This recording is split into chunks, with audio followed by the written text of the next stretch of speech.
Live. We are live? Hello. Here we go. We are live. Yes! Yes. There we are. That is true. Hi, everybody. For those of you tuning in to our lovely, fun little game that we like to play, welcome back. I just want to get this a little bit kicked off by saying sorry for the radio silence. We did not play last week. I know the notification probably went out through Twitch, but we did not end up playing for mental health reasons. But we're all good, back and ready to rumble. So let's get tonight's session kicked off.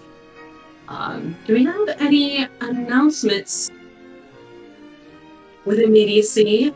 I believe we have our last episode. Is that uploaded to YouTube or not yet? I don't Not think yet. it's up yet. Okay, so that will be coming shortly.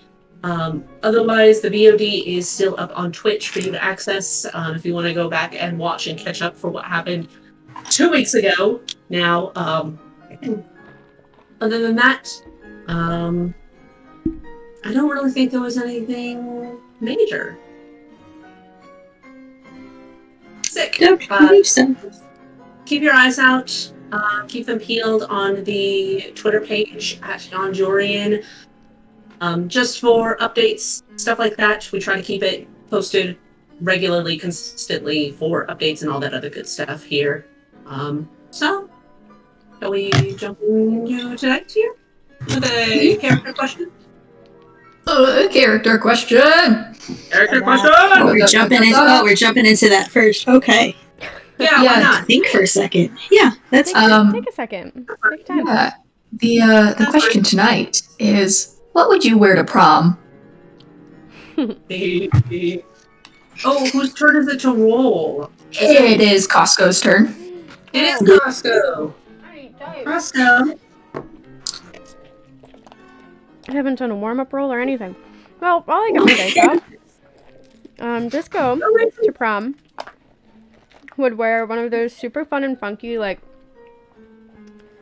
yeah, fuck it, why not? We can go for it. Like, ABBA-style bodysuit. Okay. There's less of a, yeah, like not bodysuit like short, but like full pants with like the flared bottoms with bell like bottom. the big old, yeah. Probably not chunky boots. Something a little bit more sleek for that, but sequins, shiny, little opalescent, super cute, super fun. Oh, big Body chunky glitter. jewelry, big chunky earrings. Statement earrings definitely. I'm thinking big like stars. Okay, sick as fuck. Mm-hmm. I like it. And then you know those like twist bobby pins? They're like twisty, and sometimes they have like Yes. rhinestones on the end. Yes. Yeah. Those in their hair. Hear me out. Disco with finger waves. Maybe. See, they don't like taking a lot of time with their hair. It's fair. They don't it's like they probably wouldn't wear much makeup unless somebody else put it on them. Just because they're like a pieces and go kind of pal. That's Toss it fair. all together and walk out the door. Like, Disco is Yeah. away out the door in like 10 minutes. Yeah. Oh my goodness. However they what look is however they look. You get what you get. But the fit is choice. They took a little bit more time with that. I respect that. Maybe a cape. Amazing. I want to go to French this prom. sleeves. Yeah. Or fringe. Oh my god, you were so right. French. Yeah. This is absolutely Right. French sleeves. Absolutely. Think okay, so like cowboy mixed with ABBA mixed with Yep. like Yep. yeah. Yeah. I'm there. Yep. Rhinestone. Oh my god, rhinestone cowboy. Okay, Disco. They gotta live up to their name. If they don't show up looking like a disco ball, what's the point? Mhm. It's true. It's true. Yes. Anyway, that's me. That's amazing. Phenomenal. But Oh boy. This is what hard. did you roll? Oh, I rolled a 13. Oh, okay. Maka, I think. Oh, I'm torn for her, but I think she'd do. Thinking like, kind of like almost like a.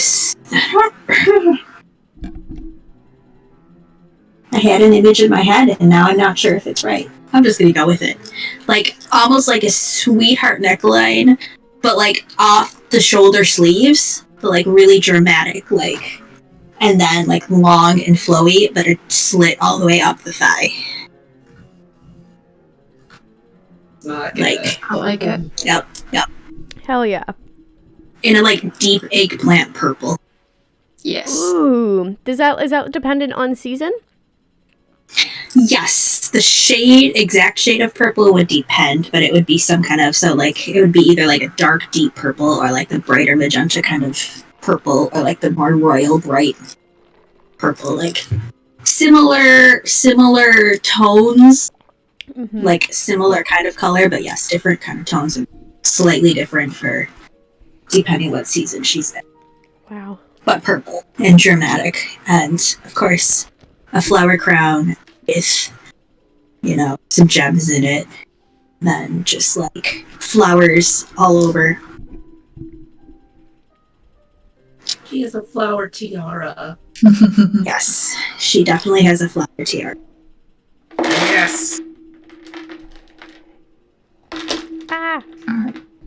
I Sorry. think this one's hard because I have like the image of the outfit in my head, but like Leo's got his 3 colors, you know, he's got blue, he's got gold, and he's got gray, and I'm trying to figure out which one goes where. And that's it. No, I think So, No, I'm just saying. what? We've discussed fancy wear before.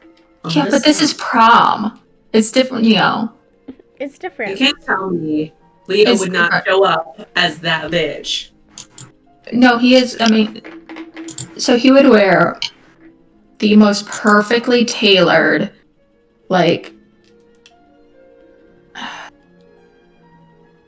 So it'd be a coat of like not satin, but like silk, a silk suit, perfectly tailored in like a deep royal blue, with a silk shirt buttoned up high, exact same color, and then a gold vest and a gold pocket square.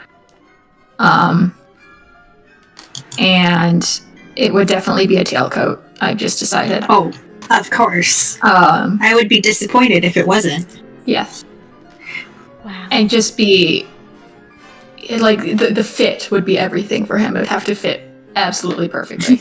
The opposite of disco. Disco's questionable fit.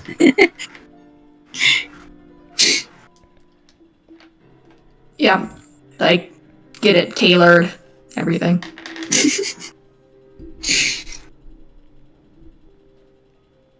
All right. I know nothing about fashion, so bear with me. I googled prom dresses, if that helps, says anything about my knowledge. Yeah, I googled prom suits and I found some pretty funky looking, goofy looking ones. One of them Niagara reminds me of Falls. our alley floors. It's pretty funny looking. What is Pancake doing? It's going off. No, that was I think Aunt Jessica. Yeah. Oh. That was my Google Home telling me where to buy prom dress. Oh, Lord. I'm gonna unplug that.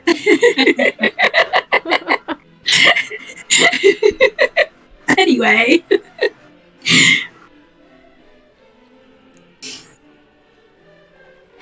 Right, So, I think this one's kind of nice. So I imagine it would probably be a very dark blue,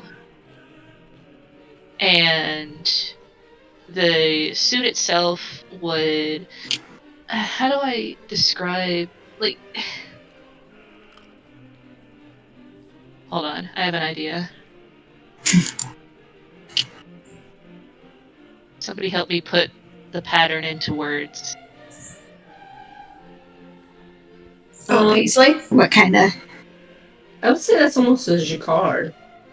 Mm-hmm. Because it's raised. That's true. Yeah. Yeah, so kind of something like that, but like very dark blue. Some gold accents, a Yes. navy blue. Ooh. Where like the okay. light has to shift to get the full effect of the pattern. Yeah. I Yeah. know, thank you. That's perfect. Ooh. Very Zalzy. Yes. Okay. Oh wow.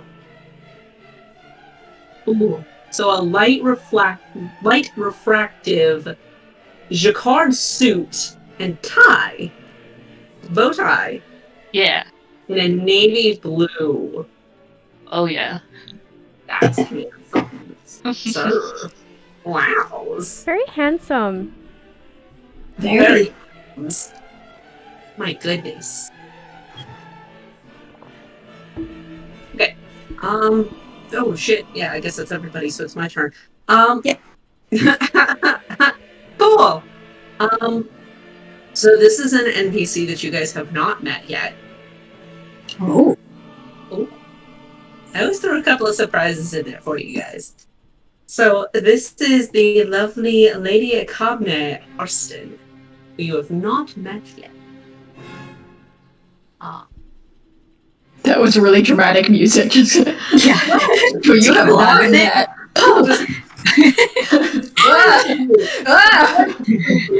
Very fitting. So she's a very minimalist kind of person. Would definitely wear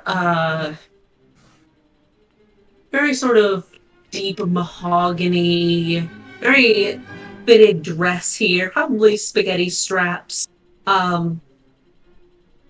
Fitted but sort of square A-line cut across for the neckline. No slip, a full-size mermaid tail gown. And definitely a large sort of fur overcoat. Very just small gold chains around the neck and maybe some little hoop earrings. She's very lovely. Ooh. Okay. So, with that was a fun one, especially because, the Met Gala is going on tonight. I love that. That's a fitting question. It's a fancy lads, all of them. So let's go ahead and get started on a recap here. I will do this very briefly and just speed through everything. So you guys went ahead and traveled to the island of Ingermond after traveling and exploring some of the other smaller islands on the outside of Lanelo in the Spencer Republic. And with that, you guys decided to stay for a little while, check out some of the local scenic sights, sounds. We did D&D grocery shopping as well, which you guys had a blast doing. And you also hosted your beef barbecue on Union Day, which is a very special holiday in the Spencer Republic. You guys sat, watched fireworks, had a riveting conversation with your respective non-deities. And now you guys decided to do a little bit of research inside of town. You hit up a library, found a couple of very special books, and Maka went ahead and wandered out and found the Craigslist and explored some job listings. There was one that caught her eye and her attention for the most part about the unexplored cavern on the far north side of the island there. And you guys decided that you were going to go ahead and take that one. And we're met by a captain, Altarius of all. Very handsome dragonborn, accompanied by a copper dragonborn named Zalf and a lizard folk named Davius. Davius. What was the dragonborn again? Zalf. I did not give you guys his name previously. Can you spell that for me? Can you use it in a sentence? Because I wrote down south. What was that? Sorry. Z-A-L-F. Zalf. Zalf. It's not Zalf. what my brain heard. Nope, I definitely heard south. South is far more interesting. I thought you said Weast. Please. And then Captain Asterius. Altarius. Asterius. Nope. Altarius. Altarius is another dragonborn, correct? Yes, he's a platinum dragonborn. And we'll be leading your party into the cavern system to explore it.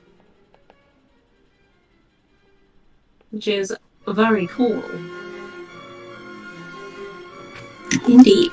So, you guys, I agree. So you guys went ahead and got all of the things, all of your necessary preparations out of the way, and you guys hauled horse and cart, which Maka enjoyed very much. Up to the That she did. Horses. Horse.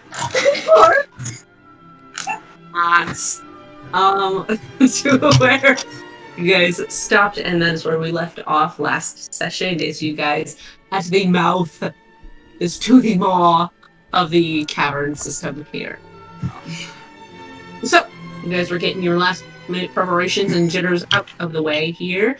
Is there anything you would like to do before descending to the cave system? I would like for us to distribute our potions that we bought last game. Oh yes, We have yes. some. Yes. That is Yes. very handy. We have 10 superior, 8 greater, and 10 regular. Ooh! Yeah. Which is ridiculous. Yep. Yep. We went wild. Yes, you did. That's the whole point. Bonkers and Guys, you- bonkers. Donkers. So, should we each... does anyone need them more than anyone else, or should we just each take 2 and then have... Then just split up the 2 extra superior and 2 regular? Are you asking this in character or is Riley?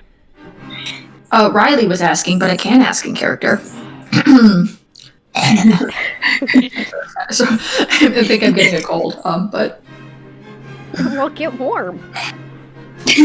Yeah. No. Yeah, so, we do have these potions. Do we need to split them up in any way before we head in? I could probably use one. Wouldn't hurt to have a few. Yeah, I think, Maka, you have them in your bag, don't you? Yes. We We didn't are all carry them. currently the bag of holding. I believe I have 1 regular left from a previous purchase. I have 2 common. Right. Yes, I have 1 common. I have a potion of slipperiness. That may come in handy, but I don't think it will heal Oh, anybody. I have 1 potion of healing. I take it back. I found one. I'm digging through my bag. Are you just like pulling shit out and throwing it in the air? Pretty much. Have one of those like endless scarves that clowns pull out. My Sorry. deck of cards fell out. There's like, cards everywhere now. Yeah, there's some hair. Kobold scales. Yeah, it's quite interesting. My spellcasting focus. Haven't looked at that in a while. Well, do you have any potions, Zalzi? Digs around on their person as I look.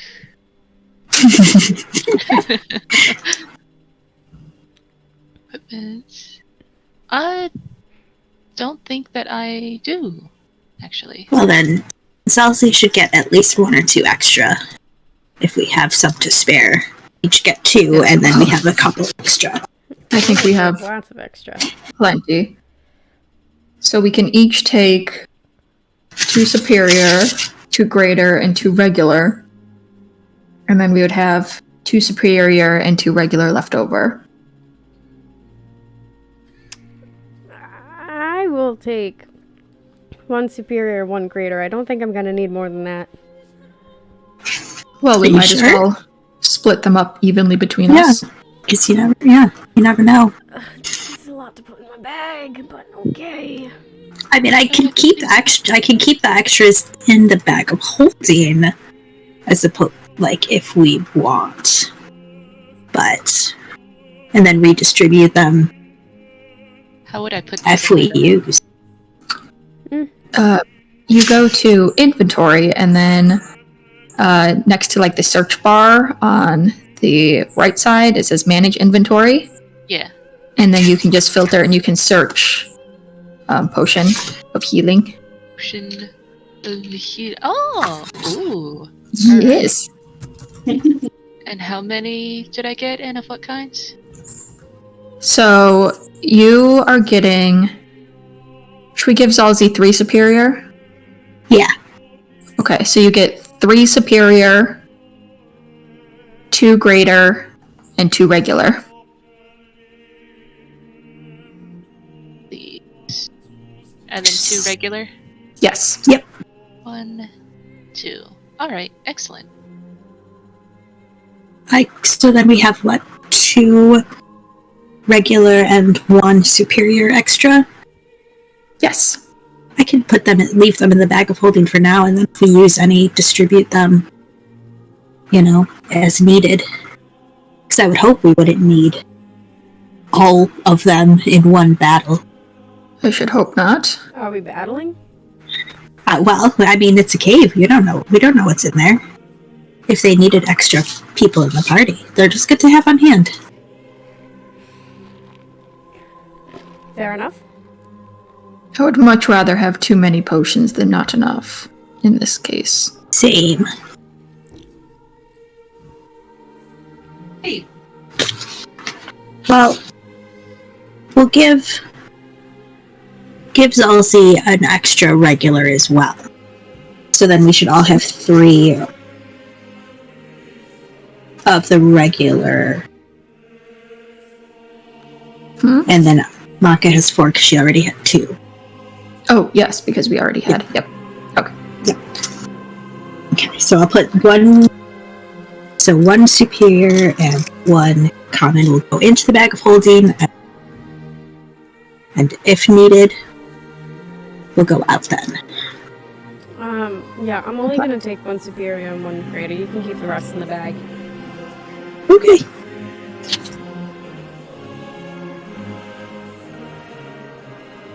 So you don't want either of the common? Or are you taking both of the common? I've got a common. Okay. And Leo gave me that, the parry after wound closure, so... Can't imagine I'll be in I desperate need. forgot you did that. So they can. Yeah. Okay. It's kind of sweet when you think about it. It doesn't want me to die.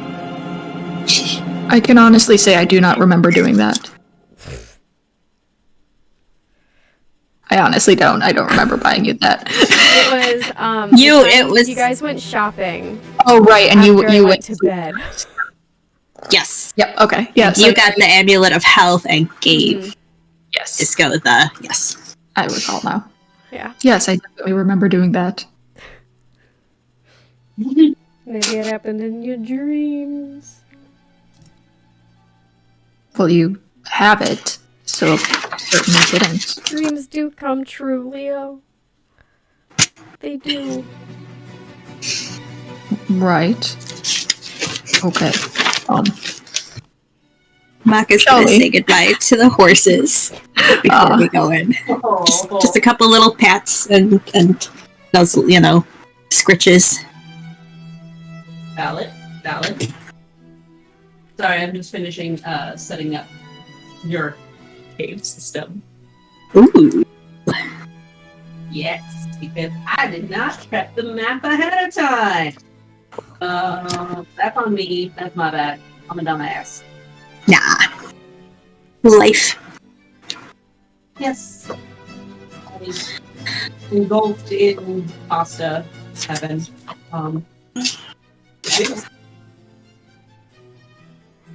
Sometimes it's just too good.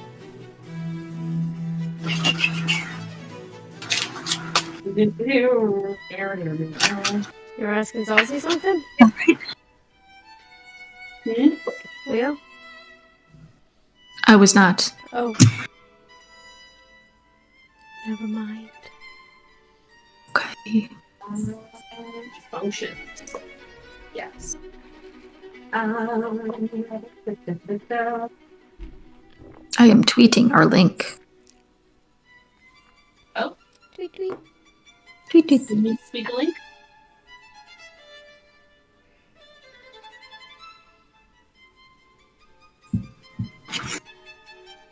Jack.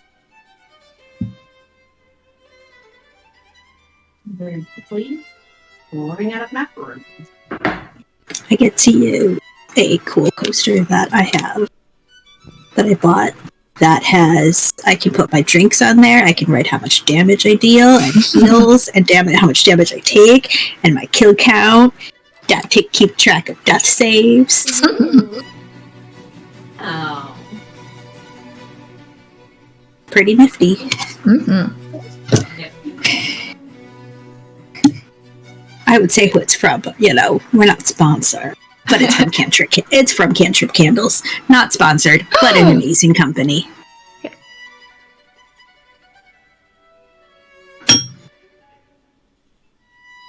Oh, what was that? Hold up. Sorry. Hold on. I'm almost halfway through my giant bowl of edamame. This is not going to take much longer. Okay, well, sometimes you just act like edamame and you don't stop. I'm a growing boy. Leave me be. There you are. Please eat your edamame. I'm glad that you eat your vegetables. Meanwhile, it's taken me like an hour to eat 2 pierogies, and I still have 2 left. Oh, shoot. It's fine. They're delicious. They're just spicy because they're buffalo chicken. Just like they make them in the motherland. Absolutely. Absolutely. Nothing more Polish than buffalo chicken.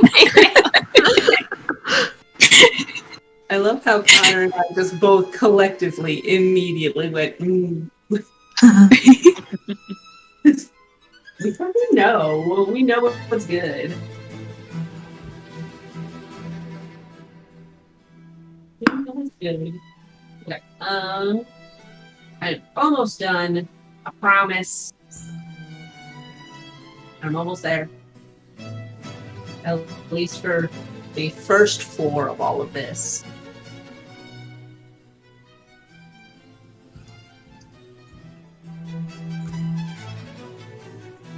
And then the While we are waiting for this dungeon to appear ahead of us, this cave to buffer. Yes. Loading screen. A loading screen in character, talking to the party. Should we? I would just like to discuss our compensation. I know we're getting paid a decent amount for this, and I'm wondering if it would be prudent to take from some of each of our earnings to put into the party fund. Prudent. Yes, Who are you asking? I am talking to the party. Fair enough. Yeah, I'm not opposed. That's fair. That's fine with Taking me. like, what, half? Oh, I wasn't thinking quite that much. I believe we get 300 each. if I remember correctly. Yes. Then even 50 or 75 gold each would set us at a pretty decent amount. We're just short of 400 gold right now, but it would not hurt to plan ahead. Yeah. No. Fair enough. Absolutely. Certainly come in handy, so. Oh, shit. Oh.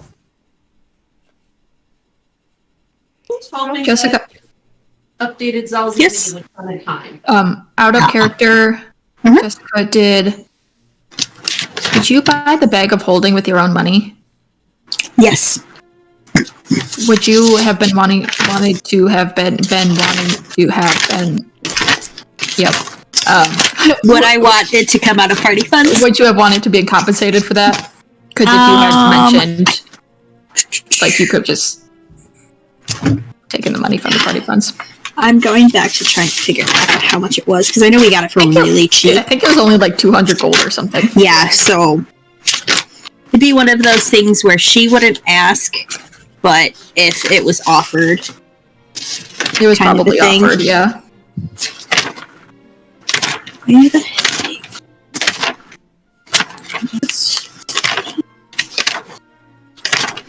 It also depends if it's something that she wants to be hers or if she wants to be the party's.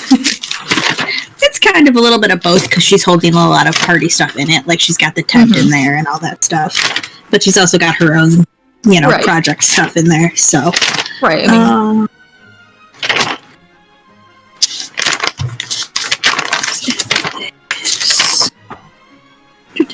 here we go. It was only 100 gold. oh, So, would you like 100 gold retroactively? why don't we do it 50? Okay. Because then it's half hers and half everybody else's.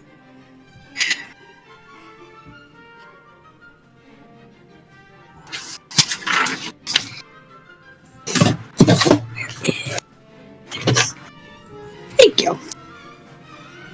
I misspoke before. We have slightly over 3,000 or 300 gold. I was to say 3,000. 3,000 gold. Yes, no, no. Oh, Okay, cool. 323 gold. Well, Nice. that's enough to keep us going for like a while, right? Yeah, yes, that's With quite a what? good amount of money. Yes, Yeah. I it wouldn't depends mind on what we're busting doing. Half when we get back. Yeah. We'll discuss What it. I'm gonna do with 300 gold, so.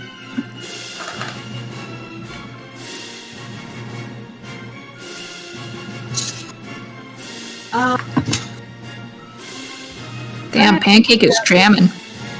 Yeah, this is some dramatic. it I really like it. I now have to figure out how I'm going to show you guys what this map looks like. Ah. So forgive me for just a moment here. Promise I am almost done. I just need to find. I really should have done this beforehand, but homework and dinner came first. Aha. Very, Fair very enough. expensive things. Yeah. Yep. Ah. We could sit and have a bite to eat while you do that. Like, just say, like, in character, just a snack before going in. Oh, Yes. what a horrible long 1 hour ride on this cart. I'm I don't know, I exhausted. had a good time. You'd be surprised. The information that you could get from someone who nobody thinks is listening. I'm sorry, are you And- like referencing the horses? Yeah. You got information from the horses? Yeah.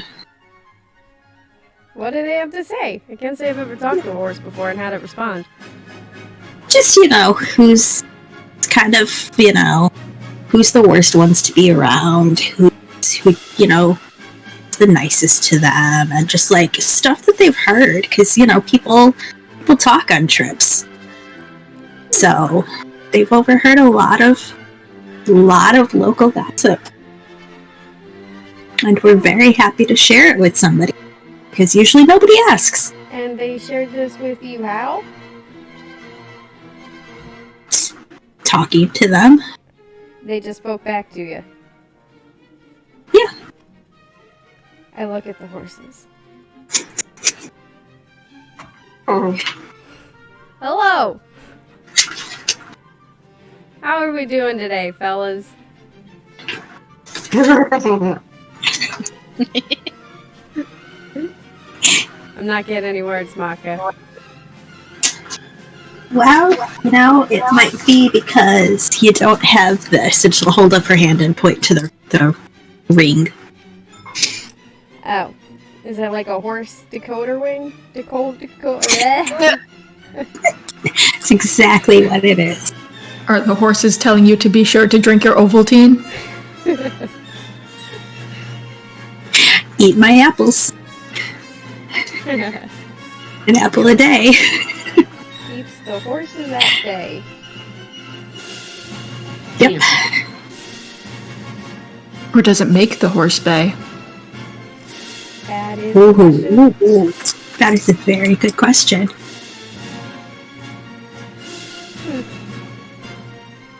I could ask them if we really want to know. But I think they wouldn't know either. It's like asking a chicken if they know why it crossed the trail.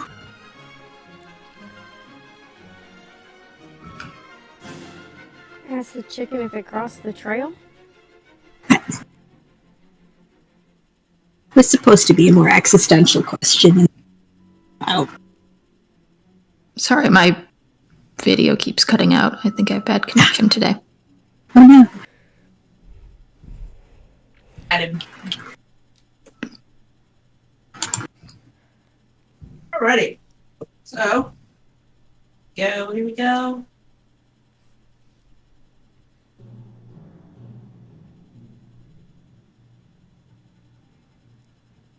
Nailed it. Boy, this looks weird. Oh, wait. Okay, can you guys see that okay? That's over it. Mm-hmm. Yep. There we go. We got everybody here.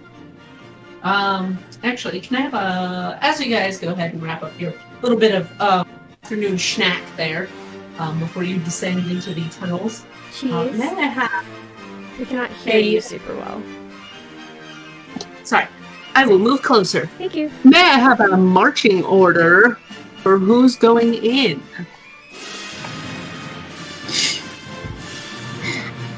This music. I know, it's hilarious. I assume we are letting the captain lead? Yeah. Yes. Captain Altharius is going to be this guy right here. We've got Zap is going to be. Cheese, we can't hear you when you're over there. No! Like, a little bit, but it's hard. Fair enough. Hold up. Let me do that. So that way I can be heard from A little further away! Okay. That's better. Okay, so yes, we have Zalpha's right here with the sick axe here. We have Captain Altarius is hanging out with this dude. And we have Dave coming over here. He's Dave. going in right after them. I'm just calling him Dave. I'll go. Sure. No one else spoke up. I'm mocking. Leo will follow in suit. Who's right behind him? I'll go next. Alright, so Gonzaldi. I'll head after Halsey. Alright, and then Maka, you're taking up the rear? Yep. Perfect. Alright, so You guys go ahead and you wander into the cabin system, and you come to your first chamber here. To which, and then it's mostly empty, but it seems that there is a small pool of water. But it doesn't really seem like a whole lot.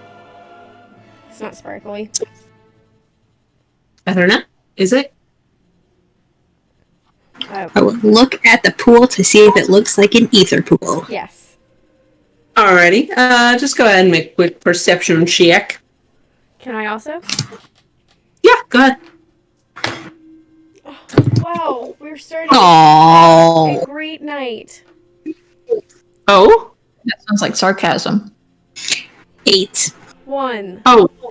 Oh!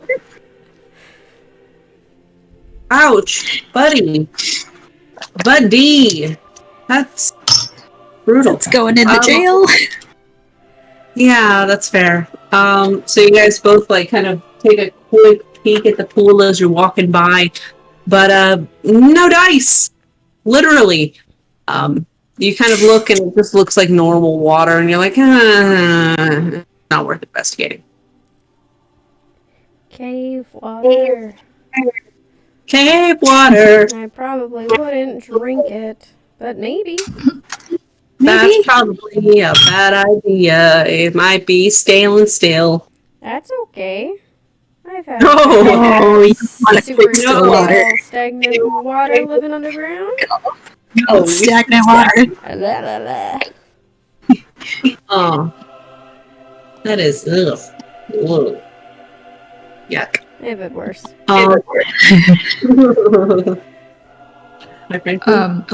No. May I turn to... Oh, now we're getting a really bad echo from you, Cheese. Oh, sorry. Let me Um, turn that back down. May I turn to the captain and just ask him, have you been down here at all before? Is this your first excursion? I came down here once, but I didn't make it very far. I sort of stopped right here and realized that this cabin system was a lot bigger than I thought it was going to be. I figured it was just a cave, but I was quite wrong. Would you like me to scout ahead a little ways before we head down ourselves? Do you have that ability? I will step and Oh. Penelope's on my shoulder. Oh. I have a friend who can help. I certainly wouldn't object. All right. I will flash my eyes over to Penelope's and I'll just send her a little ways in. Just look around, see what she can see. Dope as hell. Oh, save that there for a second. So, I don't remember if we ever came up with a ruling on this. Can I guide my bird? No. Can I guide myself through my bird? I'm gonna say no Okay, because that's fine. Penelope is a creature and not a person, and guidance is meant for a person. But because Sad. she's the one making checks, yeah. Okay. Unless there's something out there that proves me wrong. It does say in guidance you touch one willing creature. So I mean, yeah, it's up to you whether she counts as a creature or not, because she's a familiar. I can look at Find Familiar, see if they call it a creature. It's fine. It's not that big a deal. She flies in. Fair enough. She goes ahead and flies in, and she sees that there is another hallway up ahead. Would you like to press her in further? I would say that's about another 30 feet or so. She keeps going. Keeps going. Okay. What's the range on her? 120? So the range is unlimited. I can communicate with her for I think 100 feet. But if I just tell her to go in a little ways and come back, she'll just do whatever I want. Sorry, I have to... It's fine. So she moves in a little further. I actually don't have a figure for Penelope. I feel so terrible. Oh no. Baby. Are we? She's a little 24. True. We'll Are say we this little waiting? Like, are we just standing and waiting while Penelope goes ahead? Or is the party still moving? I assumed we were waiting just because this is, like, she's been gone for like 5 seconds. Yes. Yes? Okay. Yes. But you can keep going ahead if you want. Leo can't see you, so he can't stop you. Hee hee.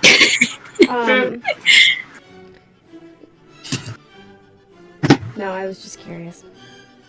Yeah, she's got a fly speed of 60 feet, so she's just flapping through this pretty quickly. So she gets to the end of that tunnel in particular, and it branches off into 2 separate directions. Which way would you like her to go?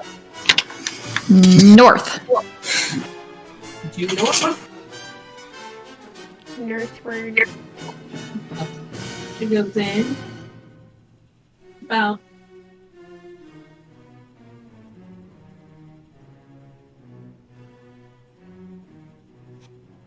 is pushing on 80 feet away from you here.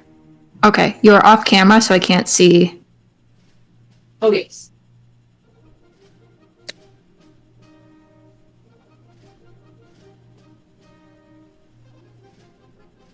She's way there. Okay. Sort of a smaller opening here, another the cavern opening.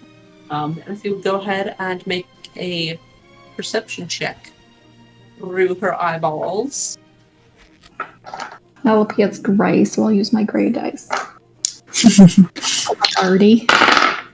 Oh, okay. That was a natural 1 and an 18 for a total of, what's her perception? 21. Okay. So you see that there's some leftover remnants of what looks like a campsite. Like a dig site? No. More or less, it definitely looks like somebody has inhabited this at one point in time. But that's kind of all you can gather. Okay. I'll just have her take a quick pick. A quick pick. Pick in the Queek, huh? Sound like a queefling? a queefling. Shivering and quivering. No, the queeflings are back here. The queek is up there. A quick peek into the next room, and then come back. Okay. So you want to have her move south or back this way and go down? No, go right. Right. Going right.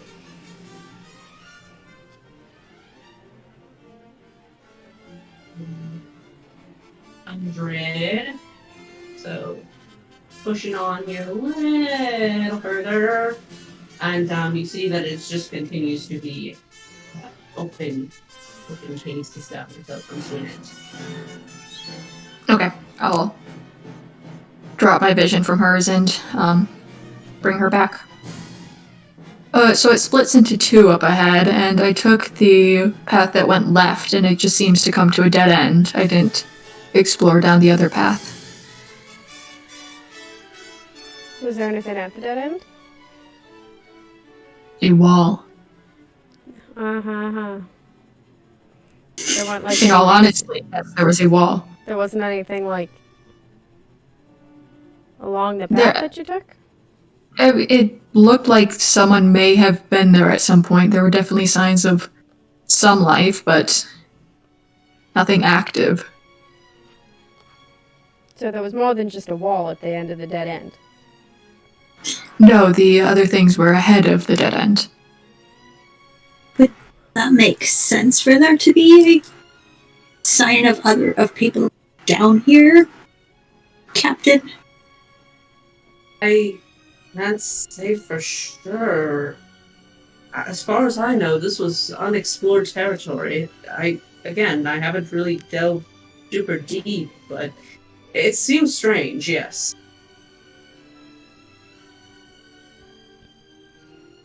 Well, we can. We can go check out that area, perhaps while you send Penelope down the other tunnel. Yep, that sounds like a plan to me. I'll stick with you, but we can head over Yes. there, and while you investigate, then I'll send her away. Right. So who all is following Captain Altarius into the north side? I think we all are, just to stick together. Yeah. Friendly game of follow the leader. Yep. Following the leaders. Do. I'm so sorry, Dalsy. I wanted your figure to come. Let's keep on moving. Green pals and people lads. Let's see. Penelope? Oh, fluff ball that she is. She is nice and brighter colored though, which is great. So, that and that gets scaled. So you guys continue moving into here, and there we go. It's a little tight as it gets into here. Definitely a one lane highway coming in. Anyone send Penelope this direction? Yeah, but I'll wait for them to start doing their thing. Okay. Let's roll a couple of investigation checks, shall we? If everybody Okay. would. Please behind you. That is much better. Ooh, yes, much better too. Dave, why are you disappointing me that way? Not that it's hard to be better than one, but Is this... No, this is not related to Fate Fiends or Undead, correct? No, this is just a cave. Just cave. Okay. Just a cave. 23. Very nice. I got an 8. An 8. Oh, Zelzy. 16. Nice. Not bad. Okay. So you guys wander into this little section here, and you keep moving through. Captain Altarius kind of stops at the little makeshift campsite here first and foremost. So also you get very distracted somewhere else. Probably looking at the captain.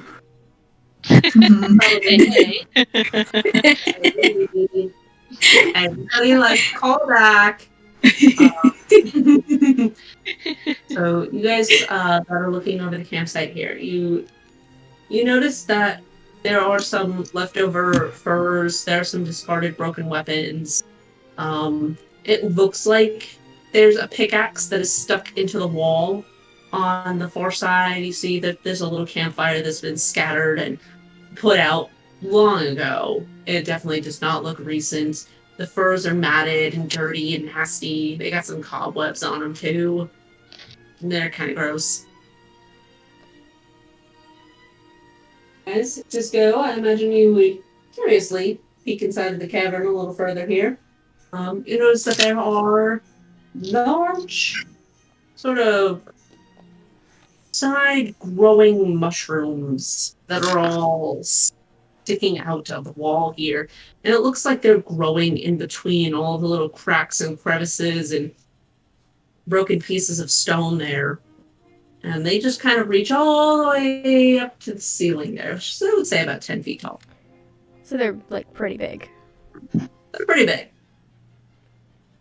They're hefty lads. Did you give a color? They are a variety of colors. Some of them are brown, some of them are a little more blue colored, some of them are kind of a reddish tone. Seems like they're all mixed in together, which is strange. Anything Mako would have seen before with her history of everything?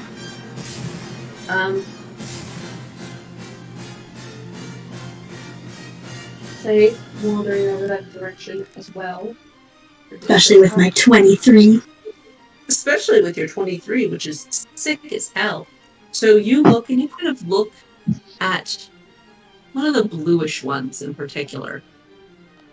And kind of look on the top side. You give a little swipe just with the tip of the finger there across the top of it. And it's this powdery, silvery substance. Kind of dust it off with your fingers really quickly. And then you look on the underside and you notice that it's a deep, rich indigo on the very bottom side of the gills there. And you definitely recognize what these are. Is it okay to touch Maka? No.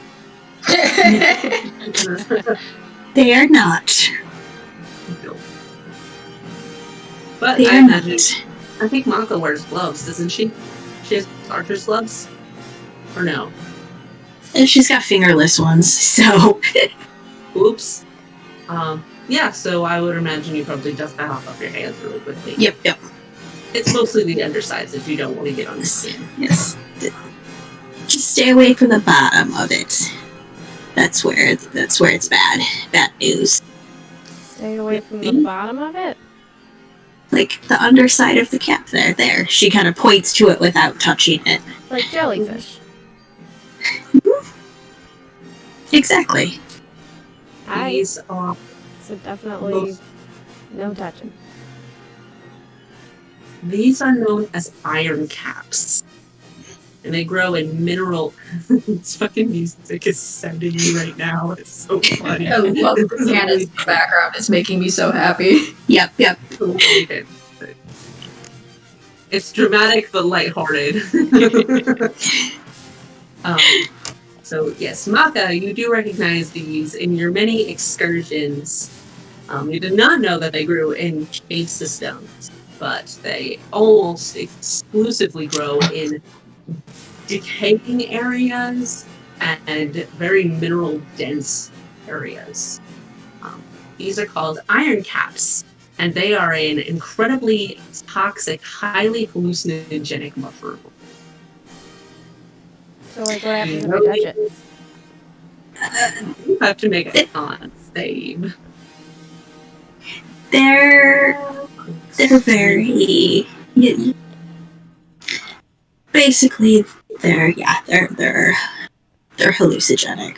So, and So- very, very toxic. So fun to touch. No. No. Not Not a here. fun. No, Right not in a fun now. way. Not like this. If you want it to be fun, then there's a process for that, I'm sure. There. Got it. Do not touch the mushrooms right now. Mr. Maya is writing that into a journal. I just realized something very important. Yes. Any save that Disco makes is a con save. And I'm really happy about that. It took me an unfortunately long time. I was like trying to compute in my head. I was like, am I cursed? Why do I only make con saves? I see. Same with Jared. Jared only makes con saves. Yep. I wonder if that's like a subconscious thing. I think I only play characters with like decent constitutions too. Probably is. So sticky. Con's gotta be Yes, my there's- highest stat. Absolutely. 100% con. Yep. Maka will share all of the scientific information about mushroom.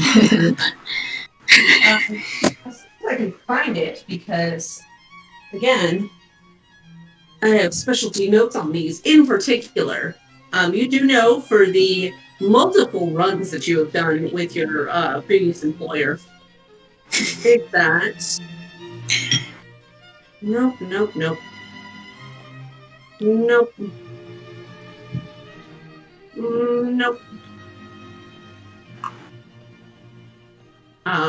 This one in particular can be refined very carefully through a very delicate heating and cooling process. Can be refined into what is known as wrath. Rat? Wrath. Wrath. Like the city. Right.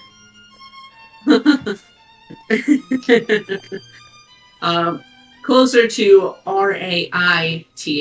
Wrath. I see. A very, very luxury drug that I'm quite familiar with.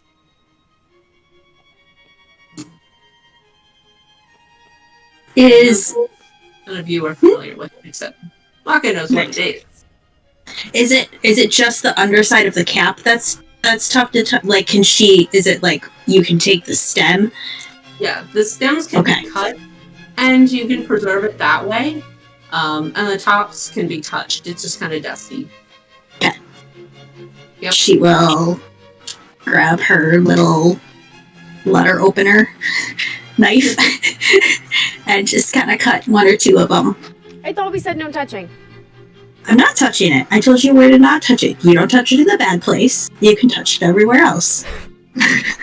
And you managed to find you guys. I love you so much. You managed to harvest 2 mature iron caps. So you may add those to your inventory.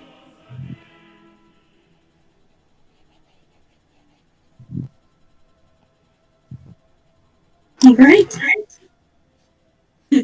That alchemy set is Yes. good for a lot of things. Not just distilling ether. Good for a lot of things. Indeed. Oh, man. Well, I guess all of what's of interest here, so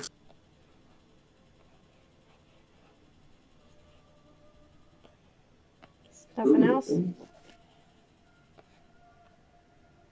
no, there was particularly. Okay. No other signs of life or anything other than just mushrooms. Just mushrooms, it seems. Okay. Lots and lots of mushrooms. Then Penelope can do her thing. Penelope can do her thing. Let's see, what does Penelope see? Go ahead and make a perception check for me. Can I step like 10 feet more into the hallway? Okay. And then, yeah, I'll just send her down. We'll start with 100 feet, and maybe I'll just send her a little more after that, but we'll see. Ooh, 19. So she goes Nice. flies on through here, and she gets into this next bottom port here. You can see that there's a big collapsed area right over here. This looks like mostly stone, but I'm not entirely sure what else is there. And there's a large central pillar that kind of towers up right through here and blocks your view, so you can either go right or left. I'll go the side with the collapsed stuff. Go around this way. I don't see a whole lot. See some more stones, more mushrooms. You see that there is more hallway down this way, and it splits off in.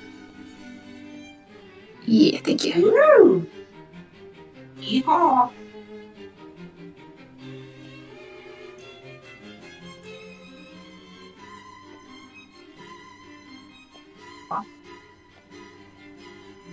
You can see it splits off in either direction. Okay, because she's probably getting at the edge of my range now to command, so I'll just send her to go take a look-see, a quick pick in the south one, and then come back to me. So we're heading this direction here. Towards your camera, yeah. So she comes into here, and it is another dead end. Just kidding, she'll go north.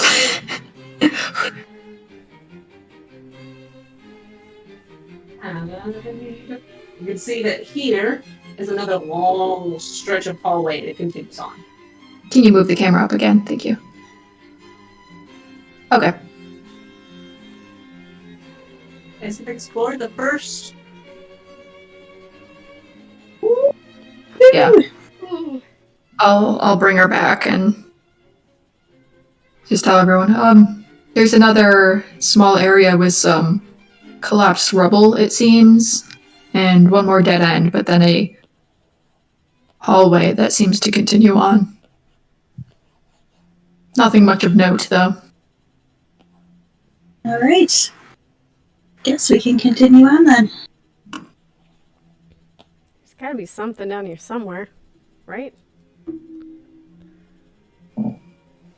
Other than hallucinogenic mushroom. No, we're not supposed to touch. There's a lot of hallucinogenic mushrooms. They like to grow here. It's damp and moist. I was gonna say, I feel like most caves have Damn mushrooms. Wow. Damp and moist. I meant to say dark, but it works. Sorry, Disco, what were you saying? Or Connor? I'm not sure who was speaking. Who's Disco? I feel like most caves have mushrooms, but I'm hoping that this one has something more than that, because if we really came into this cave and all we find is mushrooms, I'm gonna be kind of sad. Okay. Even if we come into this cave and all we find are mushrooms, we still get paid 300 gold apiece. Okay. And if we take some mushroom, we can make more. So we're not supposed to touch them, and now we're making more of them? No.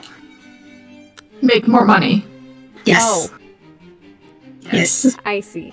I interpreted that Yes. in the wrong direction. I will admit it took me a moment as well. I thought we were about to start a shroom farm for a moment. I mean, we could do that as well, but we don't have anywhere to grow them. That is our own property, so... And then Market took some, so I'm like... I said don't touch the under part. I Well, clarified. even so, I'm gonna be sad if we came into this cave and all we find is mushrooms that we can't do anything with. That's fair. Where is the excitement? Wait, Start so sweet. eating them, just for something to do. Disco, we've been in here for about 5 minutes and you're bored already. I am, there's just rocks to look at. It's all just rocks. We're in a cave. Uh-huh.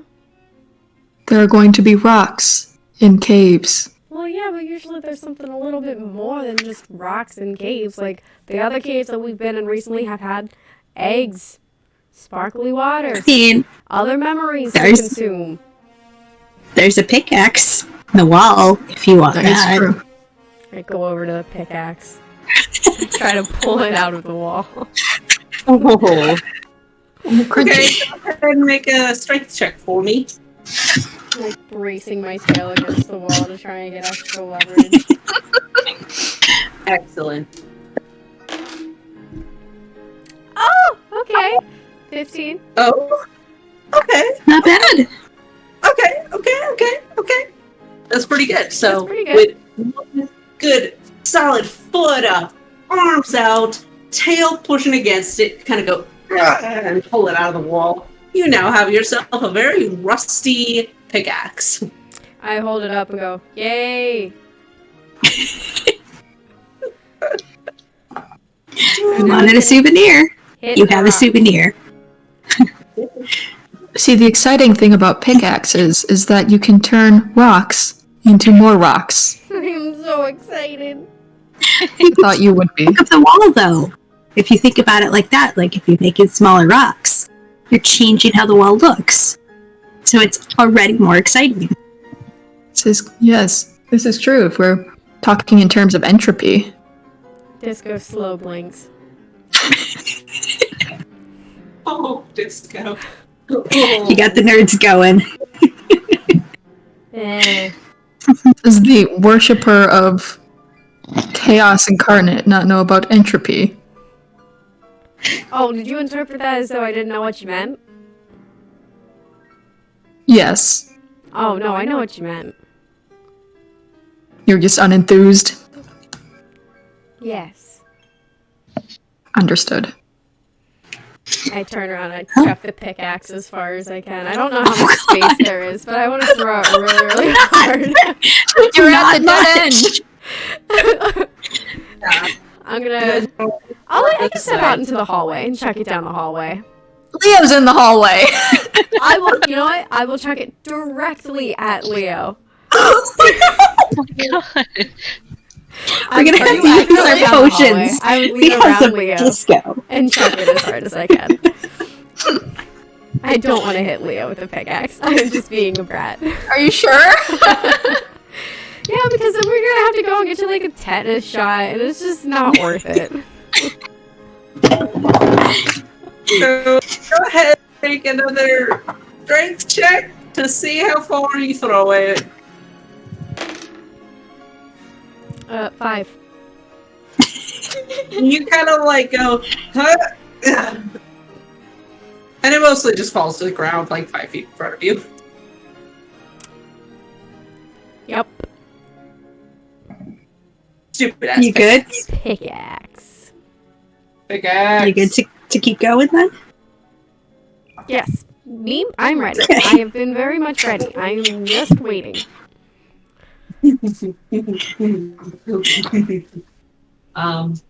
So, which direction would you guys like to go as you go around?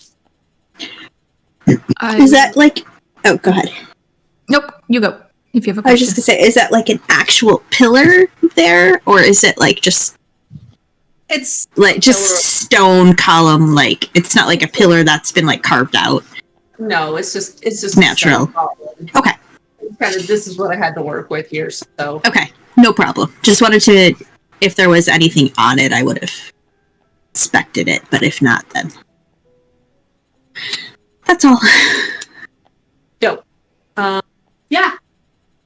So I'll just point out the direction that the dead end is in and the direction the hallway's in. all right. Let the captain take the lead where he wants to go. I'm gonna take around this way. Zal's gonna go around this way. Dave's gonna follow in this direction. I imagine Leo's taking safe path here. Disco, Maka, Zelzy, what would you guys like to do? Ow! Don't mind me while I die. Just experienced 1 point of bludgeoning damage to me. Oh. Ouch. Oof. Mako she's at the rear, so she's just following what everybody's doing for the moment. Say. Maka's all the way in the rear here, so we're gonna head around this way.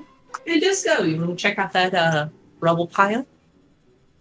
I'm sorry. I'm trying to see the map, and it is so very little. I'm sorry. It's okay, though. It is not a problem. The pile of rubble is at the front of the party, or is that... It's like right by where Leo is, I think. Yes. Which is the front of the party? Yes. Once you walk into that next cavern, it's right on that left side. Okay, it's towards the left? Oh, Yeah, look pile at of that. rubble. Ah. Is there anything of note in the rubble pile, or are we just moving past it? I don't know. Make a perception check or an investigation check if you want to take a minute. Look. Take a look-sees. I will assist Disco. Would you like to assist Disco? Yes. Assist the Disco. Oh, hey. Big bags are texting. What's up, big bags? Okay, ooh, I rolled worse with your help, Leo. I hope that's about right. That sounds alright. Were you rolling perception or investigation? Perception. Yep, that makes sense. That would do it. That's a 14. That's 14? Okay. Enough. That's enough. So you go ahead and you peek inside this rubble pile, and you find a nice, hefty piece of clear quartz. Oh, Ooh. Take that with you. can I, like, is it a big rubble pile, or is it mostly, like, smaller stones? Pretty decent sized rubble pile. Looks like a piece of the wall looks like it collapsed inwards. Okay, just for funsies, because we're moving along, I will use mold earth and kind of shuffle some of the rocks a little bit if I can, see if there's anything else in there. And you find inside of the pile, sort of up and underneath of it there, you see a couple of just very colorful orange and yellow feathers. Feathers. Feathers? That's weird. I will pick those up, turn Sick. around to the group. Feathers. I didn't see any bones, though. There's a strange. Why would there be feathers? What's the Here. quality of the feathers? Like, do they look like they're in pretty bad condition, or?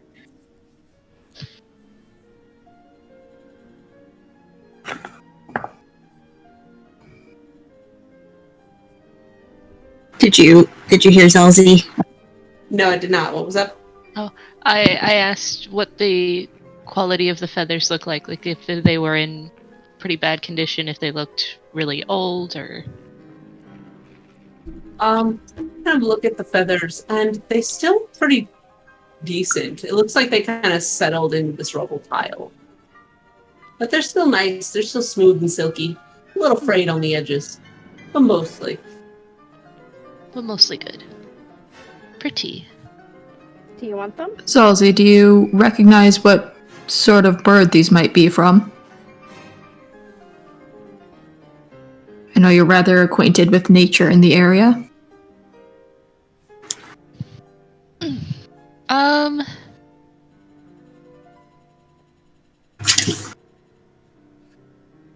You can ask to roll a check to see if you recognize them. Because I was about Go to ahead and ask, make a, what do I yeah. need to do that? Make a nature check. Nature check. Where is my Nature check. Nature. Nature. So, You said where they is were my yellow dice? and orange? Don't eat my ice. My dice. Oh, move. That. 23. Damn! Right. Whoa. Nature boy. Okay. Our druid coming in clutch. Beautiful. Delightful. Delicious. So, you notice that on one of the feathers, it's mostly sort of greeny yellow tone right at the base. And you see that the hell do you call that? The cuticle of the feather? The little piece that runs through it? Oh. Quill, cuticle, I don't remember what the hell it's called, but you get what I mean. Yeah. That one in particular, like a little quill of it, sort of a Right. greeny color. And the feathers are just a soft yellow, and they turn into this very bright orange right at the tips there. These look like some small feathers, considering the creature that they come from. Which is well known as a dragon figure, as the Coatl. How do you pronounce that?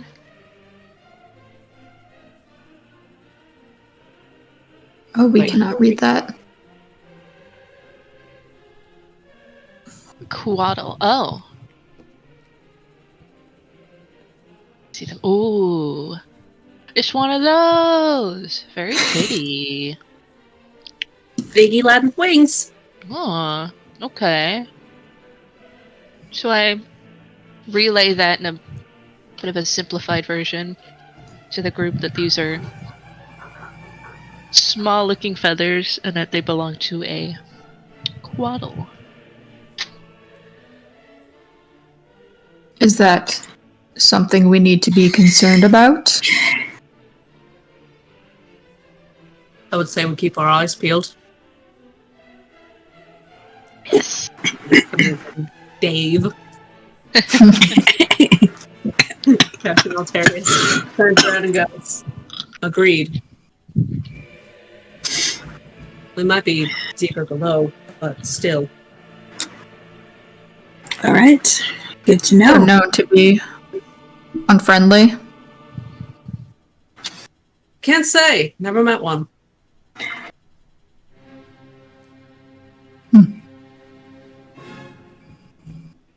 They're We'll just keep our... isolated creatures most of the time. Well, perhaps this time, and I'll kind of give a little bit of a side eye at Maka and Disco. Perhaps we remember to bow this time.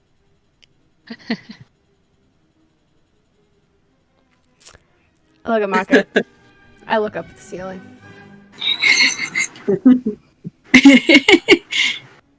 Why? What? All right, that's fine. Simply trying to be polite, but If it... Yes. See it, I will. sorry, you cut out for a second. I couldn't hear you. If I see it, I will. All right. Sick. Okay, keep moving forward. Keep moving forward. Keep moving forward. Oh yes, at Disco, that chunk of little quartz that you just pulled out is worth, I would say, good 300 gold. Whoa! Okay. Wow. It's pretty decent size. Oh, wowee! Wow! Well, there you go. Cool. Found more than mushrooms. How do I add? And you can stick it into the bag of holding if you would like. This not- updated and I don't know how to add custom items. The hell? There we go. Clear. You said it was clear quartz? Mm-hmm. So it's like pretty big then, right? Yeah, it's like a sizable chunk. A two-hander, if you will. A two-hander. I will carry it in my arms like a baby. Dang. Like a baby. Oh my god. That's just a baby. Oh, Disco likes their shinies. True. fair. Yep. So you guys keep moving forward. Captain Altarius kind of looks to his other two and kind of points down to the south side to have them go investigate down this way. Do. And he is taking this direction. Which way you guys like to follow? Because I can get the map back on track. I'll head to the yeah that way. Disco, would you like to follow? Yes. To the No. north as I narrate.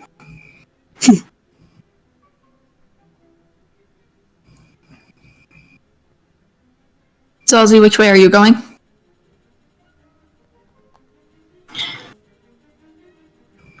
Zalzi? Salty. Salty?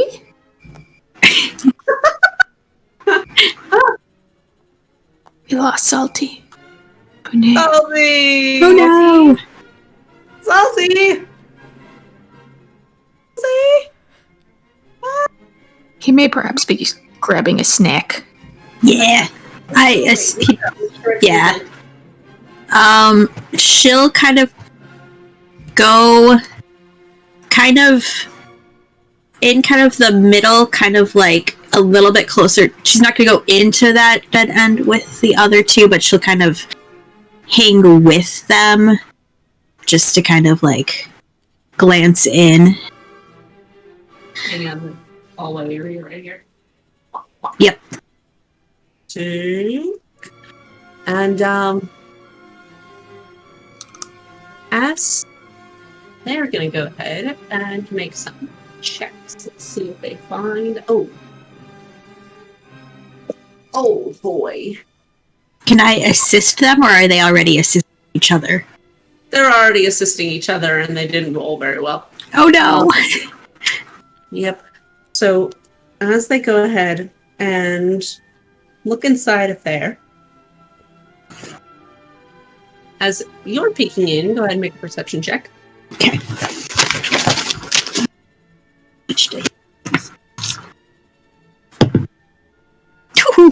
One. I rolled worse than them. Yeah, they got a 3 and a 5, so they didn't roll very well either. So Wow. as you guys are peeking in, something catches your attention, Maka. Off to the side there. And the minute you look back, you see that there's a large, sort of brownish red claw reaching in out of the stone and reaches out. I'm just gonna go ahead and grab Dave. Oh, Dave! Save Dave! That rhymed. That was fantastic. And hey, it misses. So sick. So it reaches out. You see this just nasty, gnarled, muddy-colored claw reach out and try to snap at Dave. And thankfully, Valve kind of grabs him by the arm and pulls him back. And they pull out of this way. And because I don't have a mini for it, we're going to use this for all intents and purposes. That works. Zord comes out of the wall. A what does? A Zorn. Zorn. Oh, what is that? Oh boy. Oh, yes. And both of them let out absolutely undignified shrieks. Just, ah! Maka yelps. Just, So, it is already 6 o'clock. We'll go ahead and take our break. Finally, when the music makes sense. And we will come back to rolling initiative for everybody. oh boy. Damn. So, Alrighty. yes. What are we saying? 15 minutes? 20? 15? 20? Yeah, I'd say 20. Okay. I need a minute to prepare. Because that was less than enticing introduction. Hello everyone, and welcome to the adventures of the Yondurian Misfits. My name is Riley, and I play Leo, the tiefling wizard. I'm Connor, and I play Dr. Wisby Disco, the bird and wild magic sorcerer. Hi, I'm Jessica, and I am playing Maka, who is a tiefling Eladrin bloodhunter.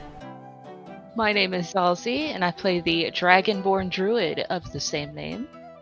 My name is DM Cheese. I am the wrangler of all things misfit, chaotic, and otherwise for this wonderful adventure that we are all on. So, we've been playing together for, 7, 8 months now, something like that. So we thought we'd give you a bit of a summary of everything we've gotten up to in all that time. All the chaos, the pranks, the extensive lore drops, so you can enjoy the story from the beginning with us. So, have fun, be safe, hug a friend, water your plants, water yourself, and enjoy.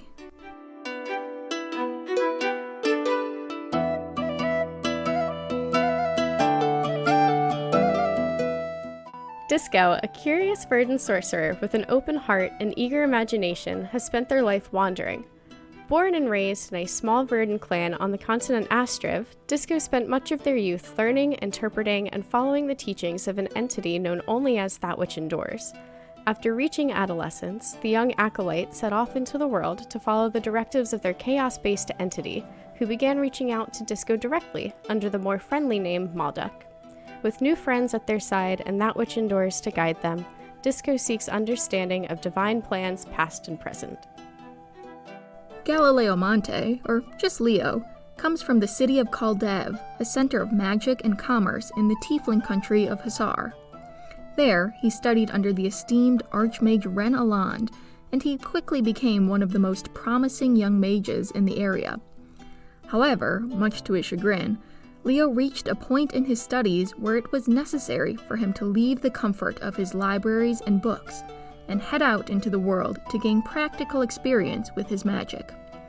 Now mysteriously under the tutelage of the Archfey Dionea Farbel, Leo hopes to expand his knowledge of the arcane arts by seeking out libraries and fellow mages wherever he goes. Maka is a unique seasonal tiefling of an unknown origin, who was a member of an advanced underground academic institution before becoming an adventurer. Brought to the school by her employer at the time, Tillian Justusta, she took to the program and became a blood hunter with a warm heart and a borderline obsession with her research and the discoveries she made. After a dedicated full year, Maka took back to adventuring to practice her newfound skills and to aid in a special task given by a deity long forgotten to the world. Zalzi Thorash, a worldly dragonborn with a love of nature and the night sky, hails from the prominent Sensum Republic. Through the help of a Sage of Stars, he began his druidic journey, navigating Yondur in search of answers about his own history and seeking his own path in life. Several years of wandering has offered a wealth of friends, adventures, and knowledge, but now he's come across a new group of misfits, and he only hopes to see what discoveries await.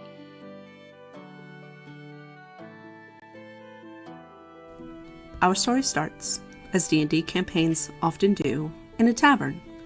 Disco, Leo, and Maka have all found themselves in Algon, the capital of the tiefling country, Hussar.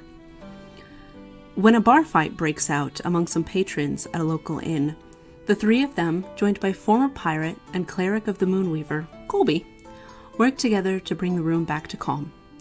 Grateful for the help, the bartender compliments their teamwork and recommends that they take a look at the job board in town. After checking the board, the group heads to the outskirts of town to inquire about a young girl who has gone missing. They arrive at the home of Gavin and Sierra Humanfrey and learn their daughter Serene was missing in the local woods a few days ago. The four head into the woods and find Serene safely in a small village of fey kobolds hidden amongst the trees. After convincing the kobolds to let their new friend go, they return Serene to her parents. Elated to see their daughter again, Gavin and Sierra happily give the party their reward and offer to let them stay the night and to rest. At dinner, Gavin reveals that he has studied the area surrounding Algon extensively. He claims that thousands of years ago, 3 gods fell to the earth as stars, each creating small lakes across Hussar. The one near Algon is said to be where Sehanine, the Moonweaver, fell. To the west, Corlon fell, and to the north, another unknown goddess. Each of the pools in these locations contains magical water known as ether. Though beautiful to look at, it is essentially worthless, except to those who know how to distill it properly.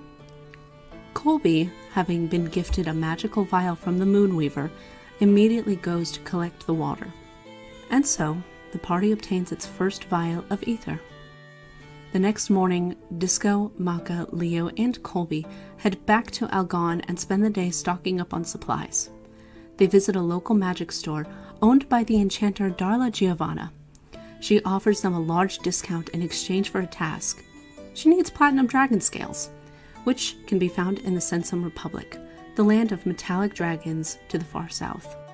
The party accepts her offer and leaves with a number of new magical items and hefty debt. That night, Colby and Leo are surprised by a portal opening directly into their room at the inn, out of which a beautiful high elven woman emerges. She introduces herself to Colby as Dionea Farbell, Leo's current arcane instructor. Dionea asks Colby what she can give him in exchange for the vial of distilled ether. Despite offers of money or favors, he refuses, choosing to stay loyal to his goddess instead. Frustrated, Dionea criticizes Leo for being unable to obtain the vial and steps back through her portal, leaving the two men shaken and confused. During breakfast the next day, warning bells begin tolling throughout the city. Looking outside, the group sees the streets overrun with unnatural-looking kobolds causing destruction in waves. After helping the guards clear the area of the strange, shadowy creatures, the party decides they deserve to take the afternoon to relax. They head to a local bathhouse and spend some time getting to know each other before a strange figure suddenly appears in their midst. Disco happily introduces the visitor as Malduk, a friend of theirs from long ago. Malduk explains that they are an old friend of Dionea's, and they ask the party to help the two reconnect. Though the others are wary, Disco enthusiastically offers to help, and Malduk disappears and leaves them to their bath. The next morning, the party is surprised by Dionea joining them for breakfast. She introduces herself to Maka and Disco and apologizes to Leo and Colby for her actions a few nights ago. When they ask her about Malduk, however, her good mood is soured.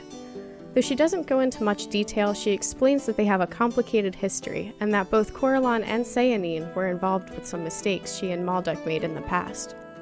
Spurred by curiosity, the party decides to head west to visit Coralon's pools to investigate. Maka leads them to Dargna, the closest city to the pools, and the location of a private library of blood hunters where she was a student for a number of years. Upon arriving at the library, Maka introduces the party to her best friend Tillian, a high-ranking member of the Profane Soul Order. Like Maka, he is a worshipper of Coralon and is interested in visiting the pools. Later on, Disco is surprised to run into Narada, an old friend of theirs. However, Disco's attempt at a prank goes wrong and Narada is left badly injured. The lords of the Blood Hunter Orders take Disco to a large ether well contained within the library and command Tillian to dole out punishment. Tillian then sends Disco through a portal on the surface of the well. On the other side, a spectral version of Narada himself stabs Disco through the chest with a large blade. Gravely injured, Disco is then pulled back up through the portal, and the lords, satisfied with the punishment, give one last warning before exiting the room. Tillian apologizes for what he had to do, explaining the lords had wanted a more serious punishment before he managed to convince them otherwise. Despite being obviously shaken and hurt, Disco forgives him, and the two become unlikely friends. After a few days of research and recovery, the group is joined by Tillian and his Goliath partner Ballo on a trip to Coralon's pools. While on watch one night, Maka and Tillian are approached by a brightly colored blue dragonborn. He introduces himself as Zalzi, a druid who has been exploring the area but was struggling on his own. Maka and Tillian invite Zalzi to join them, and he happily accepts, glad to have some new traveling companions. As they continue their trip the next day, they eventually happen upon a clearing in the woods, where they find Coralon and Dionea laughing and drinking by some ether pools. Tillian is immediately wary of Dionea's presence. He reveals that she is actually an archfey and under no circumstances is to be trusted. Frustrated by this revelation, Leo asks Dionea to have a private conversation, and the two of them head into the woods to talk. Meanwhile, Coralon and Maka are having a conversation of their own. He tells her that centuries ago he was declared dead, and, as such, his followers have dwindled to only two, just Maka and Tillian. Because a god's power comes from the faith of their worshippers, he had been reduced to almost no physical form, and was unable to leave the ethereal plane without losing all of his abilities. So he gives her a task. He asks her to spread his name, prove to others that he is alive, and help him gain more followers. Though Maka is apprehensive and unsure of her ability to complete this, she is willing to do what it takes to help Coralon and make him proud. Later in the day, after Dionea has left, Coralon discloses some more of the complicated relationship between him and the other gods. Apparently, the arch-fae Dionea was formerly a goddess known as Hanali Selenil, and she, Sehanine, and Coralon were all close friends long ago. At the time, they were all aspects of different gods, and were working to complete their designated tasks so they themselves could ascend beyond the divine gate. However, Coralon says, out of nowhere the chaotic entity Malduk appeared. Despite originally being at odds with Coralon, Hanali, and Sehanine, Malduk eventually became friends with them, and he and Hanali even started a romantic relationship. Eventually, the three aspects completed their tasks and were invited beyond the divine gates. Malduk, however, was not allowed, as they were not a deity themselves. Regardless, Hanali and Malduk tried to pass through the gate together and attempted to force it open. Their combined power caused an explosion of energy around them, rocketing the three aspects out of the heavens, falling to the earth as 3 stars. After a couple days exploring the area and learning from Coralon, the party says their goodbyes and heads back to the Order, minus Colby, who had just gotten word from his old crew and left to rejoin them. Upon their arrival at the library, the party is greeted by an unusual silence and a tension in the air. They discover that everyone is gathered downstairs near the ether pools, and that a mission had gone horribly wrong. Apparently, what was supposed to be a routine investigation of demonic activity in Kaldev resulted in a group of blood hunters running into an unknown, incredibly powerful mage beneath the city. Surprisingly, the mage appeared to be human, despite pure humans being essentially extinct for the past 200 years.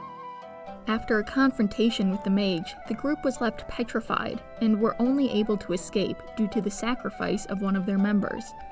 They were discovered and brought back to the Order, where the lords were working hard to restore them with the help of the ether. Leo, shaken by this information, takes a moment to step outside and get some fresh air. He immediately reaches out to Dionea, and she comes to his aid. He frantically tells her that he needs help. His home is under attack, and he doesn't know what to do. Though she wants to assist, Dionea says that Maldok has just stolen her staff, leaving her with limited abilities. She does, however, know an undesirable way to get it back.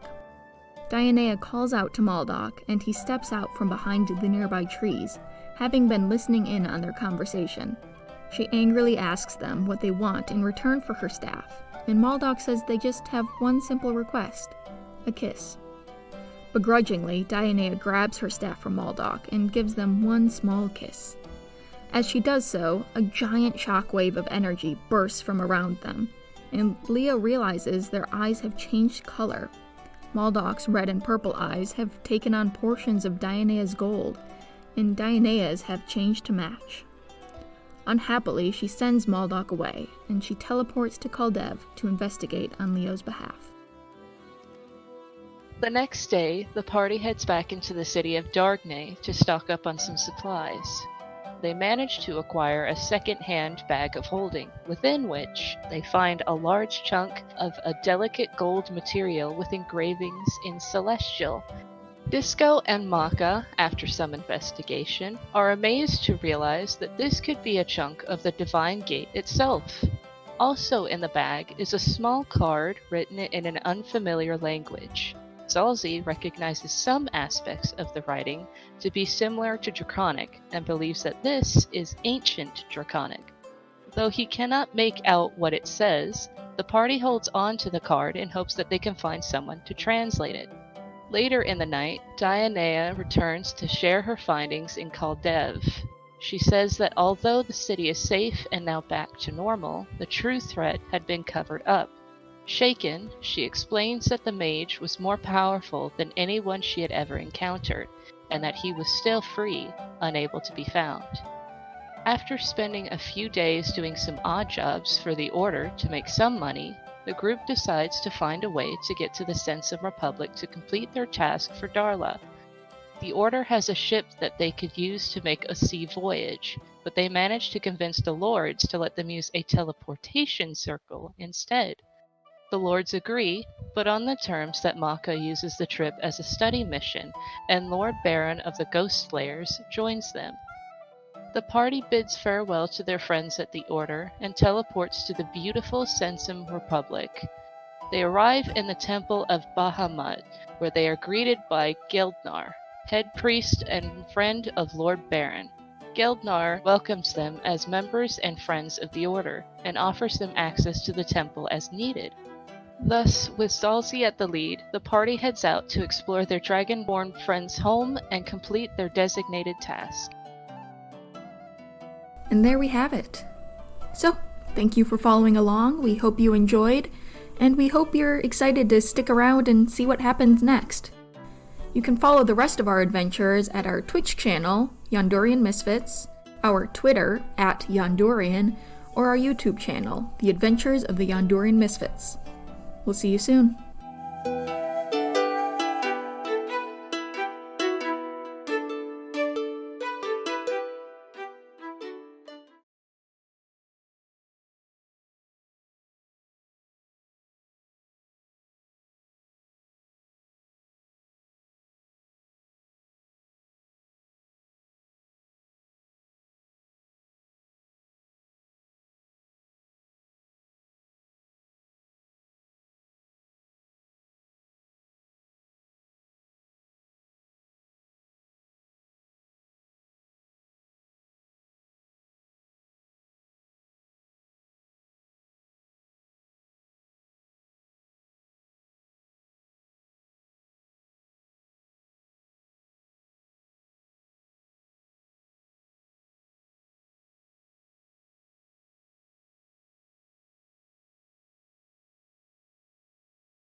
Sick. We are back. Dope as hell. I hope everybody enjoyed their break, or at least they went through all the things that they needed to do and get done. Fantastic. So, with that, we shall go ahead and everybody roll initiative. I rolled terribly! For me, anyway. Or for Maka's. Oh, Miss Maka. It's fine. She's right there and just saw it, so it makes sense. She's startled. I rolled better than Leo probably deserved because he probably hasn't seen it yet. And I didn't even roll that well. Oh, He's facing the other way. that's valid. Okay. So there we go. I need to pull up D&D Beyond here really fast. So we will go ahead and do top of the round here. 25 to 20. Nobody? No. Shit. Oh boy. Okay. 20 to 15. I got 16. You got Nice. 16?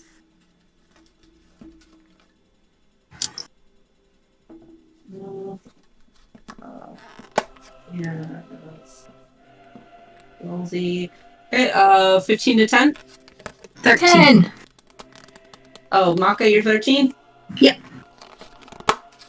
Okay. Who had 10? Leo. Leo? Yes, Leonard. Oh no. Oh no.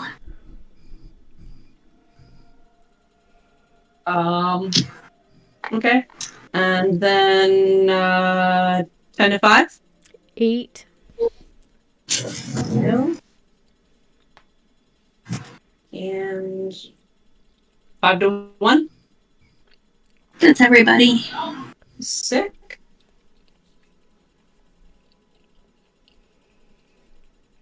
Dave. Poor Dave. Oh no. Classic Dave. Classic Yeah. Dave.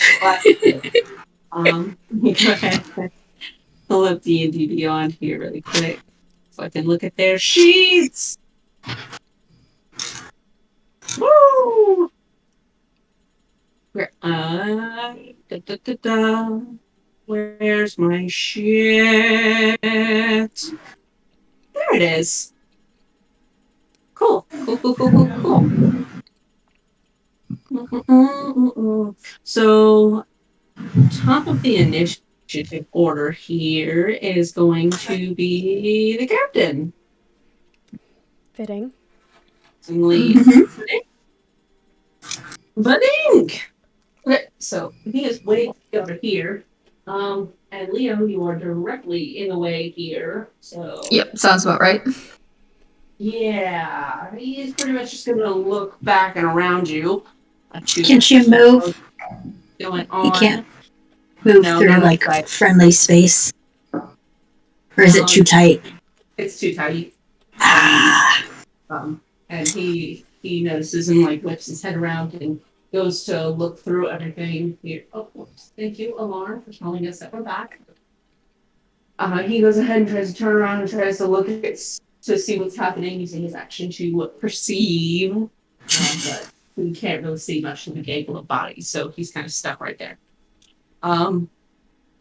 Next up is going to be Zalf. And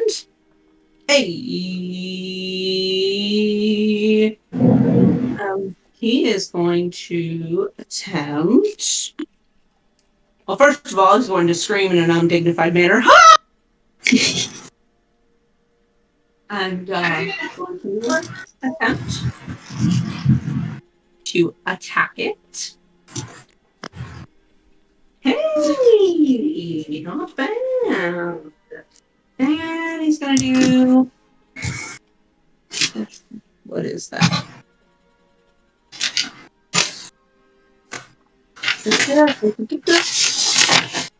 Going to do.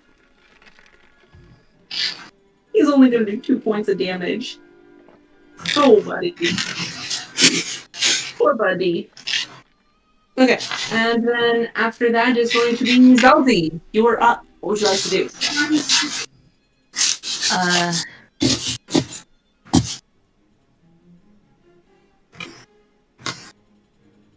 Oh, where did our music go?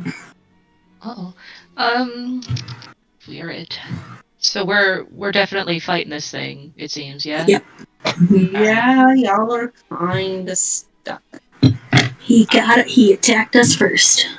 I'm going to use my guiding bolt at 3rd level. Damn. Dang. Wow. Nice. Nice. Okay. Blue.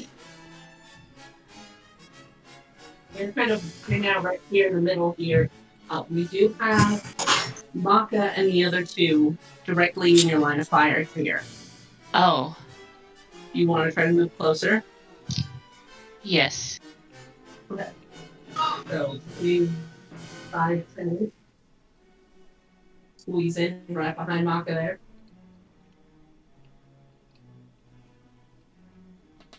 Go ahead and make an attack roll. Alright, how the hell do I roll this one again? It's your So- spell attack bonus, Uh, which should be at the top of your list. Or if you look at where it says guiding bolt to the right of that, it'll say like plus something. yes. That's what you add to a d20. Okay, so I roll a d20 and I add that. Yes. Oh, Yep. okay. I don't know why I was expecting something more complicated. It's math. Nice. Eh. What do we got? Oh no. Oh no. Oh Oh, no. What did you get? I rolled an 8. Oh no. Total? Total is 8, so I rolled a 5 plus the 3, Oh. and it's 8. Oh, buddy. Ooh. I was scared, alright? I was startled. That's valid. That sounds about right. Yeah. So just make sure you either press cast next to a 3rd level guiding bolt, or where it says 3rd level to the right, there are like these little boxes. Yeah. And that's how many spells you have available. So you lost that one. Alright, so I hit cast and then I click on the little slot. One or the other. One So you or just the yes. Oh, I see. Yes. Hey, Wow. here we go. Okay, dope as hell. So, Zalzi, is that all you want to do? What else can I do? Well, you can Yeah. move. You can... Or if you have a bonus action. Yeah. Or cantrips are bonus actions for us. Yes. So if you scroll all the way to the top of your spell list, Yeah. any of those spells that you see under cantrip, you could cast right now.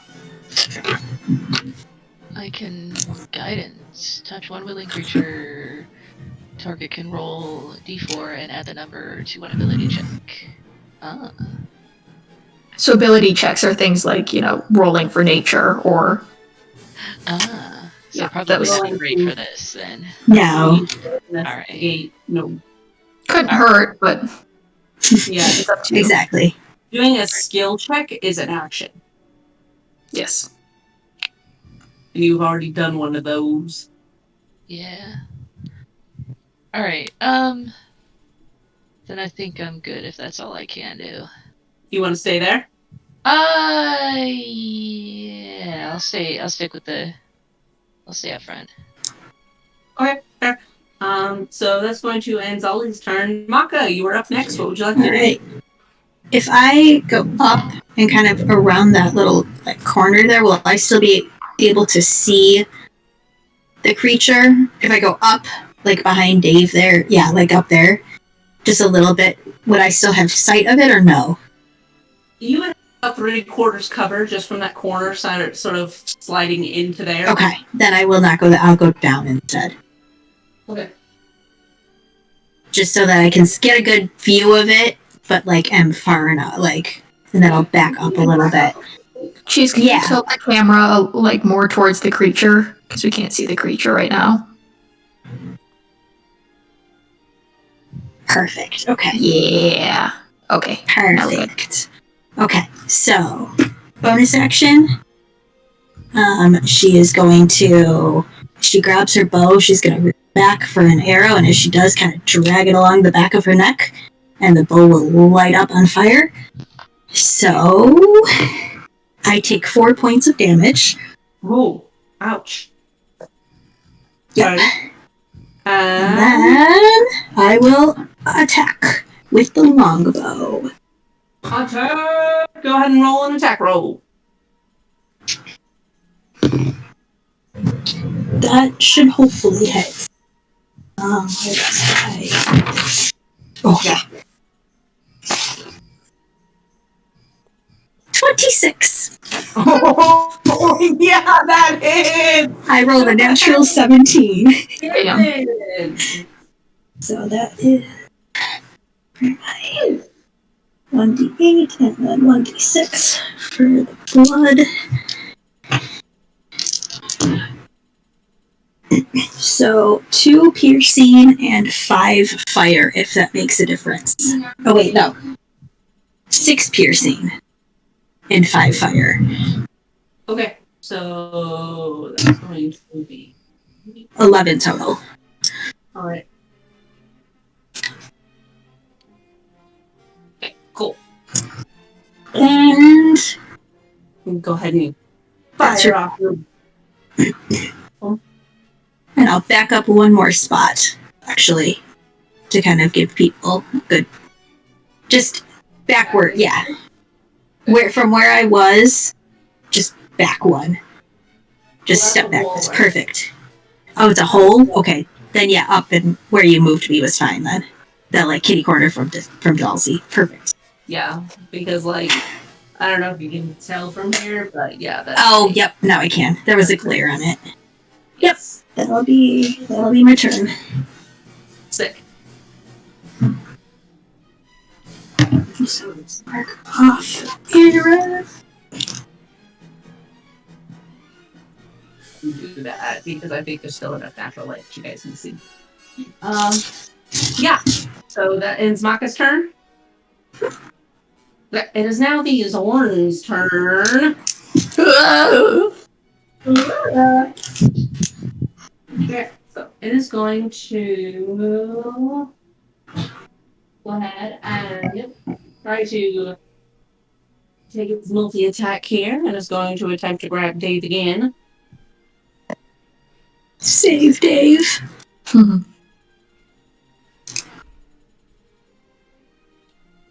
Yeah, so it does successfully grab a hold of Dave, and it is going to do. What is that? D6.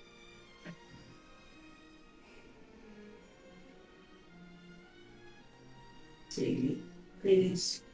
12 points damage, Dave. Okay, Dave.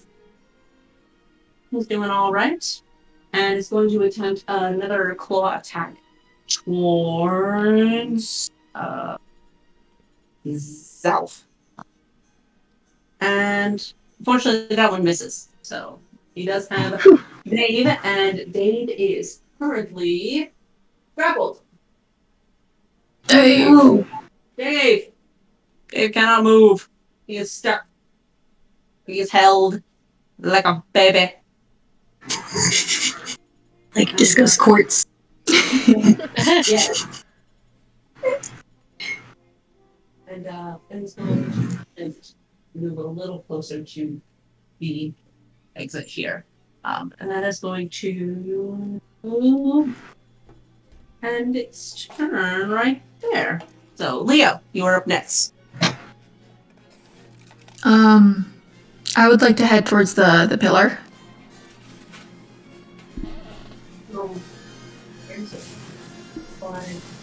More cannons, yes.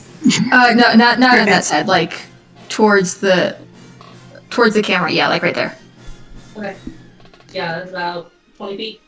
Perfect. And having absolutely no idea what this creature is, I would like to use my action to cast detect magic. That's a new spell. Okay.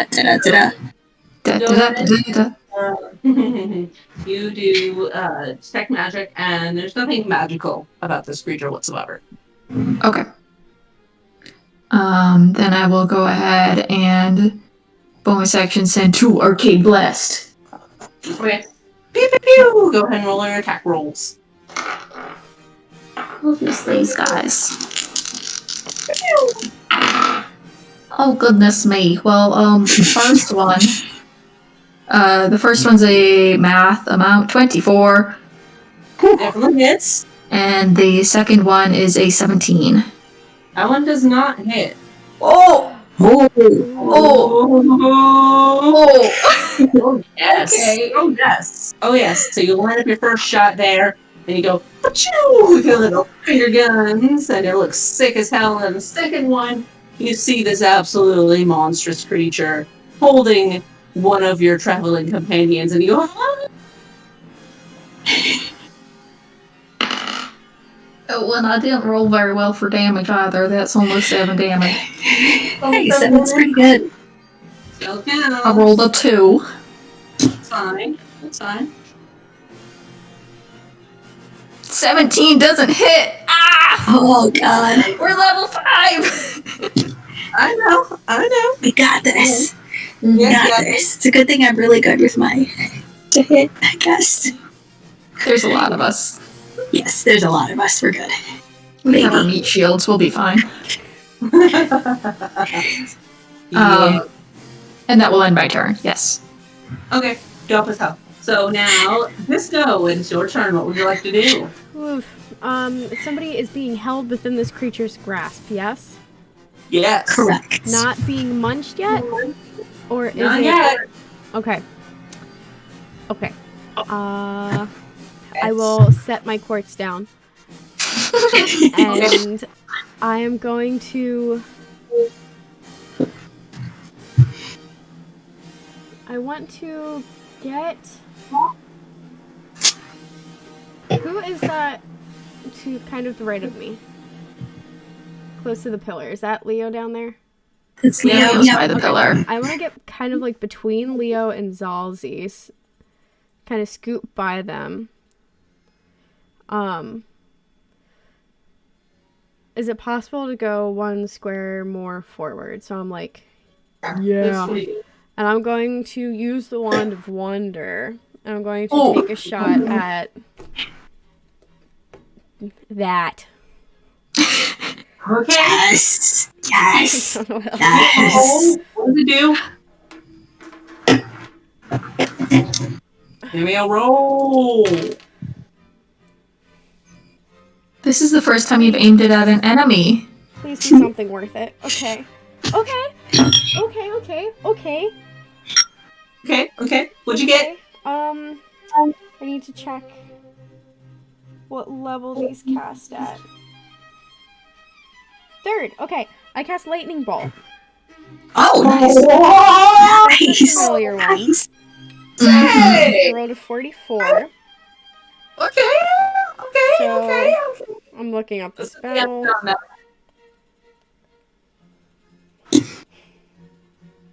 That is a very helpful one. Okay. Mm-hmm. So, that is a dex save.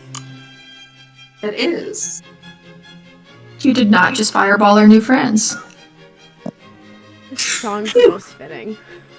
It does. It really does. It does. Hide. Oh. It's like when I went off finding conductor pictures of people casting with wands. And Yeah. Jesus. yeah, References. this is from it's Misfits. perfect. Yeah. So it rolled a 16. Okay, so it's saved, so it takes half damage. Fair enough. So it takes 15 points of lightning damage. That's half Damn. damage. Pretty good. Nice. That's still really good. Dang. 16, you said? 15. 15. Nice. Wait, is that 15 halved or? 31 total, so 15. Damn. That is 6 of damage. Holy cow. Nice. Wow. Yep. That wand of wonder finally paying for itself. Mm-hmm. Done that.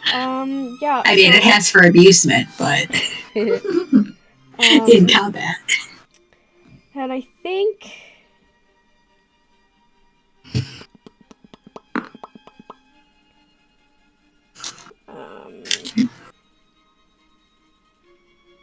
That's all. And you can't. No cantrips or anything?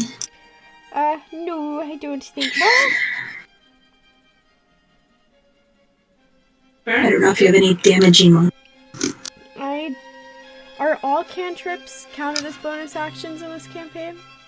Yes. All of them are? Yes. Okay.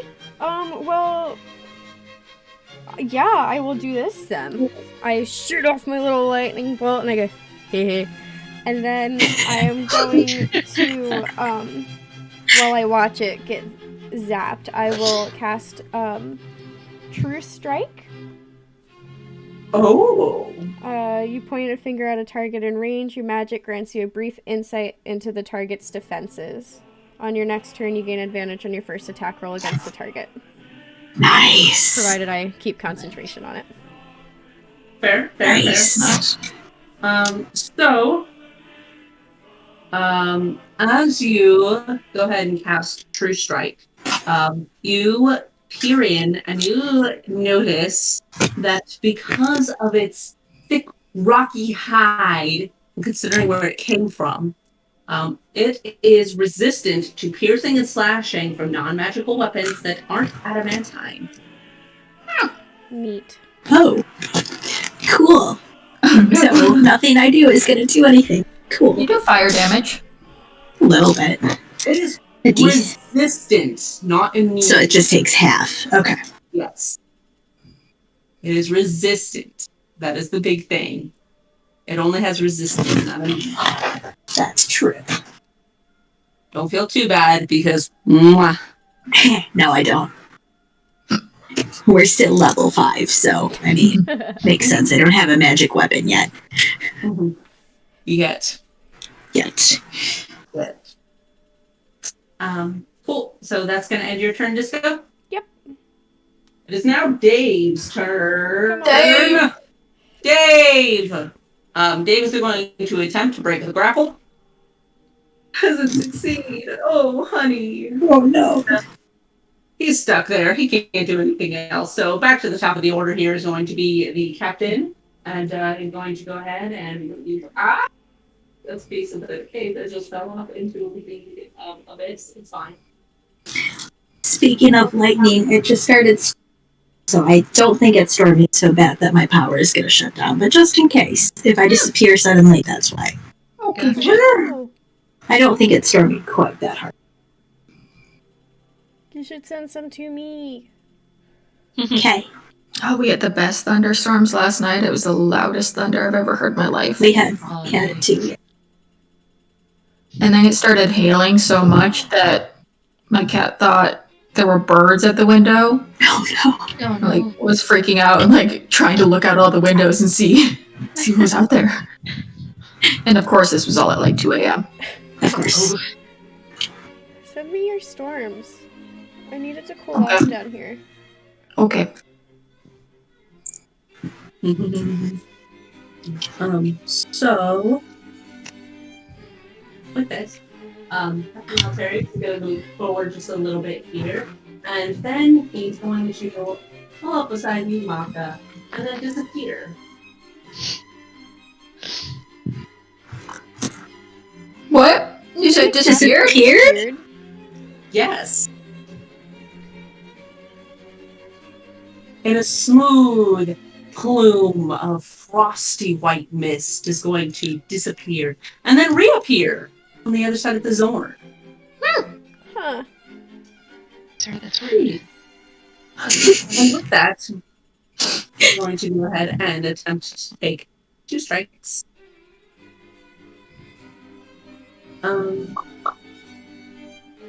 He is long sword. Ooh. And that wasn't very good. Let's try that again. Okay. That barely hits. Okay. Cool. Sweet buddy. Okay. Hey, though. Okay, so it's going to be 6 points of damage from him. Alright. Not bad. Okay. Oh, so that's going to end his turn. It is now Zalf's turn. He is going to also attempt to attack this bad boy with his breath weapon. Because he's With his what? Dragonborn. Breath weapon. Breath weapon. Spicy lad. So actually, the Zord has to make a con save, doesn't it? And that's a son of a bitch. He succeeds. So, Ripperoonie. That's their turn. Rosie, you are up. Boy, howdy. This is a lot of combat economy. Alright. Hey. Gonna need you to move. Scooch. Off. I know you're upset. Go! Ugh. I'm just imagining that Zalzi talking to Disco, because Disco is right next to Zalzi. Scooch. Move, I know you're angry. Would you like to move forward a little bit? I don't want to be too close to this thing, and I think I have a fairly clear shot where I'm standing. You are looking this monstrous bulbous being with multi-feet and multi-claws holding on to Dave, and a toothy maw, a little beady yellow eye looking right at you. Ah, lovely. I'm gonna have trouble sleeping for a week.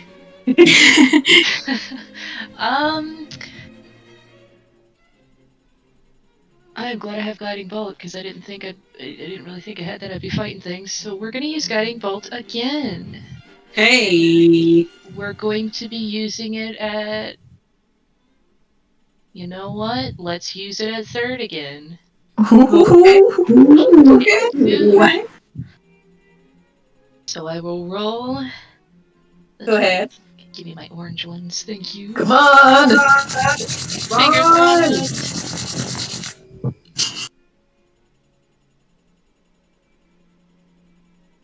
And I got 11. Oh, no.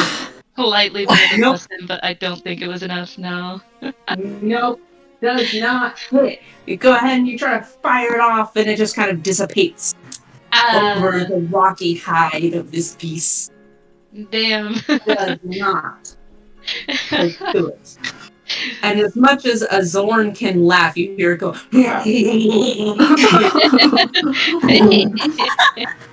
excuse you. Alright. Zorn casts emotional damage. Yeah, Oh my god. I feel like that was a vicious mockery. Yeah.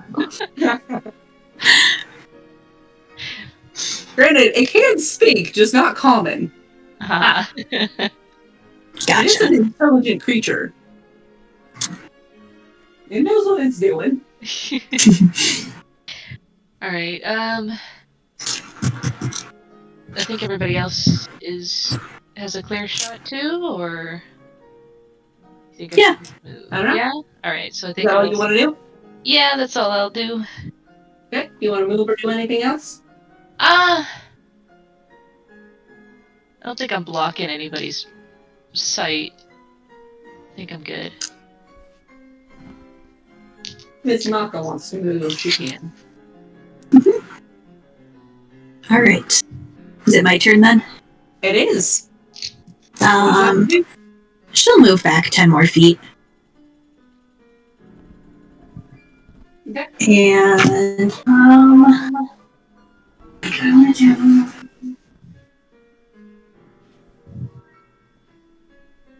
Actually, you know what? Since I can do it as a bonus action,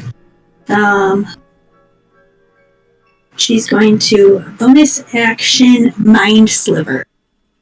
Ooh. So the creature has to make an intelligence saving throw. Okay. 7. That is definitely a fail. Yeah. So it takes 1d6 psychic damage to start. So that is 2 big Okay. damage. And then it has to subtract from a saving throw by the end of the next of. Hold on, is it my next turn or is it? Let me double check. Spell real quick. Does it continuously take damage? No. It just subtracts a d4 from. Oh, I don't have Beyond open. Oh no. Damn it. Okay. Only takes the 1 damage, I know that. Then.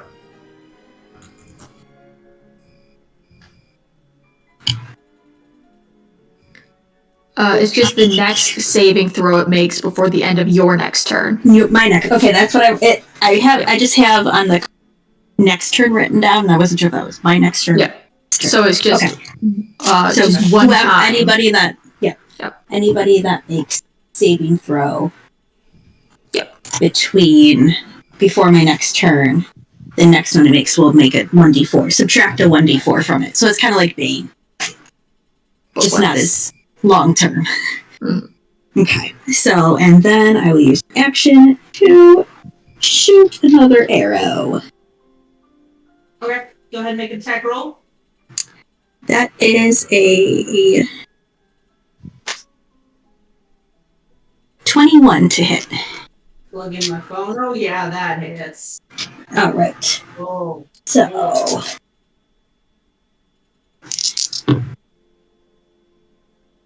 7 piercing, reduced then to 3, I guess. Or no, wait, I keep forgetting to add my damage. 7 plus 4 is 11. So reduced to 5. And then 3 fire.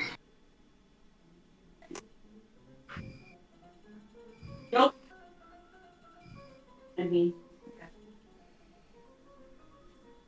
Plug in shit.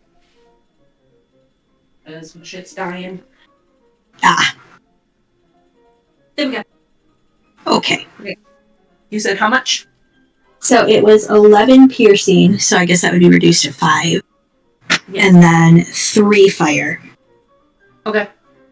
And that's my turn. Dope. Okay, so now with that, it is now the Zorn's turn. And it's going to attempt to, now that it has Dave in its grasp, going to attempt to swallow him. No! Dave! Dave! And, yep. Dave. Goes ahead and just kind of lifts up the claw and goes, No. Oh, poor Dave. Dave. And with that, it is now going to go ahead and move using its Earth Glide. Oh, that sounds dangerous. Oh So this now, you watch as the whole form of the Zorn kind of steps into the stone and disappears. no. Oh no. Oh. Moving out of melee range now means that both of them get an attack of opportunity. Oh god, you guys roll terribly! Oh fuck, they both missed. Oh no. That was awful! Now that ends its turn.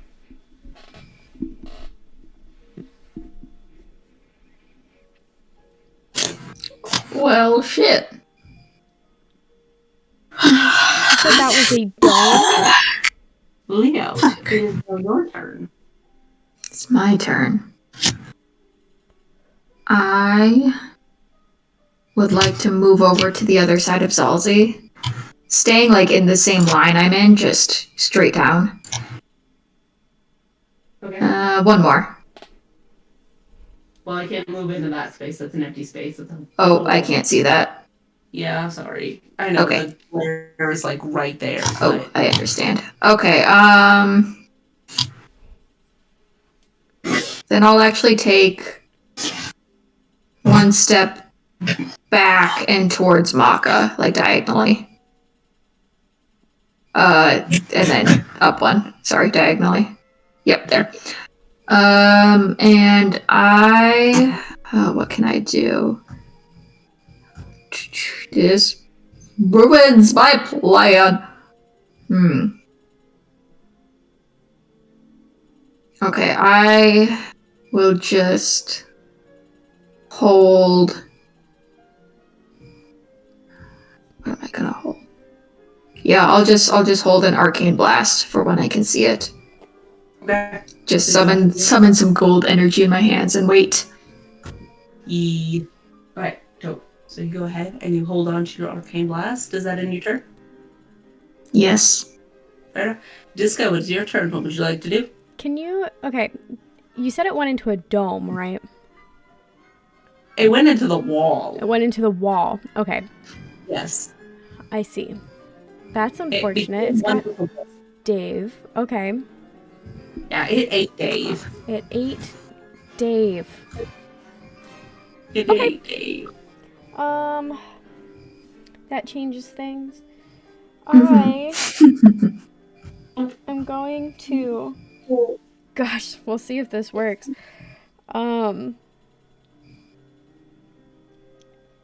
to do so, I will be dropping True Strike, but that's okay. And I will cast Mold Earth again. Okay. I don't know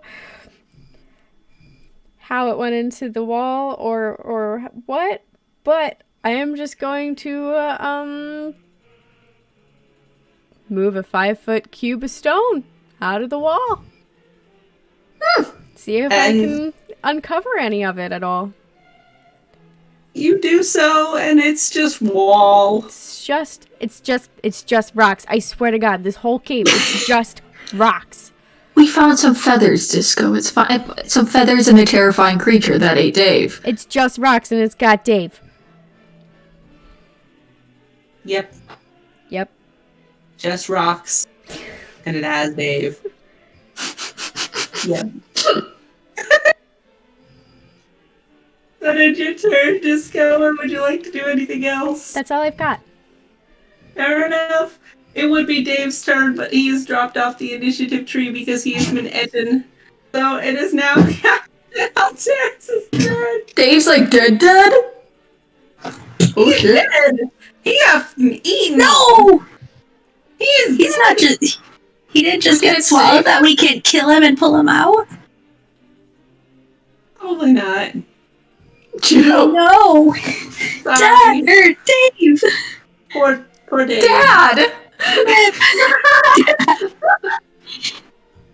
Poor Dad. Yes, Dave is no longer with us. Poor Dave. No! Alteris is going to immediately book it back over to 20, 25, and is immediately going to move back over here with y'all. And go to follow suit and go around the outside and kind of take up this space over here just to kind of keep in cluster, keep all eyes open. Yeah, and that's gonna end their turn. Zalzi, it is your turn. What would you like to do? I don't know if there's really anything I can do. So you can do what I did, which is hold an action, which just means you can pick, like, if you want to cast something or do anything when you get a trigger. So my trigger was when I see it, I cast a spell. Yes. Ah, okay. Yes. It does use your reaction if you use it, but we don't really have much else we can do right now. Yeah, I guess I'll do that then with the guiding bolt. Oh, and just so you know, if you start casting a spell, or if you are holding a spell and you never use it before your next turn, that spell is lost. Alright. So, I mean, you can do it, definitely. We just Yeah. don't know when we'll see the thing. Right. Just so you're aware. I will take the risk and hold on to guiding bolts in case we see Fair. him. Alright. Cool. So that's going to end your turn. Maka, what would you like to do? Hold a arrow attack until we see it again.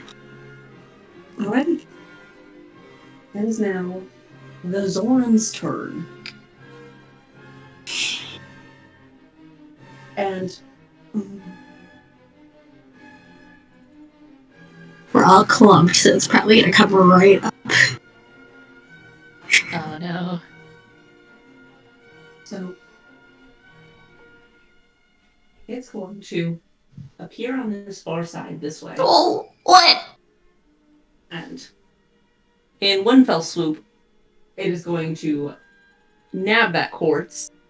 No, not the baby. But as soon as we see it, we all get to use our things. Yes. And it is going to go ahead and swallow that quartz. Oh, no. No. It's fine, we can perform some surgery once we kill it. Maybe. The quartz can maybe be saved. I will happily dig into this creature to get that fucking rock back. And maybe Dave. Rock, yo. Oh, yeah, and Dave. And Dave. And is now going to fully book it. Wait, no, shut that up. Wait, but don't we get to go before it gets a Yes. So you chance guys to go move ahead at and us? Okay. Go I'm ahead and make scared. your attack rolls. What you got? Natural 20. Ooh. Nice. Not that it's gonna be much, but it's I also, one of mine was also a natural 20. Oh my god. Are we doubling the damage or rolling double dice? Doubling the damage, 1 die. Okay. And my other one was a 20 total, or sorry, 21 total. Okay, sick. That, I'm assuming that hits. Are we still rolling the 20? Mm-hmm. Yes. For your guiding bolt, yes. Okay. Okay, it's the same. I got 11.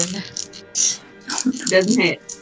Oh, sorry, dog. Oh, that's entirely... Okay. I rolled the wrong one. Alright. So 12 piercing, reduced to 6. And then 10 fire. Okay. Very sexy of you. Alright, Leo, what'd you get? A lot. What? The first one, that was the natural 20, is 25 points of damage. Kill it, guys! From an Eldritch Blast. Damn. Arcane Blast, excuse me. Sorry, Arcane. Sorry. And then the other one is 12 points of damage. Okay. You said the first one was 20... 25. 25. And then 12, so 37 total. Okay, this thing's starting to look real rough. I'm gonna be really Oh. honest. Okay. Come at me. Bring it on.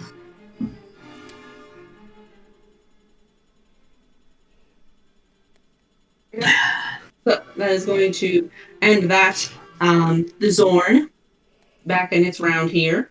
Because all it did was move. It hasn't attacked anything. You guys got your reactions in first. The Zorn is going to go ahead and make 2 attacks against you, Maka. 1 to try to grab you, and 1 to try to eat you. Yeah? Let's see. That one is a... That is a 10. I imagine that does not hit the first one here. Mm-hmm. Okay. And it does not get its bite attack in that round, so it is going to attempt to strike again. Oh, yeah. Okay. Because it gets 3 attacks. Oh. Because, fuck yeah. And I swear to God, I am not bullshitting you, but that's what it says on the card. I believe it. And this one is going to be 24. That hits. Definitely. That's going to be that's 9 points of slashing damage to you, my dear. Okay. And you are considered grappled. Yeah. As you would flaws. Oh. So that is going to end its turn. Leo, what would you like to do?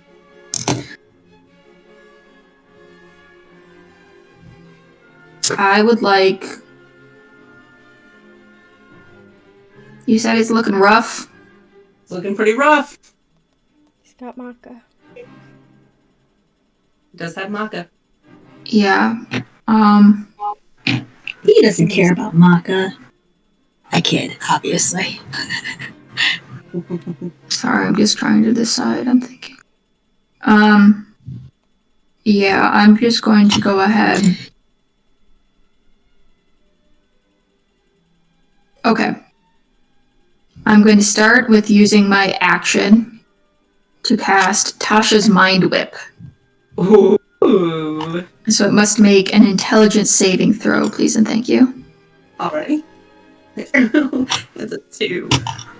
Yeah, that's gonna... Oh, shit. I didn't mean to cast that twice. Okay, so it takes... Sorry, I've never used this spell before. Okay. Good. So it takes 1, 2, 3, d6, 9 points of psychic damage, and it cannot take any reactions until the end of its next turn. And on its next turn, it must decide whether it gets a move, an action, or a bonus action. Okay. Nice. So it only gets one of those 3 things. Okay. And then I will bonus action Arcane Blast. Okay. Very sexy of you. Go ahead, make your attack rolls. Are you just doing 1 or you doing 2? Always 2, but they both miss. I rolled a 2 and a 4. Yeah, nope. Sorry. No dice. Okay. Lots of dice. They just rolling. I used all my luck last time. Your turn. What would you like Oh, sorry. Am I in melee range with it? Yes, you are. It doesn't get any reactions. I'll back up. There you go. Perfect. Yeah. I thought you did that on purpose. Very, very sexy of you, Monsieur Monte. How dare you? Okay, I'm done. All right. Sick. Okay. Cool. Disco, what would you like to do? I am going to, watching it grab Maka. Just kind of go, shit. I'm gonna try and scoot around whoever's in front of me. Okay, so that would be Zalf right there, so you can go ahead and Just so I can around have this way. a direct line. And I am going to, rah, and, I will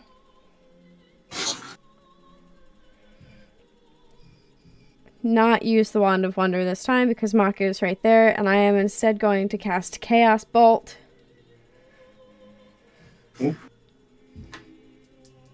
Hopefully I can get something.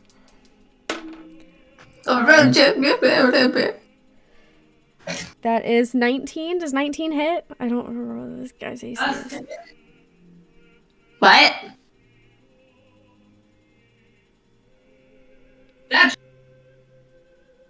We can't hear you.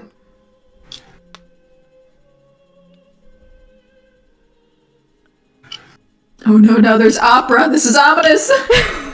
Oh no. Oh, no. I know a 17 missed and a 21 hit, so. Yeah. Right there in between. So it's either 18 or 19. 19 just hits. Oh, Okay. thank Okay. God. Nice. Okay. Alright, and I cast that. I didn't say this before, but I cast it at 3rd level. There you go. Okay, 2d8 and 1d6. And you are going to be the damage type. Okay. So it takes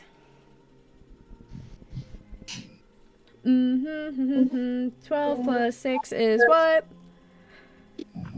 18. 18. It takes 18 points of thunder damage. Damn. Ooh. Disco. How would you like to do this? Do it. Woo! I am going to look at it. And I'm going to say, give me my rock back. I'm going to cast Chaos Bolt. And that's it. That's it. Not drop Maka, but give me my rock back. Maybe Maka is Disco's rock. You don't know this. I mean, Maka is Leo's flower, so It's true. This is Yeah. true. Maka is Disco's rock. That's so tender. Oh. Oh. So, yes. You go ahead and you fire off your Chaos Bolts. And this particular Chaos Bolt is unlike some of the other ones that you've cast before. You gather it all up in your hands and you feel the electricity coursing through you and you fire it off. And okay,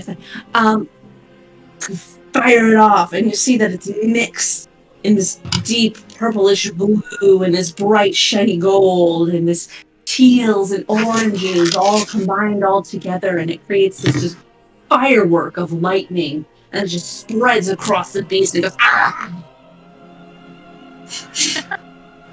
and it falls over. And some of it just crumbles into rubble. And most of it is still there. But it does drop Maka. And congratulations, guys! You killed the sword. Yeah. I didn't get eaten. I know. What about Dave? Somebody cut into his stomach. I'll run over as it crumbles and as Maka falls. And set my hand on Maka's shoulder, I guess. Whatever. You okay? Yeah. Thanks.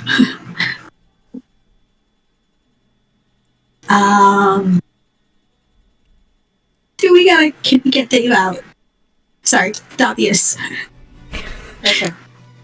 So you guys go ahead and you wander over there. Captain Altarius and Zalf wander over as well, and they immediately start just cutting into this thing.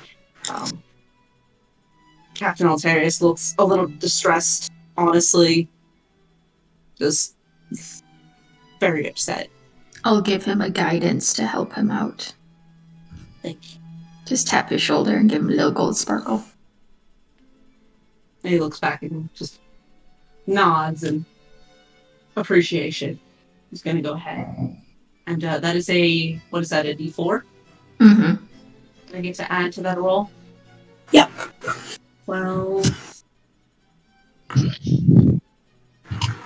14. 14 plus strength modifier, so it's gonna be a 16. It's pretty solid. And he goes in with his sword and just like stabs into a soft part that's already been wounded. Goes ahead and pulls it open there, not knowing anything about Zorn biology, but fuck it. He goes in and you see his hands, he's like hesitantly, but already trying to dig through whatever he can find. And I had to make an investigation check while being helped. So 15, 16.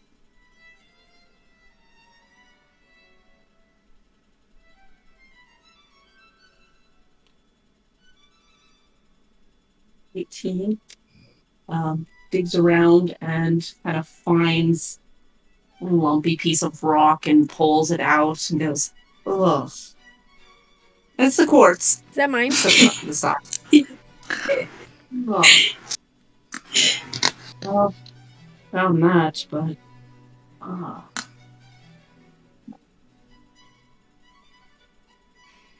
it keeps digging through. Shakes his head. Can't How find is he him. already? How is he already digested? Zorns are known for eating rocks and precious minerals. They have very acidic stomachs. Yikes. Yikes. That's a good thing I didn't get.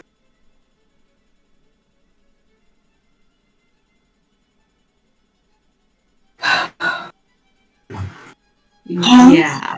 For something that digests poisonous mushrooms and rocks and minerals. Yeah. I'm gonna wander over. Is the rock like breaking down at all at this point? A little bit, yeah. You can see that it's sort of smooth, like it's been a little tumbled. I'm gonna. Kind of gross. Okay. Well, I'm sure it's fine. I'm gonna pick it up with my bare hands and like wipe it on my pants. Ooh, go ahead and make a con save throw for me. That's spicy stomach acid. That's fine. 23. Ooh. Okay, fair enough. So you've had your experience in dealing with some nasty shit, and you managed to kind of get enough of it off that, like, you're okay, but it sizzles the pants a little bit, and you got a little patch in there. Got a little hobo hole in your pants now. Thanks for the rock. Yeah. Oh. Had I known. Oh. Well, he certainly did his best. It was a good kid.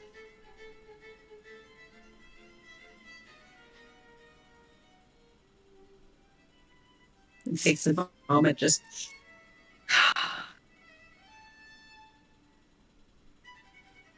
Mako will walk over and give them each a flower. Salt for the captain. Thank you. Thank you.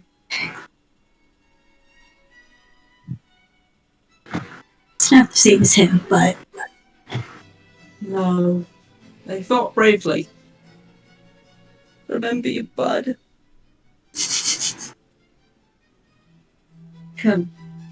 Well, they both kind of like worked to push the Zorn kind of out of the way a little bit there and clear the pathway again. Get it all opened up and shit. Yes. We knew what we were doing coming in here. We'll remember Dave in a proper way when we come out. I'm Shall we? sorry, we're continuing? Oh, yes. There's still more to explore, isn't there? We just saw a man be eaten in front of our eyes, and we're going to continue on. Have you never seen somebody get eaten before? No, no, I have not. Well, Have you? part of the risk, yes. We can always head out and camp for the night and come back in. We've been in here, what, an hour? If that? Yeah.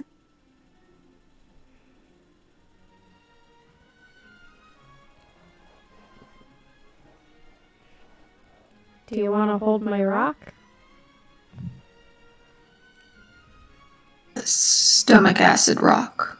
I wiped it off. I'm alright, thank you. And you can see his brow is just furrowed. He's looking very perturbed, if I do say so myself. You're not much of the adventuring type, huh? I cannot say I'm used to this side of it, no. This is part of it, unfortunately. Sometimes you lose people.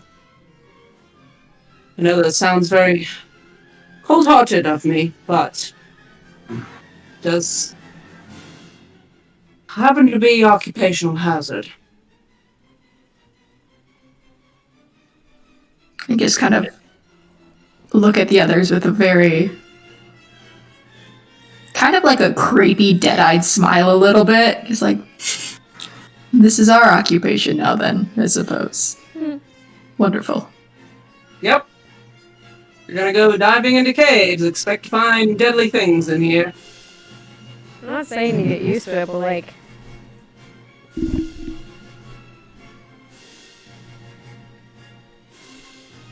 Was that the end of the sentence? No. Yeah, that was the end of the sentence. Alright. Maka will also offer a You cut out at the end. Maka will also offer a flower to. So Leo? Sure. Yep. Grab it and look at it. Alright. A little bit of life. You know. Any seasoned adventurer will tell you that this is part of it. And you never get used to it. You just learn how to handle it better. That's a good way to put it. Well, I will honestly say if we go another hour, or if we don't make it another hour without losing someone, I am leaving. Yeah, That's fair. very fair. That is very fair. Not Unless it's me, in which case I will be going nowhere. Lovely. Well, We will make sure it's not you. you'll be We'll going try. somewhere. Just on a different plane. Yeah, I would like to not think about it. Thank you very much, Disco. Shall we carry on? Would you like a drink before we carry on? Would that help? No, thank you. Okay. There's hallucinogenic mushrooms, if that is The something very that- No. business one's wonderful. No. the No. other side of that is if you wanted, we could take a short rest here. We at least know that this portion of it is safe. Take a breather. Indeed. Take a think. I am actually uninjured, so I'd be fine to carry on, but if... I'm fine to carry on. Unless any of you would need to rest. I think it was less of a physical rest and more of like a mental, emotional rest. More time with my thoughts. Lovely. Is it better for you if we... I can knock you out. No, Maybe thank let's you. not do that. Let's not do that. Oh, whatever the rest of you need, I'm fine. Regardless of what choice we make. I'm good to continue. Fair enough. Maka's still holding her bow, technically, so it's still on fire. She's just gonna keep holding it at this point. Because the right lasts until I drop the weapon or complete a rest. So, just now that she's on edge, she's going to continue to keep it lit. That's very fair. So, go ahead and continue on. However, a scene change is required. Allow me a couple of moments to do so. We can continue to talk. I'm gonna try and shove my crystal into my not big enough bag. I recognize it's going to stick out, but it's like a, you know that scene in Princess Diaries when she like tries to shake the like antique Yup. jewelry box into her backpack. That Yep. not going in, but it's going to. Disco, would you like me to put that in the bag of holding for now? Is there room for it in there? I feel like we've got a lot of stuff in that bag. There's plenty of room. Are we sure? Yeah, I can have it back? of course you can have it back. I'm gonna grab onto the crystal and try to shake it back out of my bag. Hand it over to Maka. Put it in the bag of holding. Open my bag, make sure I didn't break any of the potions while I did that. No, we're okay.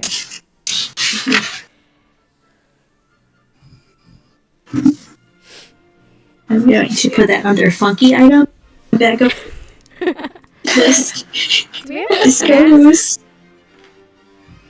Disco's acidic course. Yeah, Disco stomach. Any snacks? I know we're not taking a break, but I can like munch while we walk. I'm sure we have food. Yeah, we want a good amount of rations. Just feeling a little munchy. And we have all. Disco, I thought you didn't eat any of the mushroom. What? That's the wrong kind of drug. Wait, what? I'm sorry. Oh, You cut out for me, Riley. I'm sorry. I was because you said you're feeling munchies. Oh, I see. Yes. I didn't. I mean, I was there when Maka touched it, but I didn't like. Believe it or not, I didn't stick it in my mouth. Shocking. That's I a know. first for you. That is a first. Exercise in self-control and restraint. Delayed I know. gratification. I'm gonna grab some on the way out. I do still have some of my trail mix if you would like.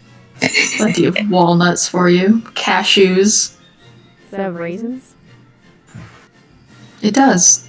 I picked most of them out already, but there are a couple left at the bottom. Oh, you're a raisin kind of guy. I know we've had this conversation and I cannot remember what I said Leo liked. I'm pretty sure it was the walnuts that you liked. But raisins are good as well, I think yes. so. I don't remember if I wrote it down in my worksheet. I probably did, but I don't remember how long ago that was. I'll take a handful of nuts if you're willing to share. I'll pull out my bag of trail mix and pass it around to anyone who would like some. Fair enough. Munch, munch, munch. Take a couple handfuls. Premium. In Trail honor of mix. Dave. To Dave. Oh, good. Mako will grab up. Mako will take out the non-fey, the regular bottle of whiskey, take a small swig, and then pour a little bit out. Pour one out For Dave. Yep, pour one out for Dave. May he rest in acid. No. Lovely. Yeah. So, Ozzy, are you doing all right after that? Halsey takes a deep breath, little shaken up, I think understandably. Mm-hmm. I think I'll be fine. I'll kind of lean into him a little bit and not like whisper, but speak under my breath. Just be like, I think we might be the only sane ones here. What? Everyone else is fine. Why are they fine? Maybe they're more used to peril. Suppose. It's Mako not will just me, also. though. That was insane. Right? That was not Being a normal thing to experience. He's like kind of wide-eyed and a little manic looking right now. oh, Please tell me I'm not crazy. No, he's not handling it well, bud. He just saw a man get eaten before his eyes. He's having a perfectly rational reaction. Yes. Mako will also offer power.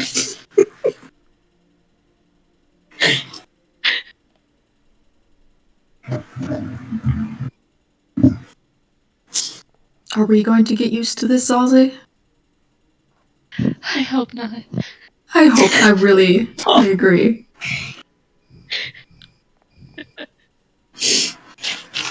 I wasn't lying when I said if another person goes in the next hour, I'm leaving. I'd rather not lose another person. I would really rather not. I found it. I have it in my notes. Leo likes walnuts. No, Leo likes walnuts and Disco does not. Yep, that checks out. Okay, sorry. I had it written down. Listen, I wrote down wine tasting notes. Of course I have down Disco's or Leo's tasted nuts. You're an incredible lore keeper. You really are. Absolutely. Why, thank you. Absolutely not it. Yeah, after we finish that conversation, I'll just kind of give Zalzi another, like, kind of wide-eyed look, and then just pull myself together a little bit and give him a nod. Yeah. Carry on.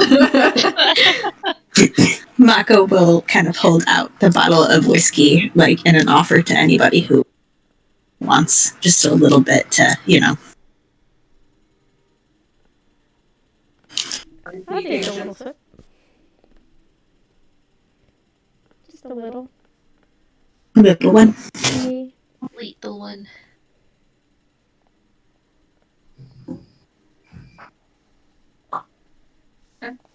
Sick.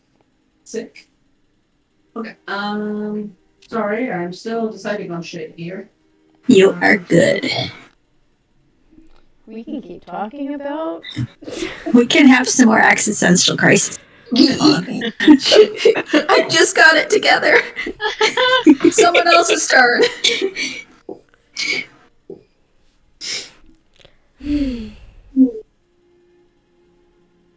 I am eager to look at something that is not rocks. Well, Dare I say. unfortunately, it seems there are rocks up ahead. We still have to keep an eye out for a dragon with the feathery winged dragon, too. Feather dragon. Oh, lovely. Take those feathers. Huh? Did any of us take those feathers? I'm guessing at least somebody did. I don't know. I had assumed we handed them to Zalzi and he held on to them. Yeah. If you would like to. But I guess I'd still have them then. okay. Two pretty Or feathers. if you put them back down, they're right around the corner. Yes. Dropping them would have been a reasonable response. Yeah. Yeah, that's reasonable. Because if I was the last one holding on to them and I saw that creature, I probably would have dropped them at some point. So. That is a-okay. Do we know what we talked about what it would be? Yeah, the snake bird. Snake bird. Waddle. Waddle. A waddle. Waddle. Waddle. Interesting. Oh god. Duck walked up to Oh god, I was just gonna start singing that. I hate you. Now it's gonna be in my head forever. Got any grapes? Do we know anything that we need to prepare for this critter?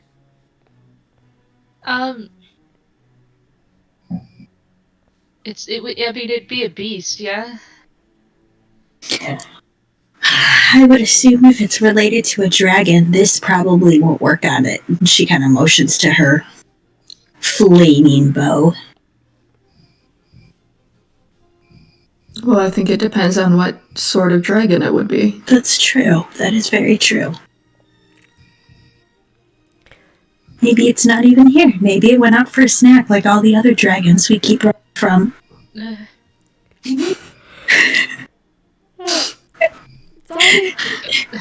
So is it considered a dragon or a beast, or is that kind of one and the same for this thing?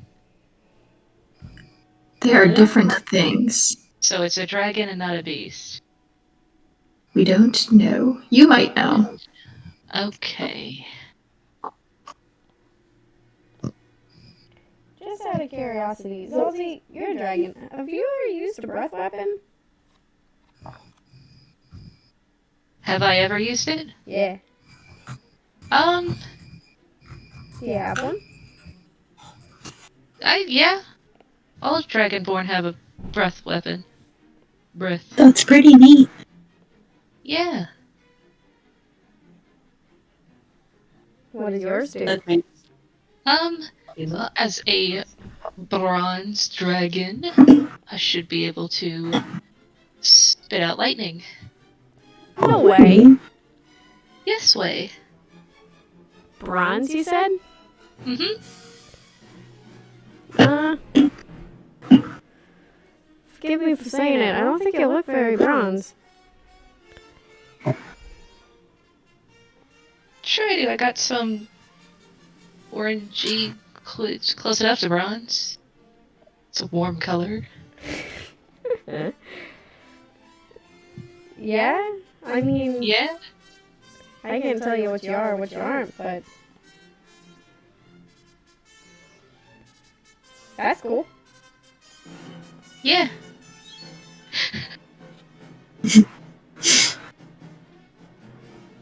Might be beneficial to have if we're going up against more dragons. Yes. It's true. This is That true. is very true. I have like a pseudo breath weapon thing. But it's not quite the same. I have a... Weapon? Hmm? What pseudo breath weapon do you have? It's like a spell. Oh. Where I can like kinda have like a dragon breath thing situation deal for like a little bit. I can also give it to somebody else. I guess only once, but I didn't use it, so. I just have if I drink a lot of whiskey and then breathe on. That's my breath weapon. Okay. Sometimes after I drink a decent amount of coffee as well. That tracks. That's why I carry a pouch of dried ginger with me for just such occasions. Ginger breath? It's better than coffee breath. It's true. That's why I eat bacon all the time. They're going Better than boost breath. Oh no. Oh no. Oh no. And here comes our good pal bacon breath. Oh no. Oh god, I have to write that into lore. Mm-hmm. It's canon. Alternate names. Bacon breath. I say lovingly. On the official wiki, yeah. I wonder how that pickaxe is doing. You could go back and get it, I guess. I think fondly of her. I hope she's having a good day. Why did you throw her that? Because I was upset. I needed to release my energy, so I threw it. Whoa. You could have picked it back up. I could have. Kind of gross. Okay. So, I'm almost done here. I promise, I swear to God. I tried looking it up to see if it would tell me if it was a beast or a dragon, but I didn't see that. But it is a very interesting creature. Ooh. Like that. That kind of sucks.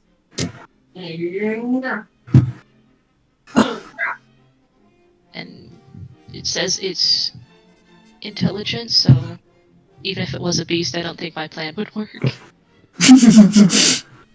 This is why we bow.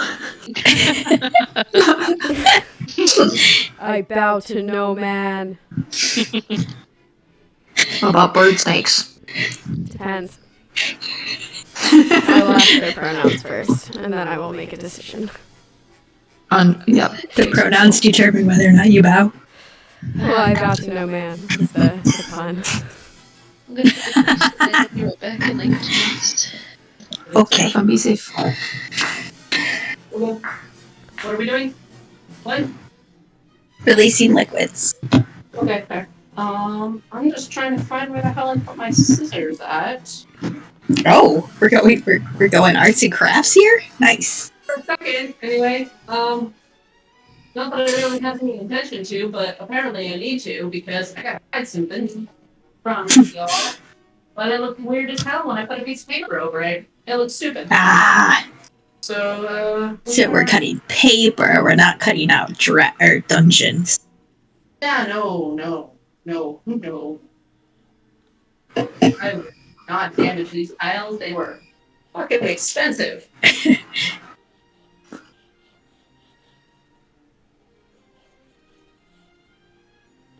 Okay. Last piece. Yeah. That works. All intents and purposes. Ooh. Ooh. What was that? Oh, cool. Looks like we're gonna find.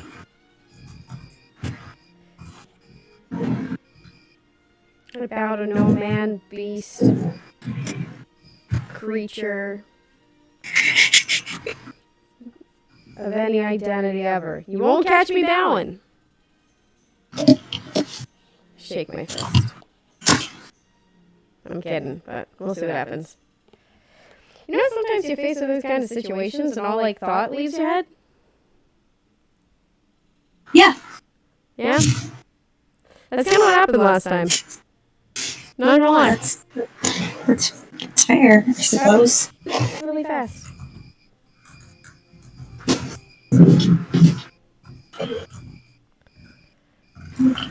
Yes, okay. Yeah, okay. Just in time for me to get back. Nice. And I grabbed my flask so I can pour one out for Dave by pouring one into my mouth.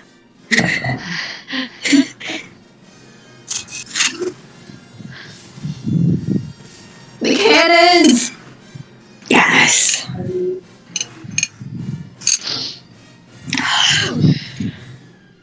Are the cannons gonna be our,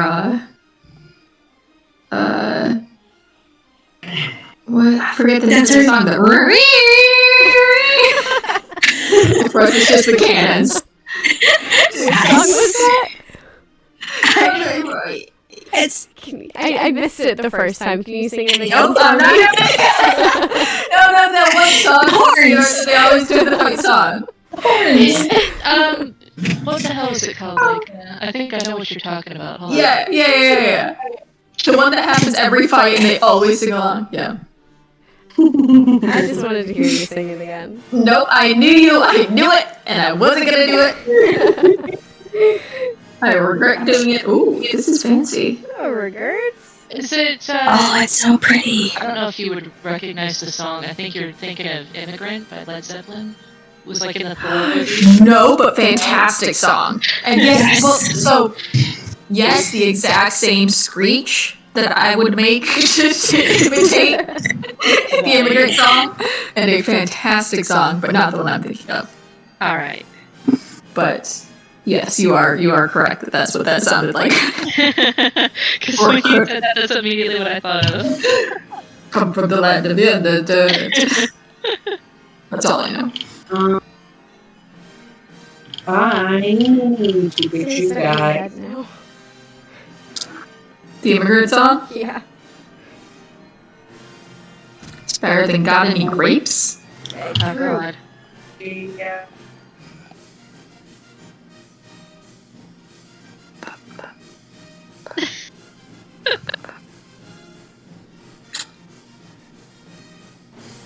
Didn't work. How do I command it to stop? Pancake! Pancake? I can make it show us a cat.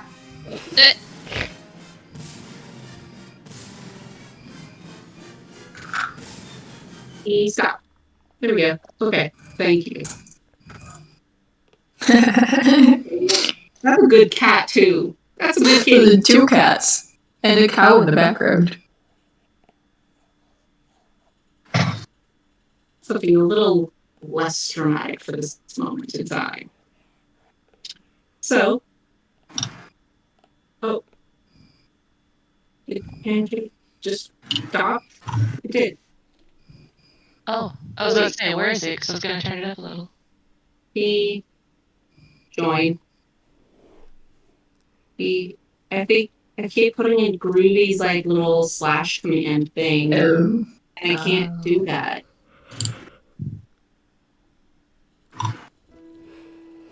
There we go. Now I got it. A little more chill. Just slightly more chill. Fewer cannons. Fewer cannons. Because Fewer cannons. A little aggressive. So you guys go ahead and let me put your minis back on the board here. Switch. Switch. So you've already explored this little section right here. There's not a whole lot of anything else. I'm add other pictures. Yeah. You guys go ahead and do this. Marching order. What do we got? Definitely towards the back. Yeah. Or Leo. He's I'll not take handling this. Leo's space and head up towards the front. I will prefer wherever the middle may be. Or at least close enough. That's the smart move. I will Yeah. take up the rear. Mm. Right in front of Leo. Bow on, ready to rock and roll here. Oh, I think switch Maka and Leo, actually. I think Maka was in the way back. Yeah. Apparently, we are a little echoey. Oh! Uh-oh. I don't know. Just in general. Cheese and Leo. How's that? I will see. I guess we will find out. Yeah. A little bit in general, it sounds. Oh, okay, everybody. Okay, so it might just be a technical thing then that we can't really change if it's everybody. Interesting. Interesting, yes. We'll have to listen to the, Yeah, we'll playback play later with and it, see. yeah, and see if it's something we can adjust for the future. Thanks for the feedback. Cool message. Yeah, I'll pull my mic a little bit closer, and I've got headphones in, so hopefully Yeah. I'm not echoing, but... If it's, because I don't really hear it, so it must be a Twitch thing, that if it's everybody, Twitch or it's Discord. probably Twitch or Discord, yeah. Probably Discord, if I had to guess. Yeah, probably Discord. We love you, Discord, sponsor us. Yep. Please, this will like a gigantic Wumpus plushie in my room, and I will put him in eyesight. And Discord sponsors. Anyways, cool. So, yes, you guys go ahead and you approach the next section of the cavern system. And as you move forward, you see that there's a fairly large drop-off. And as you guys keep on moving, and flash the torch a little bit, and Captain Altarius calls out to the rest of you guys. Stairs up ahead! It looks like we're going deeper. Is everybody ready? As ready as we're gonna be, Yeah. I think. Go ahead and descend down the stairs. Altarius hits the bottom here.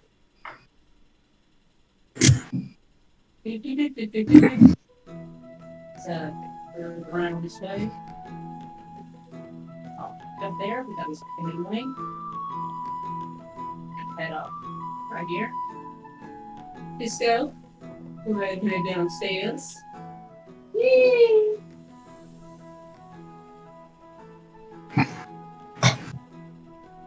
Fair hiding the room a little bit here.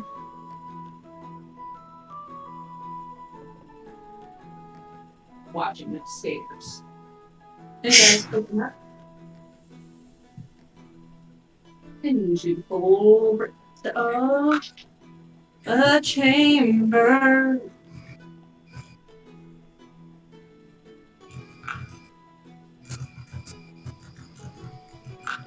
You guys see that okay? Wow. Zoom. Yeah. That's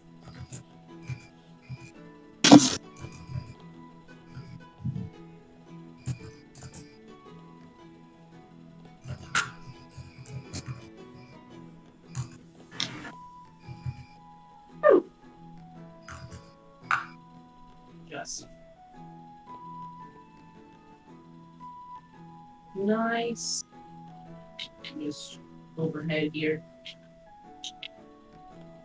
You don't have to see my feet in the shot, but it's good. Yeah. Alright, so there's that. What would you guys like to explore first?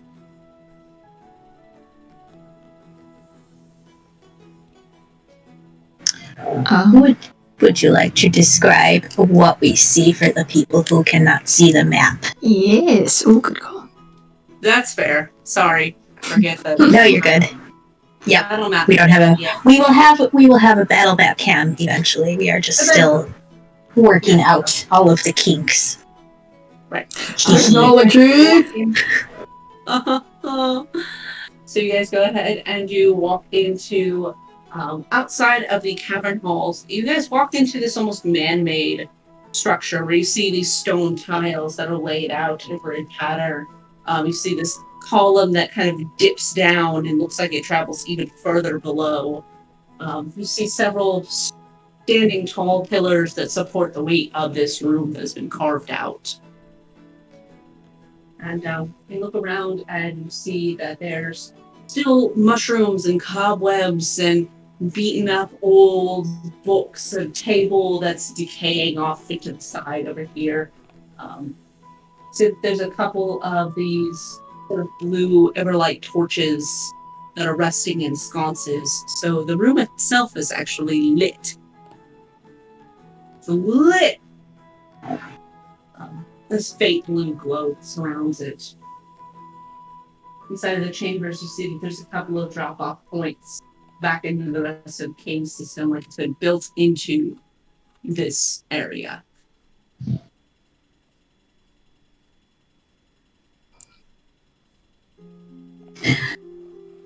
Well, this certainly supports that man-made here, not true cavern. You're telling me. I had no idea. Go ahead, Leo. Wild. Oh, I just, sorry, a moment, if I may. And I'm going to put up, detect magic. And I'm gonna keep it up for the entire time that we're in this room. Mock is gonna immediately walk over to the little pool. Well, will you give me just a minute? I want to make sure no one's going to die. Okay. Fair enough. So, you go ahead and you walk a little further in. Sorry, Zaldi. Scoot you. Take fun times. We'll wander right up in here. And you immediately get a couple of blips just from the statued pools that are hanging here. You get a little bing, bing, bing, bing, bing of just sort of faint magical sense. Do I get a school? There's no school? No. Alright. And Oh yes, the pools are certainly magical. I can't ascertain what sort, though. And you look over at the pile of just scattered papers and books and shelves that have been turned over. And there's something magical there that piques your interest. And there's something in that pile as well. On the pile? I would, something magical in that pile Do you of want- books, yes. I would certainly proceed with caution around Maka, okay. anything magical, but nothing seems to be, as far as I can tell, directly harmful. just naturally magical. You do ascertain from what's coming with the pile of books is something of divination. Right.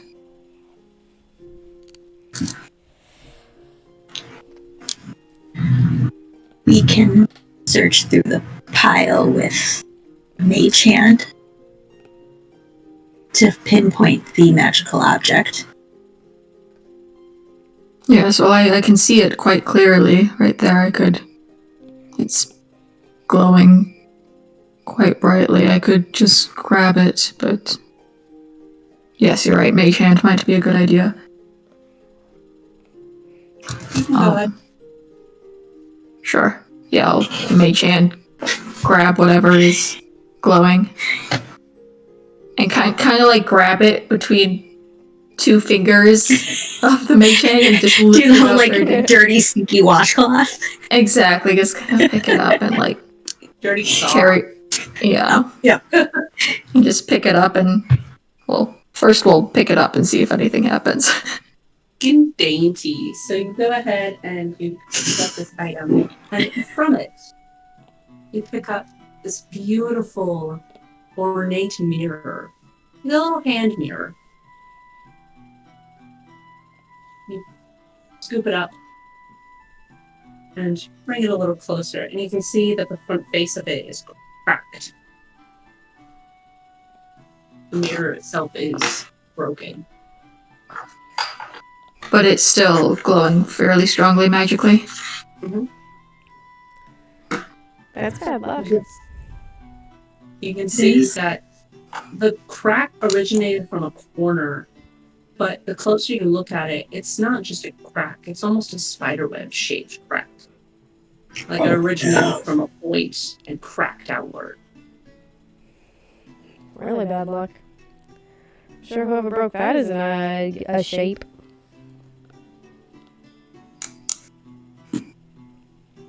And you look on the back of it, and it's platinum, but it's very tarnished. It's been sitting here for quite a while.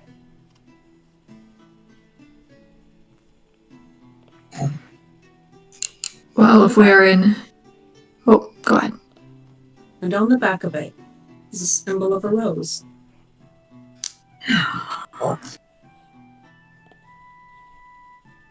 Now this... I actually recognize.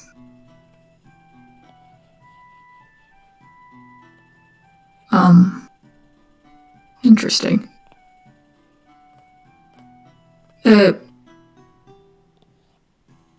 If we were in no particular rush, I could spend a moment identifying this while I was the about rest to of you ask look if you around. would like to do that. So yes, I will go check out this pool here while you do that. Yeah. I'll sit down and grab out my pearl and... Or which way do you want to go? Just to the pool. Or are there multiple? There are multiples. The one by the stairs. This one over here. So this one over here actually isn't a pool. You look at it a little closely and you see that it's sort of mounted in stone, this little base plate. And on top of it is this really ornate cauldron. Also made of stone. With shorthand engravings. You see one of a stone. You see another one of a crescent moon. And you kind of look around it and you see that there's a single star on the back side. And they're all sort of laid out in this beautiful, sort of picturesque pattern on the outside of it. And you look inside of it, and there's sort of a low level sitting of ether.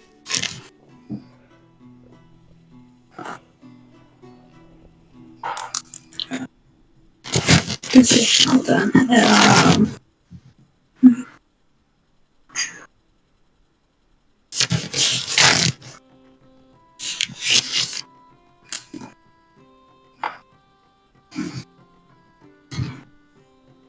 Does it look like does the crescent moon especially look like the symbol that Maka had seen, that Maka and Disco found on the other island? Mm-hmm. Yeah, Okay. it's the crescent moon. Leo, you're sitting down to cast Identify. Yep, it takes 10 minutes, so I'll be there for a little bit while they Fair enough. explore. Zalzi, Disco, is there anything you guys would like to do? I am going to be close to stick close to the group or where most people are staying. Too little reluctant to be alone. Little jumpy. Oh, Sorry, one more time. I couldn't hear you. Oh. Can you hear me a little better now? I'm gonna turn my volume a little bit. Try one more time. Can you hear me now? All right. I said I was going to stand near where the majority of people are. So I don't know, wherever there might be 2 or more people or such. Just stay close by to anybody. Not wanting Leo to be hanging alone. out, kind of right over here. You're right over here. Disco's hanging out over here, checking out this table, unless they want to do anything else. All right. Disco will initially, while Leo is looking over the mirror, try to like watch over his shoulder, try and glean anything that they can from it. But I'm assuming they glean nothing. They get from a the little- mirror or from his casting? From the mirror and the symbol and what he was supposedly interested in. And then once Leo goes quiet and there does not appear to be any more upfront information, we'll wander off after Maka towards the pool. You hang out right over there. Wellesley, I imagine you probably follow suit. Yeah. Hang out over there with everybody else. Yeah. Sick. Anything special over here, Maka? Well, there's the symbols like we saw on the other island. In the on that pillar. With the raven and the pillars? hmm Where There's that thing some, came not out? all of the, yeah, not all of them are the same, but some of them are the same. And there's definitely ether in here. Well, that's good news. Mhm. Does it... Want to take a sip with me? Yep. I definitely do. Maka will bottle some of it up and then take just a small sip from the vial. Disco will drink directly, face to surface of the water, take a sip that way. They must think we're insane. Oh yeah. I will say, Mineral water. Aquarius is watching this very curiously. He's watching a little closely as you guys do your thing here. Both of you go ahead and make wisdom saving throws for me.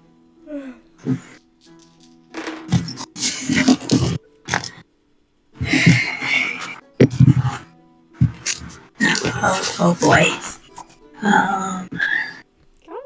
10. Okay. Just go. 18. Not bad. Okay. So, just because Disco got a little higher. Disco, you kind of feel that, like, as you dunk your head in, and you gotta kind of, like, reach, like, waist deep to be able to reach the bottom of this where the water is. Kind of dip your head in, and, you almost feel like you fell through the well. Kind of get that, like, dip, like, sudden sensation that you're falling head first. And in your vision, you appear on the other side of it. And nothing is in color. You look around, and there's sort of a faint bluish green light. But you look around you, and everything else is in black and white.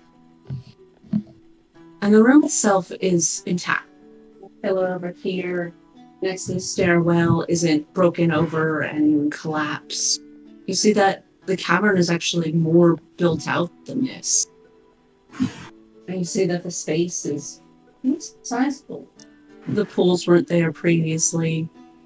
And you look over, and at the table, you can see that there's beakers and vials and books and papers just scattered everywhere, and it looks like somebody is like furiously flipping through them. And you look a little closer, and you see that it's a man.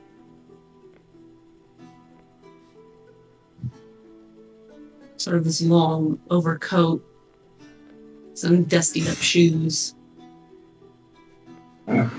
See that they're holding several brightly colored feathers in his hand.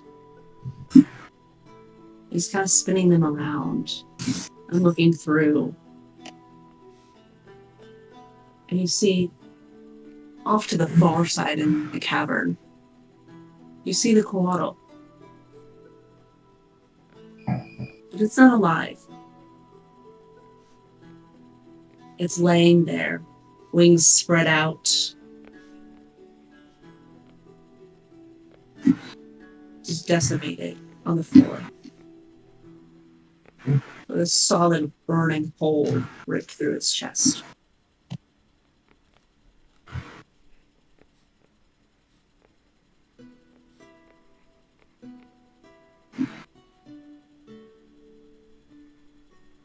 You look a little closer.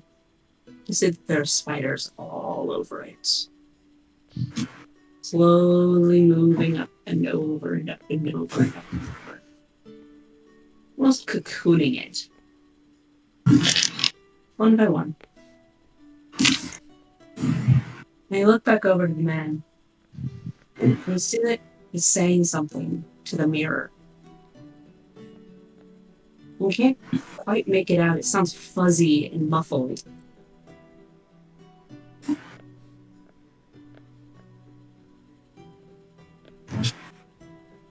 He turns around and sets the feathers down. Kind of turns the mirror around. And you watch as it shatters in that spidery pattern. You see sort of grayed blue face. Long fangs here. And two pincers coming out from the side of the neck. This matted, slick black hair. And 8 eyes set on the forehead. You feel like you're pulled back under through the well. And back into reality. Ooh.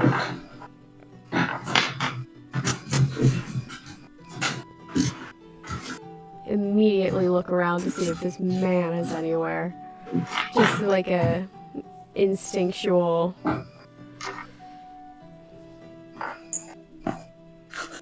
Nope. No. Back away from the pool. Vodka. So you go ahead and take your little shot at ether.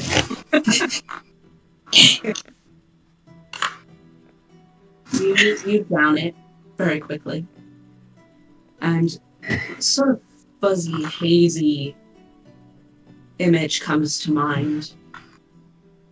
And you look over into the space here as you sort of slowly have it come into your field of vision. You blink a little bit. You're there. It's the same room. It's not as built out.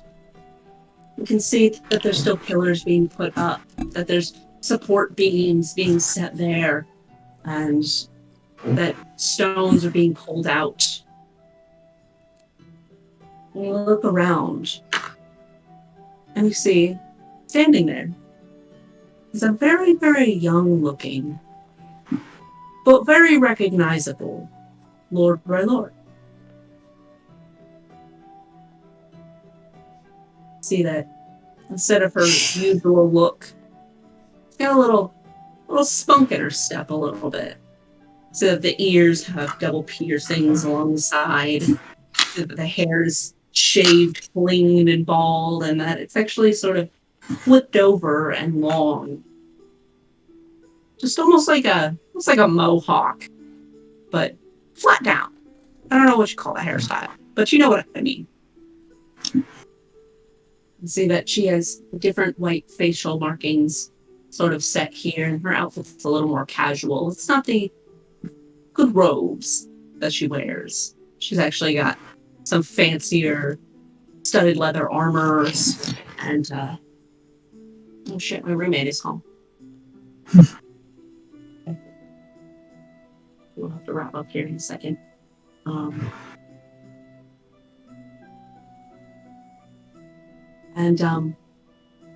can see that she's just kind of looking around. She doesn't say anything, she doesn't see anything. It's nothing of importance here. It's just her sort of exploring the cavern.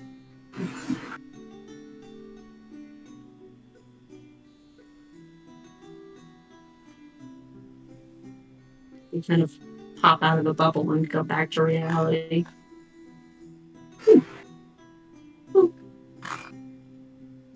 And Leo, at this point, you have wrapped up your identify spell, and you can accurately say that this is the mirror of dreams.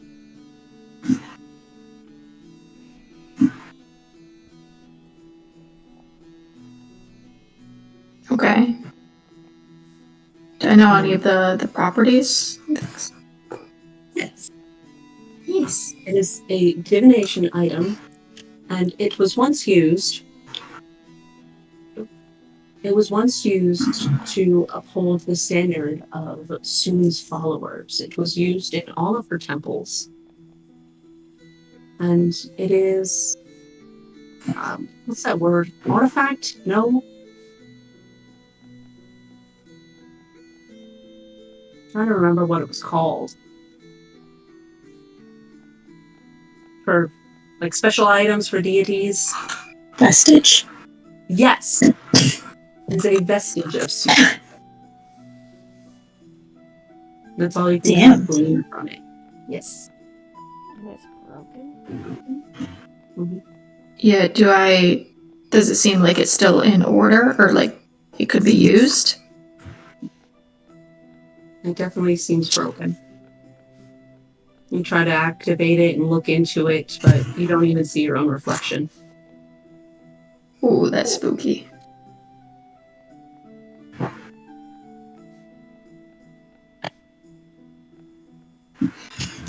Yeah. Can I ascertain how old it might be? Thousands of years old. This has been sitting here for a very long time.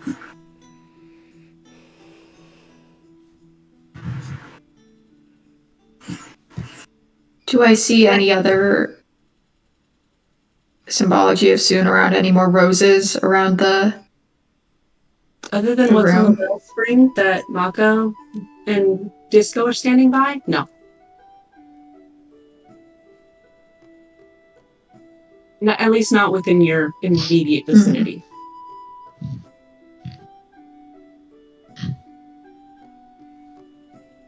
Give me just a second. I need to go Okay. do something.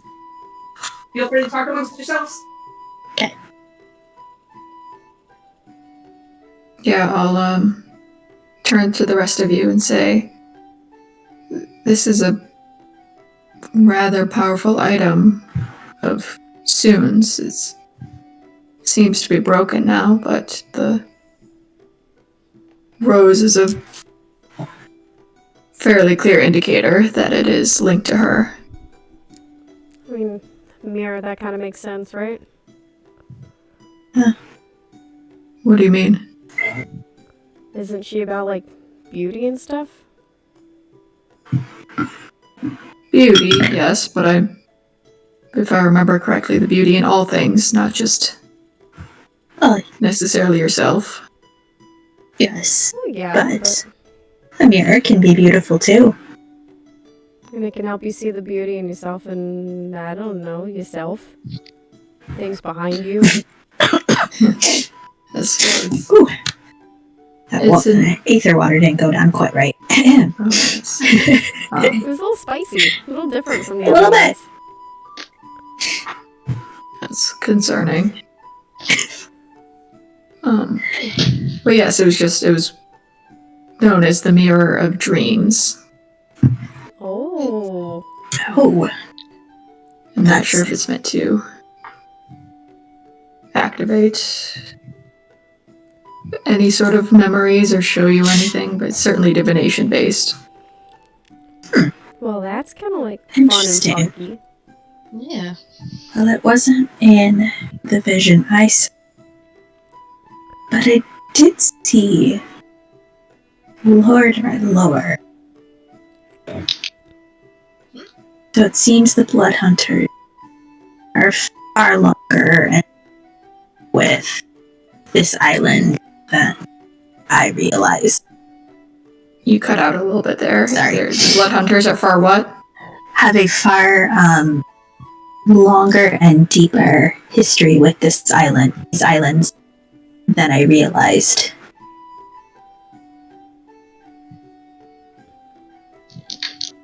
Yes, well, this mirror is certainly millennia old.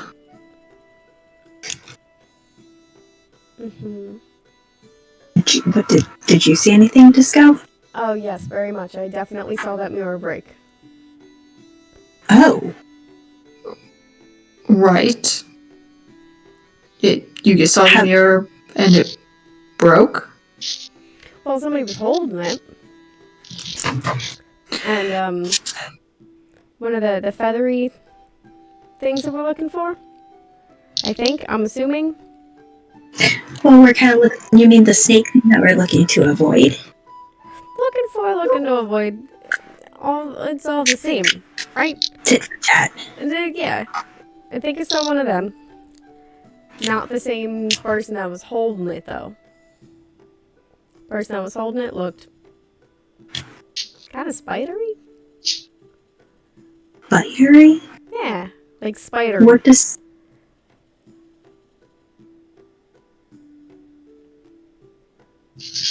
It is concerning. Yes. Yes, it is. Why is that concerning? Well, I'm sure Maka's mind is going in the same place as mine. Yeah, I would assume so. Loth. Yep.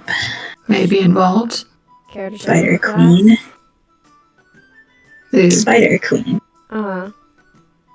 a goddess of spiders, killed long ago, if I remember correctly, by the Kalashtar quasi-deities.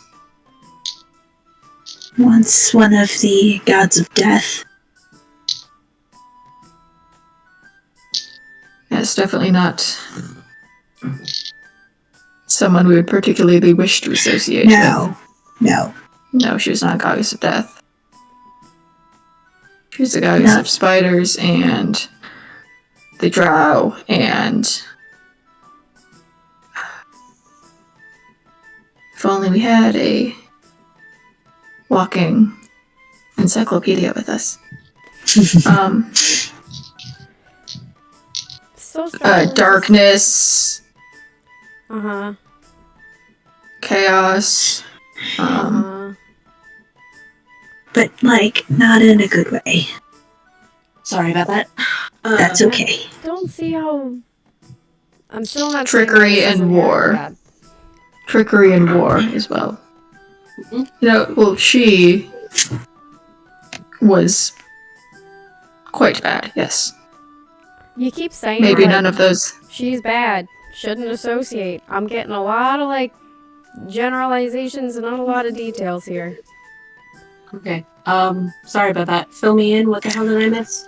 we're discussing Wolf We shared visions. and trying to remember why. So the Kalashtar were the ones who managed to kill her, right?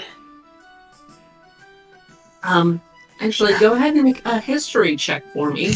Can I make one too? Yes. Yes! Should we roll nerd dice together? See if they roll well? Yeah! Okay. Let's see. You know what? Ready? 1, Two. 2, 3. Can I also join on this? Okay. Can I push Not bad. religion instead of a history? Yes, if you would like to. Yes, please.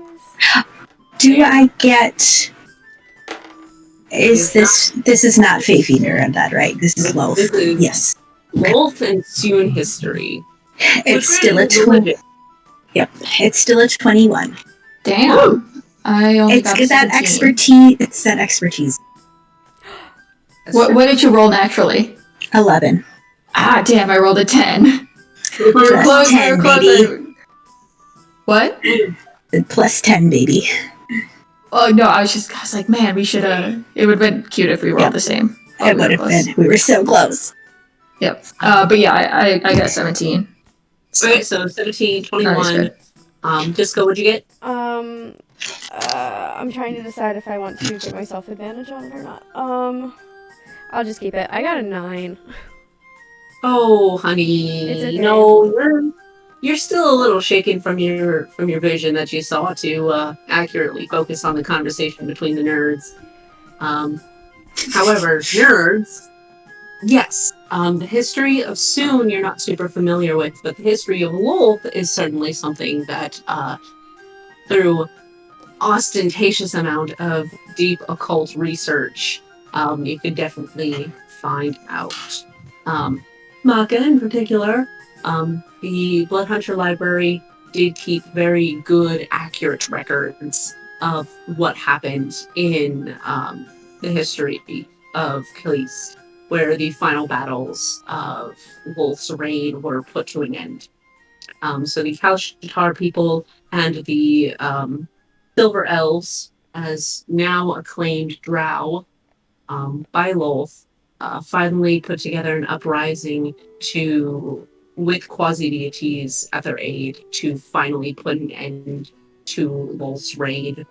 And she was thus had her body scattered, each leg, each appendage, everything was scattered through mountains and across the globe, so that way she did not come back to life. Say, Maka, do you know how long ago that happened? Damn, how long ago did that happen? Because it's you.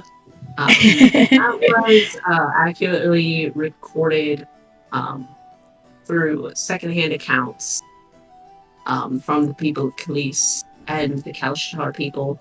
That happened about 9,000 to 10,000 years ago. The last of the deity wars after the gate broke. At least 9 or 10,000 years.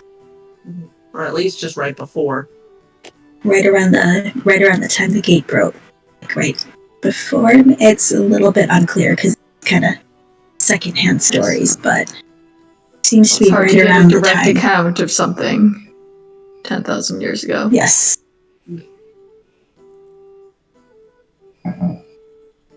But it was not good. So if Loaf is somehow connected, but Soon also is, don't know their connection.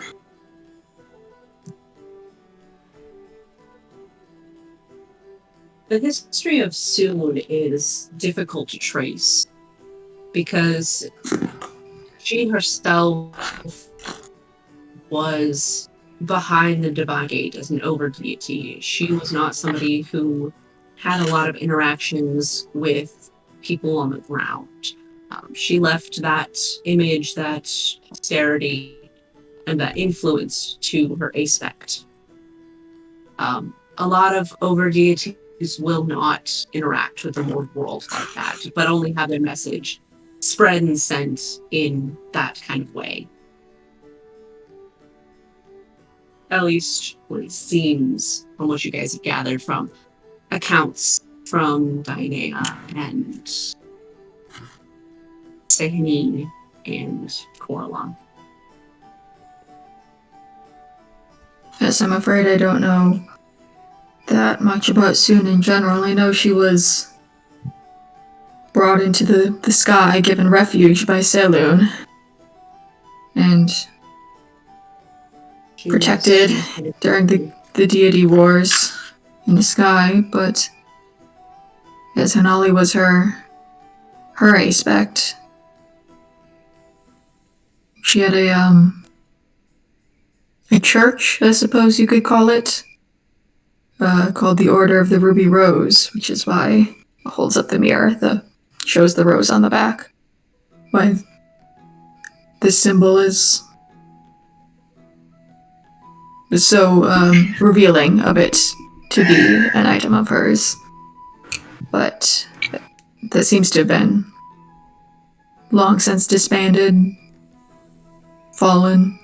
I'm not quite sure. Do we think this is a temple to either to Soon or to either of them, or just inhabited by a follower? Just can't. It's hard to tell. I can't imagine this place would be a temple to Soon. No. Not hidden away like this.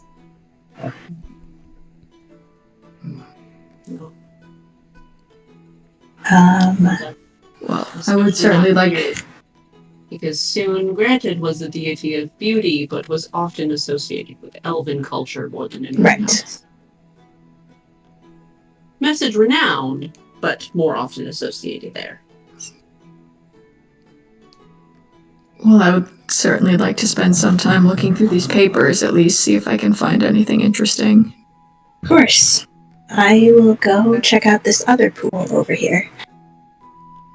Where are you Are we headed? You want to go to the smaller one over here? Yeah, Maka's gonna go to the... Isn't there the one by the stairs? The other stairs. Oh, the other like stairs? The spiral staircase. Yeah. So that she's still in the same room. Yeah. And she'll do the same thing while Leo looks through the books. And take another vial of ether and take another sip of it. Take another shot. Okay, go. So, you go ahead and give me a wisdom saving throw. Please, Leo. What did Leo do? Oop, I dropped out. I'm looking at the big old pile of books. Okay. Yes, you are. Go ahead and give me an investigation check, bud. I'm going to hide myself. Has the mirror been abandoned? He would still be holding it, but if you asked him to look at it, he would probably give it to you. Okay. Yes. I will go up to Leo. I got an Look at the 18. mirror. Can I take it? Just for like a second? Oh, sure. Take a look. It seems to be inert, but... Thank you. Right. What was that, Maka? I got an 18. Ooh, very nice. Very nice. So you go ahead and you can take another shot. Bottoms up. From this pool in particular. And you close your eyes. And you could have gotten used to the sensation at this point with just a little bit. And go ahead and you feel that sort of weird, dreamlike astral projection out of your body and back into time, sort of creeping. And you enter the room in the same place that you're standing, but obviously it's a different view from where you were. You look out, and this time, kind of look around, and everything's still in full color, and you kind of...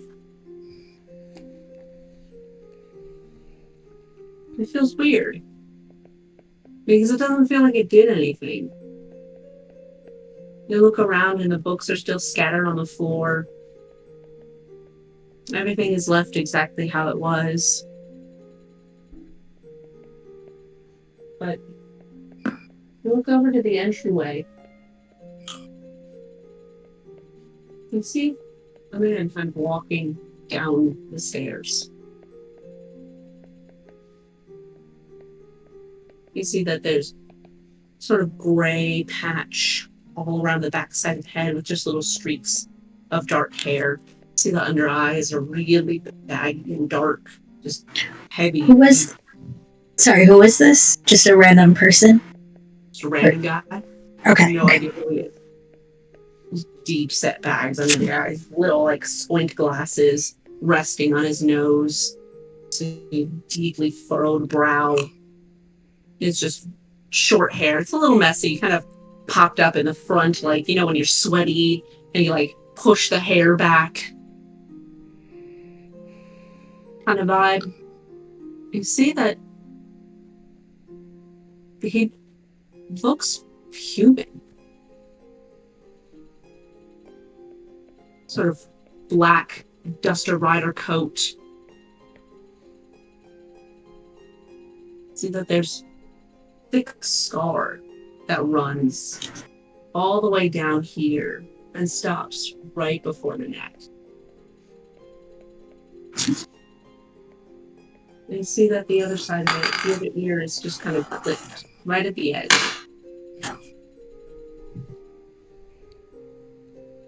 He walks in and you can't tell what he's saying. It's just fuzzy and hard to make out.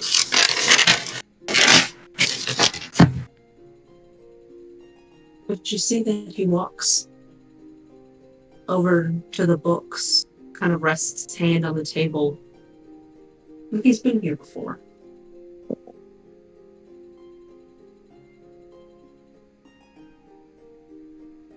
He looks over the scattered pile of papers and picks up a couple of things and kind of sets them aside and stacks them up into a little pile. And goes back over. See that he starts looking for something a little more frantically. You see that he keeps looking, kind of shuffles everything out of the way, kind of stands up and like puts his hands on his head and like pats it, and is like obviously getting more worked up, more nervous. You see the body just turn slowly and makes direct eye contact with you standing.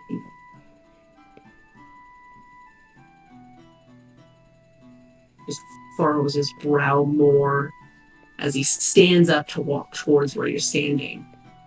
What do you do?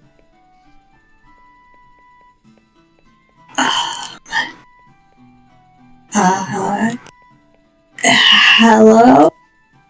Beelining right towards you. And you see that he goes to like reach out.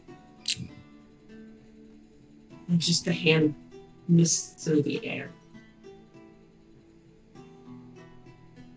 So it continues to look around a little bit.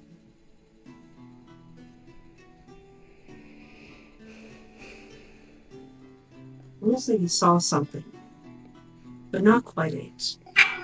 And as the hand kind of phases through you, you feel that reality just pull you right back.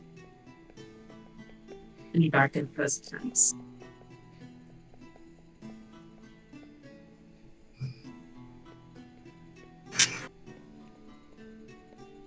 Okay.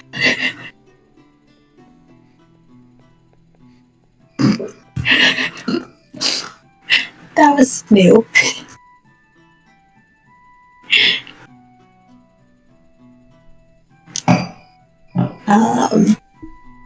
She'll tell all of this to the others once Leo is done, or like as Leo's looking at the book, she'll just kind of rehash the whole thing, including the like making eye contact part.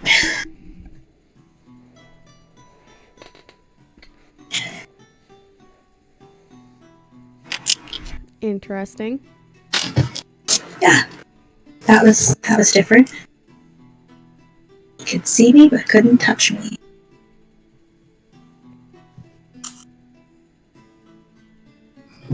Definitely looking for something in those books over there, Leo. I'm sorry, I just had a really out of character thought. It's fine. I mean, you can share it out of character with the class if you like. You can. What's that, bud?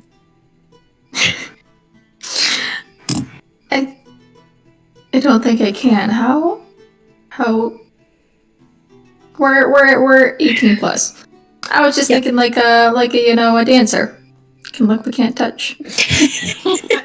That depends entirely on the state and location. That is true. Listen, there is an AU out there where Maka is in that. Yes. Oh no. That's all I had. Oh no. That's all I had. It's just always dirty thoughts with Riley Hour. It's fine. Our favorite. The amount of stuff that we have. Listen, the amount of stuff that we have giggled at tonight. Yeah. Oh yeah. No. It's just we're children. It's fine. Fine. I love it. We're adult children. Yes. Yes, that's rather disconcerting. Has that ever happened before? No, only the time that I made eye contact with you because we were there at the same time. Yes, that was strange. What did you... But... What did you say? You said he looked... human? He looked human. I've only ever seen one here before. I look around the room again as Maka keeps talking. You don't say anything. Just you guys. Can I, like, do a vibe check? A vibe check? Yeah, like, does it feel like we're being, like, watched or anything? Make a perception check for me. You fucking Caduceus. Vibe check. Mr. Clay. I rolled a natural 20. Here. Oh, hey, hello. A natural 20. For a total of not much, but 22. Okay. Sick. 22 being not much. Not much. Well, on top of a natural 20. It's not that much to add. Mr. Caduceus Clay? Oh. Why, hello. We're honored to have you in our presence. Bestow your wisdom. So, you... oh my god, double Clays. It's a family reunion. Oh. So, you don't really get a sense from anywhere in the room except your own hand. And you look down at the mirror. And you don't see your own reflection. But you do see the face of a woman. No. I hate mirrors. I don't want to, like, look at it directly. I just want to get that, like, corner of my eye, like... Oh god, that's even worse. Basilisk. Yeah. Yeah. So you look down and you see that it is the face of a beautiful, sort of hollowed out eyes that are sort of glazed over. You don't really get a full reflection. But you do see the sort of fiery, wavy tendrils of hair. It's this very gorgeous dark skin. Absolutely flawless. And the reflection is sort of broken in places. And you see a couple of different versions of his face. And you see a hand sort of press to the edge of the mirror. And the reflection fades.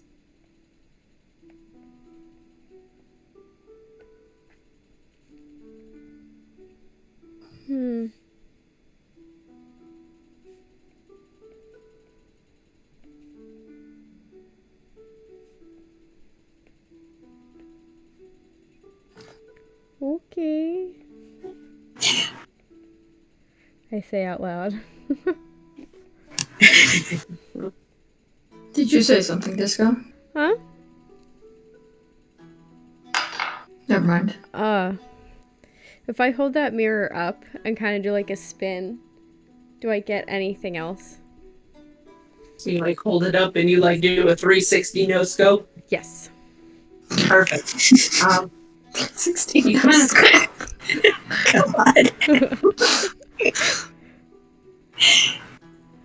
So as you look around the room, your attention gets drawn back towards this. Right over here. Even though my camera is super shaky and horrible looking, your attention gets drawn right over there. I didn't hold it to the correct place. Behind the bookshelf in a creepy looking space. In a creepy looking space. See? A fountain. Oh man. And as you kind of swivel and you hold the mirror and you kind of look at it over your shoulder, you see the same reflection of the woman just sitting by the fountain. Their back face away. You can see that one of her hands is just dipping inside of the water, kind of swishing it back and forth. Did you say that was another pool, or did you say that was a fountain? It looks like a fountain, but it has ether in it as well. Got it. The face turns and looks at you right through the mirror. I don't know how much you can see of me through the mirror, but I'm gonna lift my free hand and like wave just a little bit. She's looking right at you. The head kind of turns a little curiously. See the hand kind of just moves back. Oh god. I need everybody to go ahead and roll perception checks for me. Okay. Oh I god. thought you were gonna say initiative. I was gonna shit myself. I was about to be like, this is why I hate you. Big boy rolled well. Let's use a candy corn. You guys are having a fun one. Do I need to roll perception as well, or is this everybody else? Do it. Everybody's rolling perception checks. Okay, so we'll do this one. Okay, so Damn. See, Zalf and Captain Altarius kind of look over to you guys and go, "Hey, which one of you is crying?" Oh! What do you say? Is anybody else crying? Is anybody else crying? Which one of you is crying, yeah? Which one of you is crying? So what'd you guys get? 16. 15. 18. Nice. 20. Well, Nice. Nice. 20 and what did 18. you get, Salty? 18? 18. Sick. So you guys watch as the room lights, they kind of flicker a little bit. And the sconces go out for just a second. And they come back. But not as their blue, ethereal glow. As some sort of magenta, reddish, almost looks like normal fire, but emits a soft pink glow.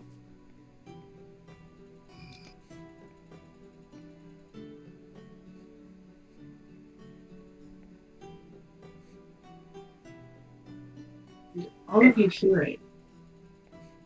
It's a gentle, very somber sounding, gentle cry. And you can pinpoint it right to where that fountain is sitting.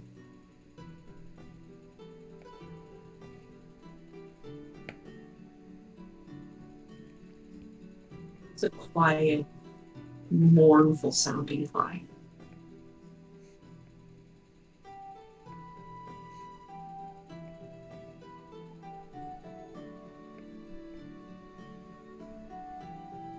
But you don't see anything.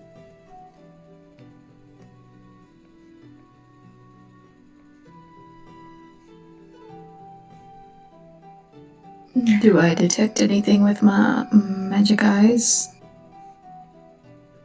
The fountain over there is a very strong energy. Same as the other ether pools, just general magic. Much stronger than the other. But not not a discernible class or Divination. school. Ooh.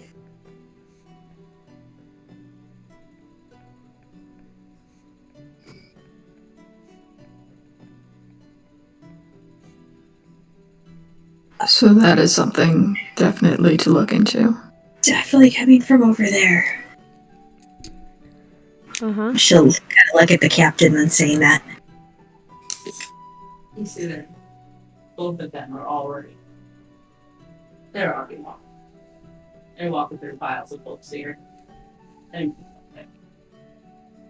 Oh, please don't step on the pages, goodness. sorry. Big feet, can't help it. There's a very clear path around. Trying to step around, break in. They just lost their friend. It's okay. Anybody else going over there to join them? Maka's gonna head in that direction, but kind of stay back a good, 20 feet behind them to start. I'll... kind of stick on the end, the corner of the steps there, just to see, just to kind of be there, but also just let them test it out first. I'm just gonna roll something for myself. Okay. Yeah. Yes. Yeah, no, I'll be right up there with Maka too. Okay. I was rolling a self-imposed idiocy check. Zalzi, what would you like to do? I didn't have to roll that. Maka's just Maka. She's gonna go for it. Since most of us seem to be going up that way, I shall follow. Follow suit. Disco, what would you like to do? Can I still see her in my mirror? My mirror, I say, as though it belongs to me. So yeah, as you turn around here and watching all of the reflections for everybody else, you don't see them in the mirror. Can I They're still not see there. her, though? Mm-hmm. And is she still looking at me? Mhm. Is she crying in that reflection? You don't see her making the I'm sobbing motion, but you do see tears streaming down her face. Okay. Oh God. Oh God. I told y'all. Lovecraft. Love it. Horror shit. I love it. Love it. Love it, but also I hate it. I'm gonna lower the mirror and turn to look at the fountain. Is it big? Is it swimmable? Are we talking hot tub size? It's a pretty sizable fountain. It's about 10 feet across, so yeah.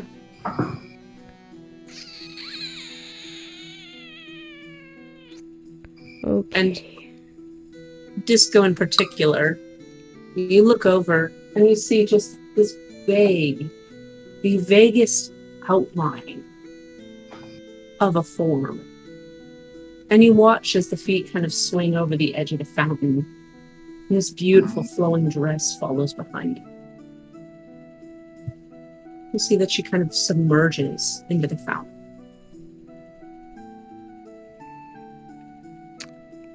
I'm gonna do something stupid.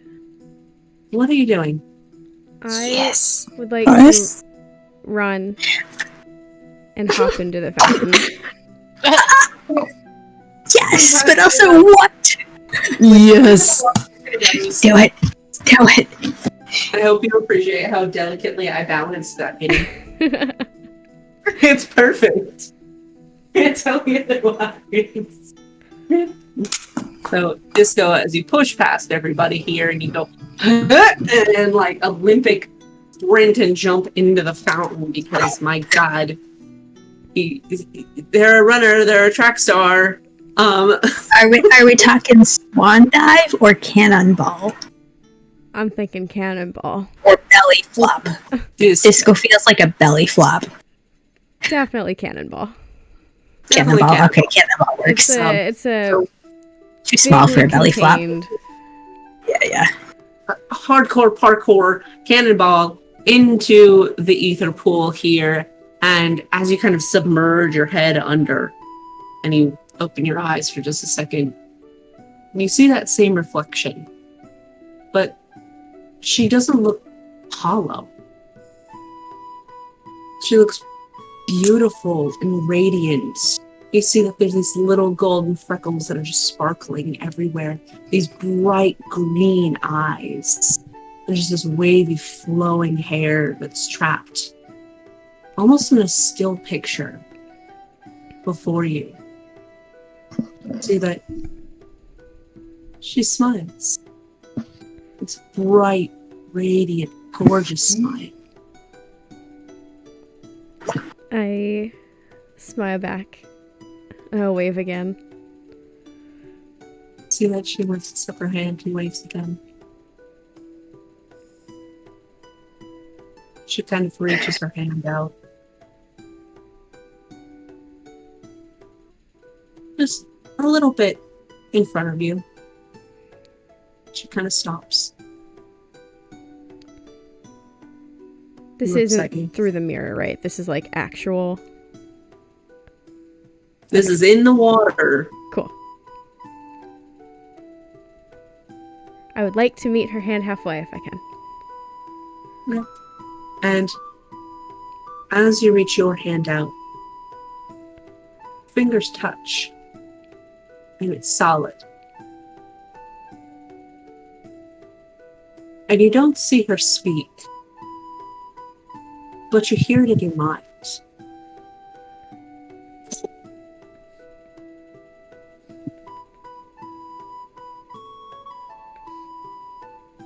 Who are you?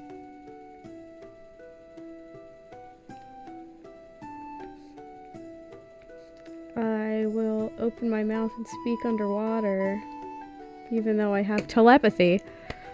And and I will answer, Disco. And as you do that, you get a nice big gulp of ether water.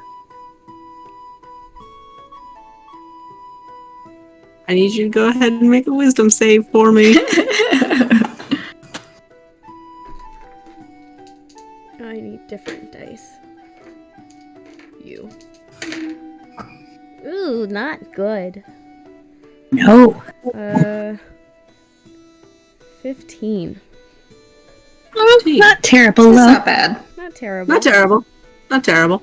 So, as your hands connect and you go to respond, you feel hers kind of clasp around yours and kind of pull a little bit.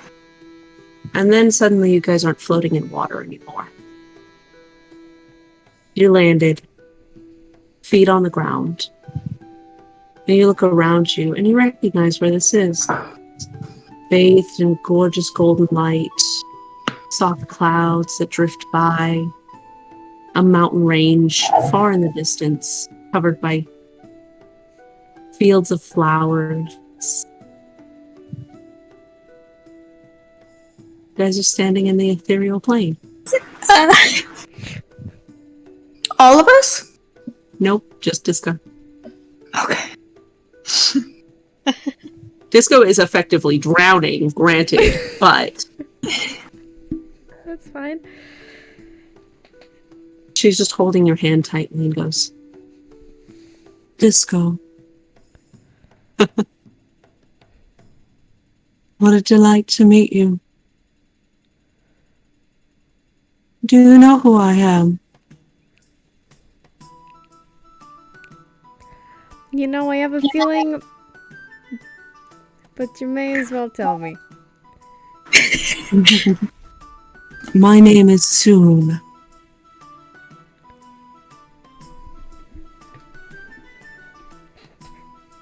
It's Pleasure to meet you.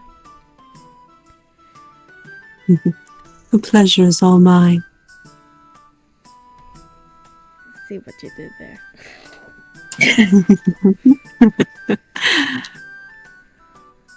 I must say,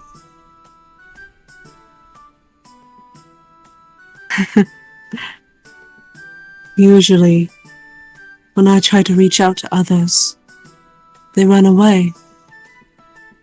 But you stayed. Why? Why would they run away? Well, they think that I'm a ghost. That I'm there to haunt them. But I don't have any connection to the material plane. The only thing I have is through that mirror, but it's long since been broken. I can't use it in the same way I used to. It's corrupted. Corrupted. Yes. On the person that broke it? Yes. My friends were talking about, Lolth. Yes, the Spider Queen. She was a vile, vile deity. Vicious, hell-bent on destruction.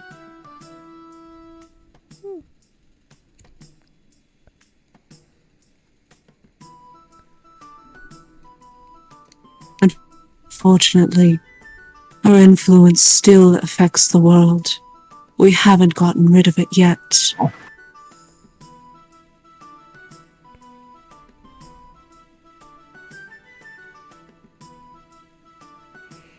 I tried to intervene long time ago, but I wasn't successful. She drugged me from the Divine Gate and trapped me here. And I've been stuck ever since. Interesting. You're the first mortal to figure it out. To figure it out? Yes. You're the first one I've talked to in thousands of years. I don't even remember how long it's been. It's nice. Well. Luck must be on your side. We are absolutely down here only by chance. She's like petting her thumb over yours and like finding different ways to hold your hand and just keeping the connection and switching it up and drawing her thumb over your knuckles, just fascinated.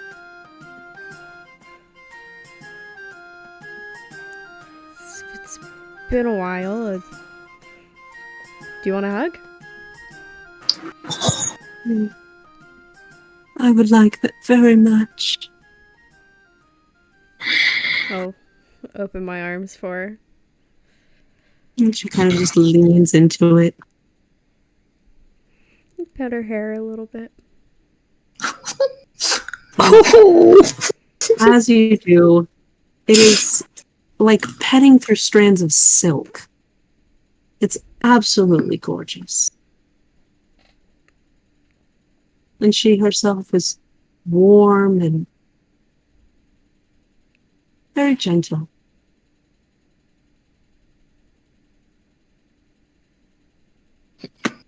One of the nicest hugs you've ever had.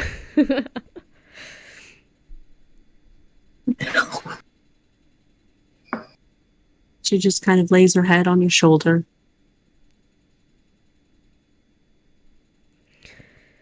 Happy sigh. It's First so time. cute. I can't stand it. Is this your first time hugging a deity? No. Oh, goodness.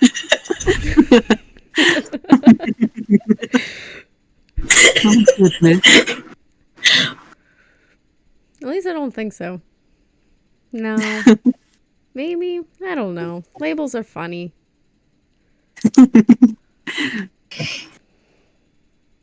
Well,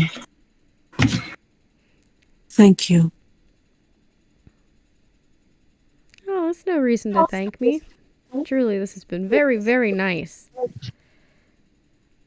A little bit baffled Still. that people would run away. Well, it's mostly that they don't understand. That's fair. People are afraid of what they don't get. Indeed. Were there others up there with you? Oh, yes. You should go back to them for a moment. I guess. I'll be right here. But, she kind of leans up and kisses you on the cheek. And kind of unfolds her hands. And sort of, while she's hugging you, kind of pushes your body upwards. And you, break the surface of the pools. You were drowning. Oh, fun. Yeah. So you kind of pop up from the edge of the pool and like grab onto the to the side of the rocks there and go, yeah. Disco! What the fuck are you doing? Whoa. You can see Captain Altarius and Zalfa standing there, like weapons drawn, just horrified that you fucking jumped in. Like, you okay? Do I still have the mirror? Yes. Okay. I will set that on the side of the fountain. And I It will is- slowly pull myself up.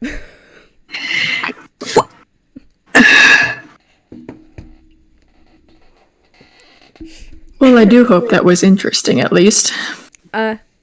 Yeah. You might want to take another look in that mirror. Okay. As I'm saying this to Leo / Maka / rest of the group. Okay. I looked in it, it's broken. I couldn't activate it. Then maybe Maka should give it a try. I think she would enjoy it.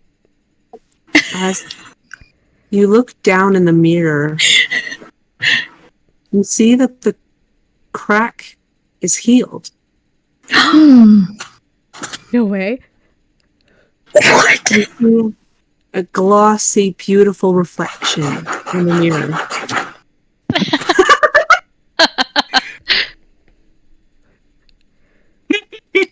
Oh, could you hear me scribbling? Yeah, very good ASMR. Crack is fixed. Underline, underline, underline. And 2 pages before we even got to that, in all caps, soon is trapped? Question mark, question mark, question mark.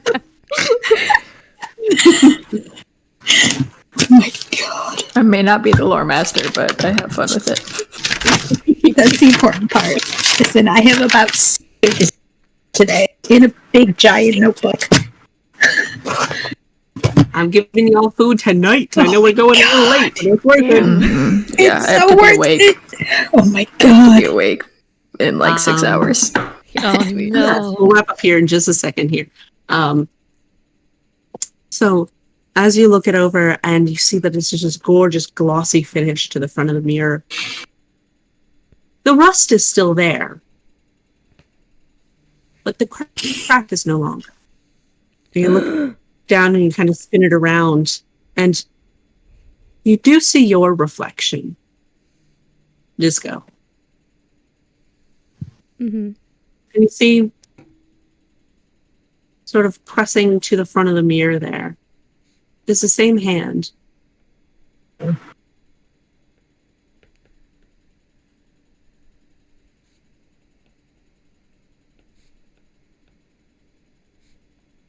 And do you spin it around to show the group?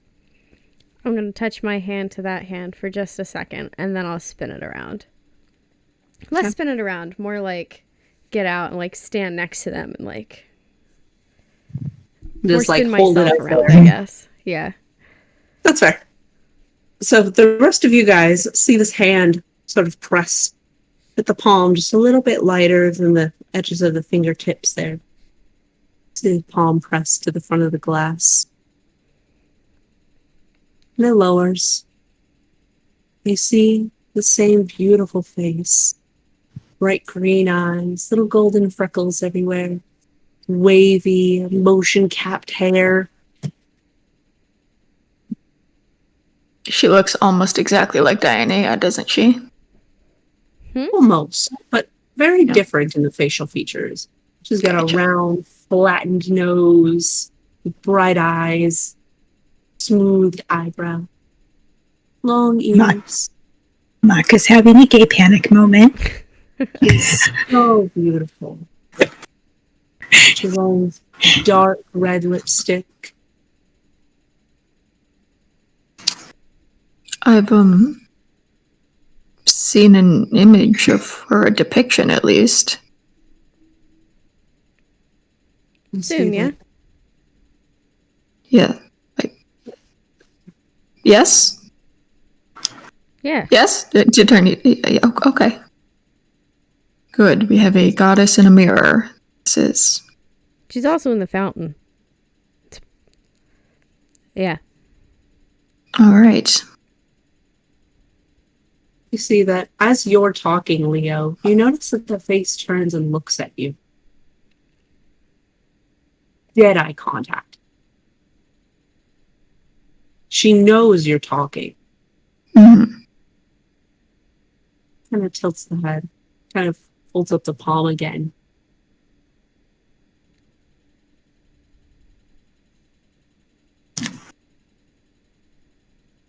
Well, I suppose I look a bit silly with the freckles now, don't I? She just smiles, a big, bright, warm smile again.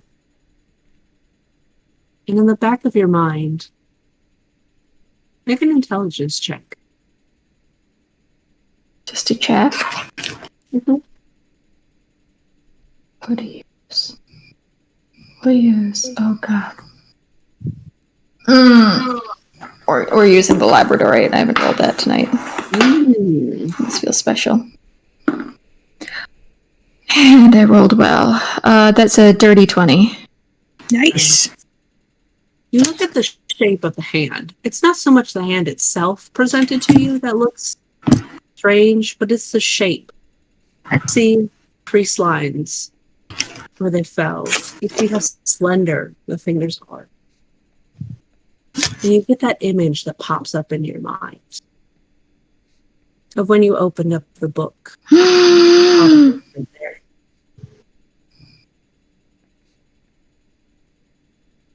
that mean? What is that? Oh. It's the exact same hand.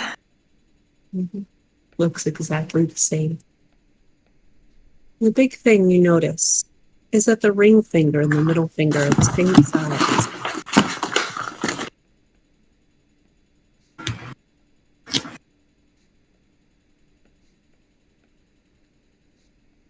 More scribbles! I can't even write. Okay. Holy fuck. And as you kind of make eye contact with the hand and with the person holding it up, your freckles absentmindedly just start to glow. Mine do? Mm-hmm. Has Leo touched the mirror yet? This is going to kind of urge it at him, like... Bro, the instructions are clear. His mouth is agape. He is staring. I guess I'll take the mirror if you're handing it to him. And You're supposed to Maka, put your hand on it. Maka's just like looking back and forth between Leo and the mirror, like Captain Altarius himself are doing the same thing. They got no connection happening here, but they're watching. Ooh. Was it you the whole time?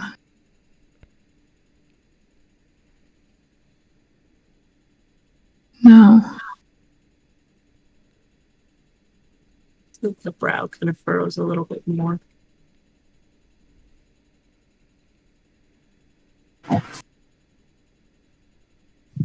She's like studying you through the mirror.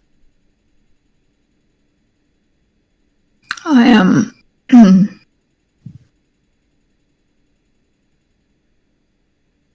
I'm one of Hanali's.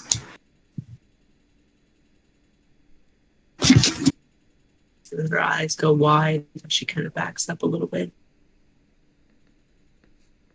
Furrows the brow again. She presses her hand again, a little more urgently, towards the front of the mirror. I kind of look at Disco, like, wide-eyed, confused.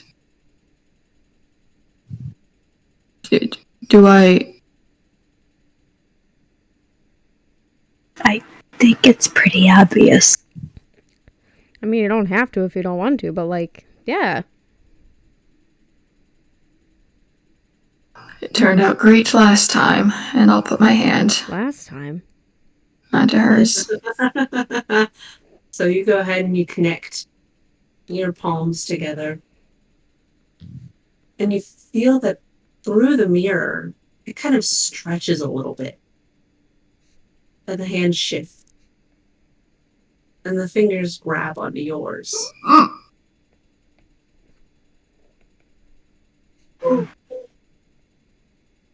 And you watch as your hand, all the freckles kind of light up. But through it, you see little scroll work, little vines, kind of pull and connect all of your little dots, like little constellations. And you watch as just a little rose kind of blooms on the top of your hand. That's my trick. But it's an outline of a rose. Just a little golden etching.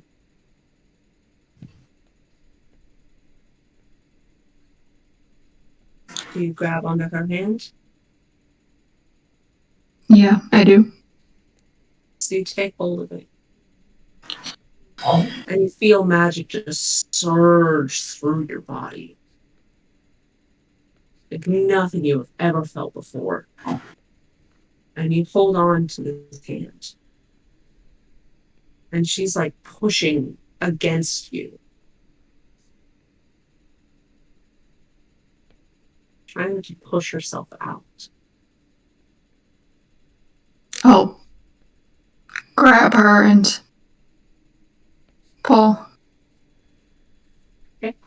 Go ahead and make a strength check for me. I'll... Anything you'd like to help? Do the rest of us see this hand? Yeah. Since Maka's right there, can she reach in and try and help to give it? Yeah, so she'll help to give you advantage. Oh shit. And can I summon all of Diana's energy through her and guide myself as well? Mm-hmm. Oh my god, I need my brightest, shiniest, goldest dice for this.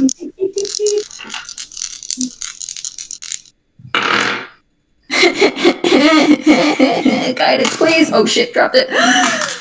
Okay, it's not good. It's really not good, guys. It's not that great. It's 12. 13. 13. Oh god, you're weak. Yep, I got -1, buddy. So you I should have done it. You're holding on so tightly and you pull and you get to the point where you can see the elbow starting to come out.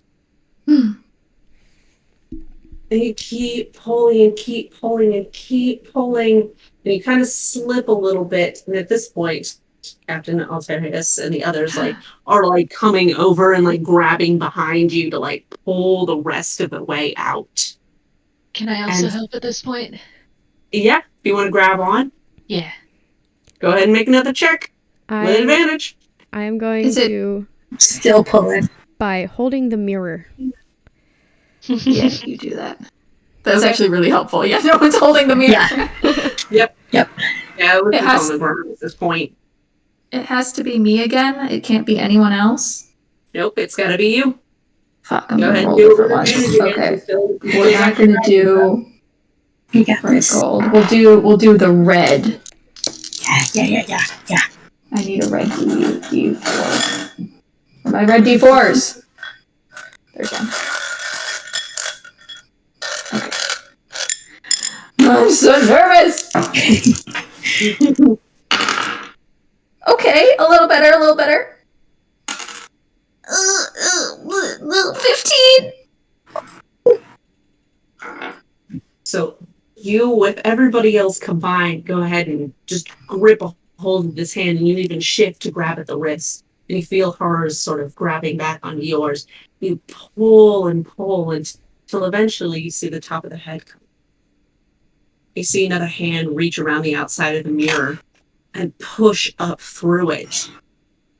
And you watch this sort of stretchy layer that was preventing the hand from coming the rest of the way out. You watch as it breaks. And you hear this loud shattering sound.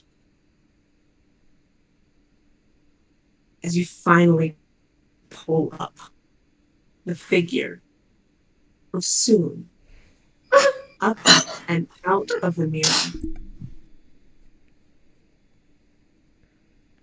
Her hair just draped over her. Bright green eyes, almost glowing. This beautiful figure that just steps out, wearing this bright red dress that just drapes over her and just flows behind her as she's stepping out of the mirror. You watch little flowers, red roses and white roses, sort of bloom all over her. And she steps to the floor. I didn't mean to do that, but yeah, I've got it. Here. Accurate. And she steps onto the stone floor. No shoes. She is barefoot. And she is much taller than she seemed. As she kind of stands up in the space and looks around. She's a good 10 feet tall. That's double Maka's height. Maka's just having gay panic right now, isn't she? That's exactly the sound she made. And pulls it off to the side, and as she combs her fingers through it, you watch as it sort of twists into a braid. She tosses it back over. Yes. Thank you.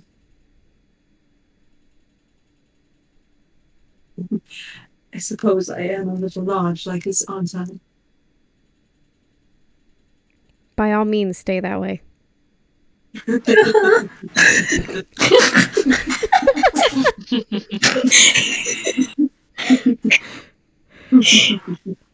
I'm not sure if there's necessarily a wrong size for a deity to be. Seeing her sort of wipe the tears from her eyes. Like reach and stretch, and you hear just multitudinous numbers of just cracks and pops. Anybody live in space? Oh,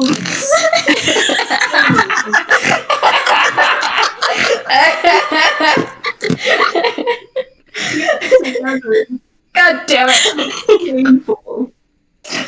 Oh.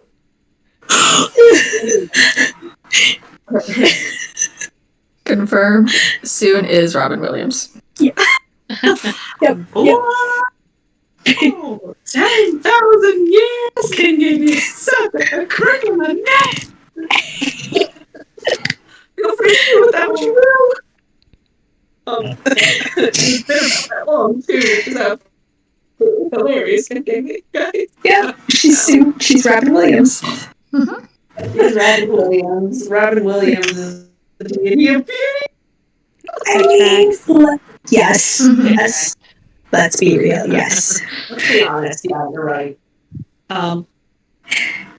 So she kind of looks around in the space and she gets a little smaller.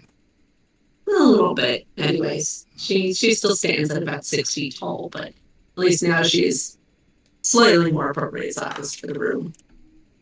She tosses the hair back and looks between all of you and still holding onto your hand, Leo.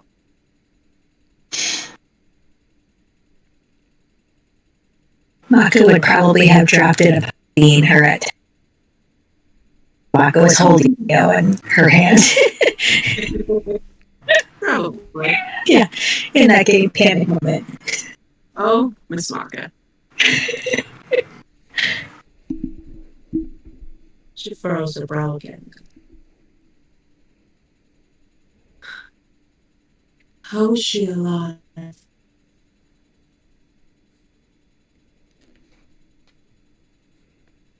Maldok.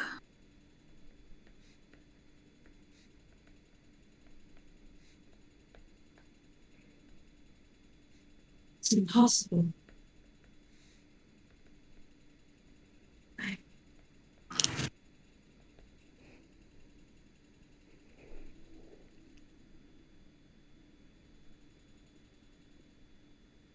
See, there's the funny thing about it when things are impossible is, well, they're not always impossible.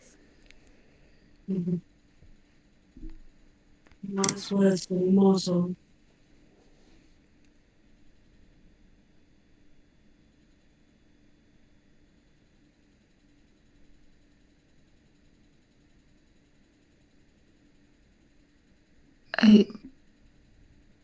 If I may, I know it's a lot to be asking a favor of you, but if you were to have a conversation with her, I think it would go a long ways. I have no idea.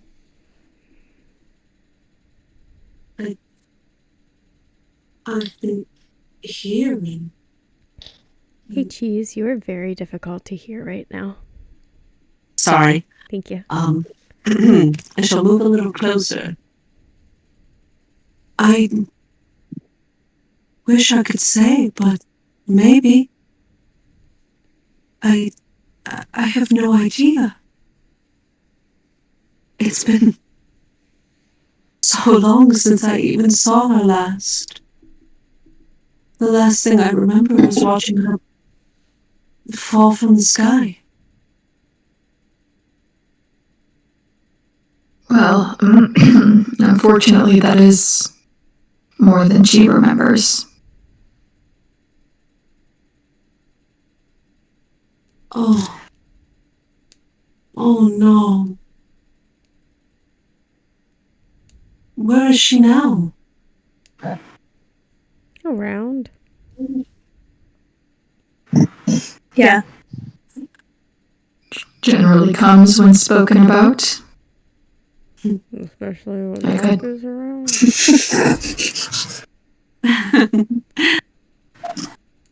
Oh, my goodness.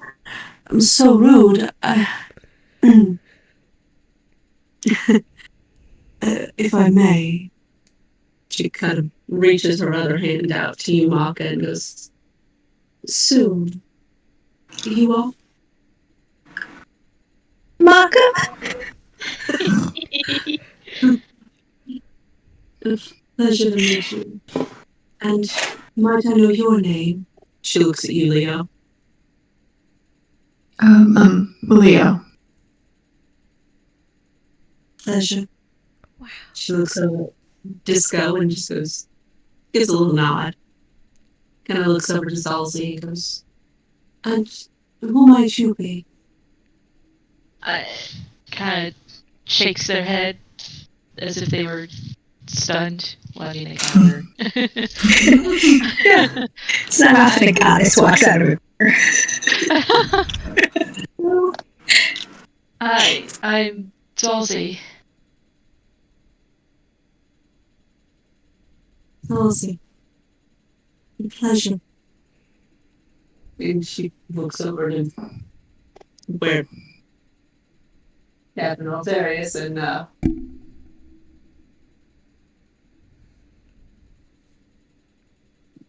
South standing. And they're just like drop jaw, just go fuck. Yeah. They're stunned silent right now.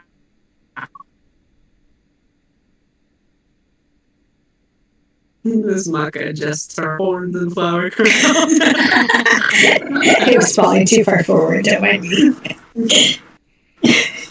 She cleans up the blood off herself quickly, like wipes her hair. Yeah, it was great. Stands up a little bit straighter. Adjust the week old eyeliner that may be a little bit smudged under her eyes. Mm-hmm. Oh yeah, especially after watching an ally just die. Oh yeah. Oh yeah. Casually. Cool. So, anyways, she looks back over to you, Leo, and goes, would be any way for you to bring me to her? Certainly, or I could attempt to bring her here. Or if you like, we could step outside. I would very much so like to get out of here. I would assume so. Assume so. Oh goodness. A goddess who likes puns. What are the legs? It is part of the charm. She's out of character. Will you remind me quickly, do I have the pendant of the ruby rose? Yes, it was given to you. Okay. Yeah, I'll just hold on to that for now. I was just curious. Yep. Yes.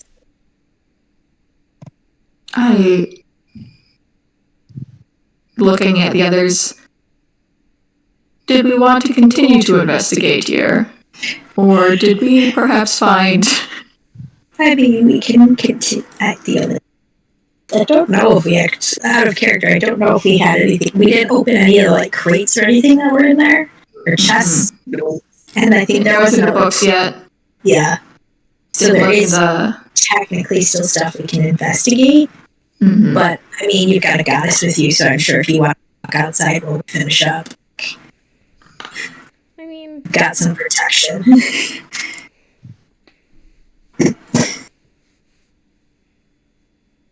Or we can go outside and come back. Yeah, we're using the counter. oh no. Oh no? No? Continue. Oh, you were saying something, Disco. Were they? You started to. Oh, it's gone now. Okay, that's fine. Fair enough. There. I think perhaps head out now, and either you all could stay behind and investigate, or we could come back in a little bit, I think. Yeah. Was it yeah to the first or to the second? I am not missing a reunion. Yes. Same. You watch as Soon kind of like props herself up on your hand and on your arm there, Leo, and kind of leans down and picks up the mirror.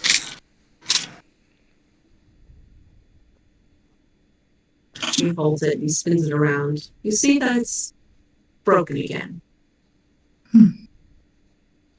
But it looks cracked from the centerpiece. And not in the same way it was before. Like where her hand was coming out of. Mm-hmm. Gotcha. She kind of holds on to it and kind of wraps her arm around yours and takes a couple of uneasy steps. Lifting up the gown as she walks. Yes, let's get you out of here, I think. Thank you. I am, so unsteady on my feet at the moment. I see Captain Alterius kind of like reach around and kind of support her weight from the other side. Yes, Captain, I'm afraid we didn't warn you ahead of time. We seem to run into deities quite often. My apologies. Apparently so. This is, new, but, not unwelcomed. Ma'am? He kind of, like, gestures out his other hand to, like, scoop her up, and she kind of tucks her arms and legs in, and he, like, scoops and, like, fireman carries her. Like fireman carry or bridal carry? Oh, bridal carry, my bad. just throws the goddess over his shoulders. Oh my god! Out we go. Oh my god! Bridal carries her! Oh god! My brain is tired too. He's sleepy. Just scoops her up and holds her very, very delicately. And you guys go ahead and walk up and out of this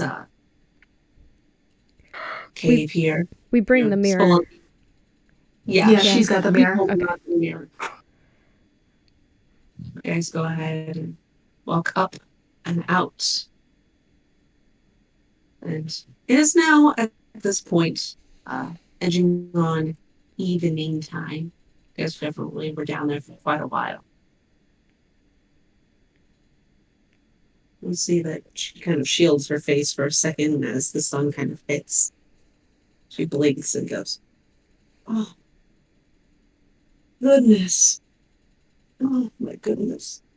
Oh. Ah. Why is the sun so bright? Oh my." We're on the island. You see that she kind of looks around and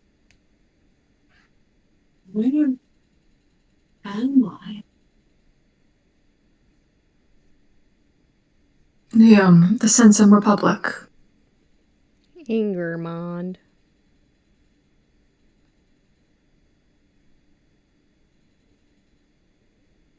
To the far south. The body of the platinum dragon. That is one way to put it, I suppose. Yeah, don't think I ever really quite thought about it like that, but...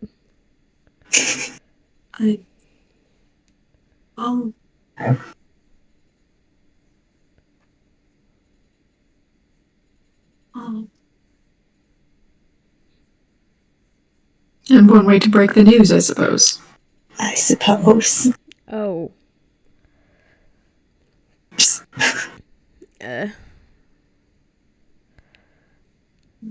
Yes. See, Captain Alterius just like gently sets her down and still kind of supports her weight on his arm.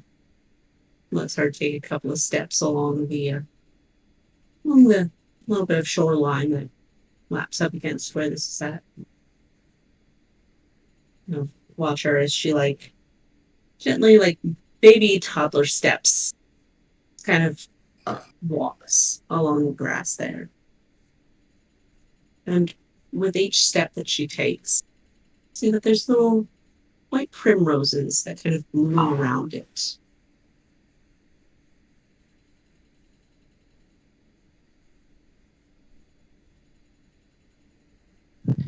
See that she finds a comfortable little patch and kind of sits down again. Just breathes deep and goes,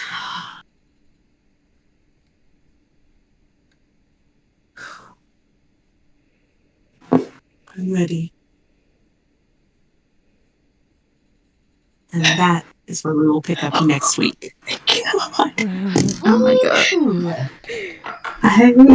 Oh my god. My God. Damn. I was expecting just a normal dungeon crawl, not like a train a goddess from a mirror. Imagine if we hadn't taken this route. Yeah. This is literally because Maka was bored and wanted to check out the listing. You know what we should do? We should investigate that like strange sighting of a weird creature on the northern edge. Yeah, should have totally taken that job. Could be interesting. Totally up our alley. Yeah. Holy fuck. Well, I shouldn't say she was bored, she was just curious. But still, yeah, if we hadn't done that. Oh my god, I'm so tired. With that, congratulations, guys. You have leveled up. Oh my god. No way. All it took was rescuing a goddess to get us to level 6. Oh my goodness. Wow. I get my brand of castigation. I don't know what I get. More spell slots. Well, Do I? those of you who stuck with us, thanks for... Oh, thank you. Yes. This was a lot. Dramas. Like, I'm oh my goodness. sorry that this was a really long episode. And, It was so good. It was really good, but I'm so tired. Go stay up I have to be up so early. But it was worth it. So, yes, we will pick back up next week with no major interruptions or delays. Keep your eyes peeled on the Twitter page for updates, news, etc. Cord heart, that's cute. And tune back in for the reunion of a millennia. There are multiple millennia. I'm so decades. excited. Millennial decades. So good. Oh shit. I'm so We- curious. Love I you know. guys Yeah. so much. We hope you enjoyed. Thank you. Love Take you. care of yourself this next week. Have fun.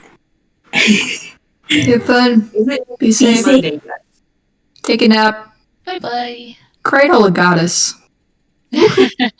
Fireman carry her. Like it's your acidic quartz. Go swimming. Go swimming. Hug your local deity. Have your local deity. Disappear into the wall. Pour one out for Dave. Follow your friends. Please. Please pour one out for Dave. Pour one out for Pour it Dave. out. Please don't swallow your friends unless you're 18 years or older. Oh my god. Alright, you guys have a good night. Thank you so Good much. night. What a way to end.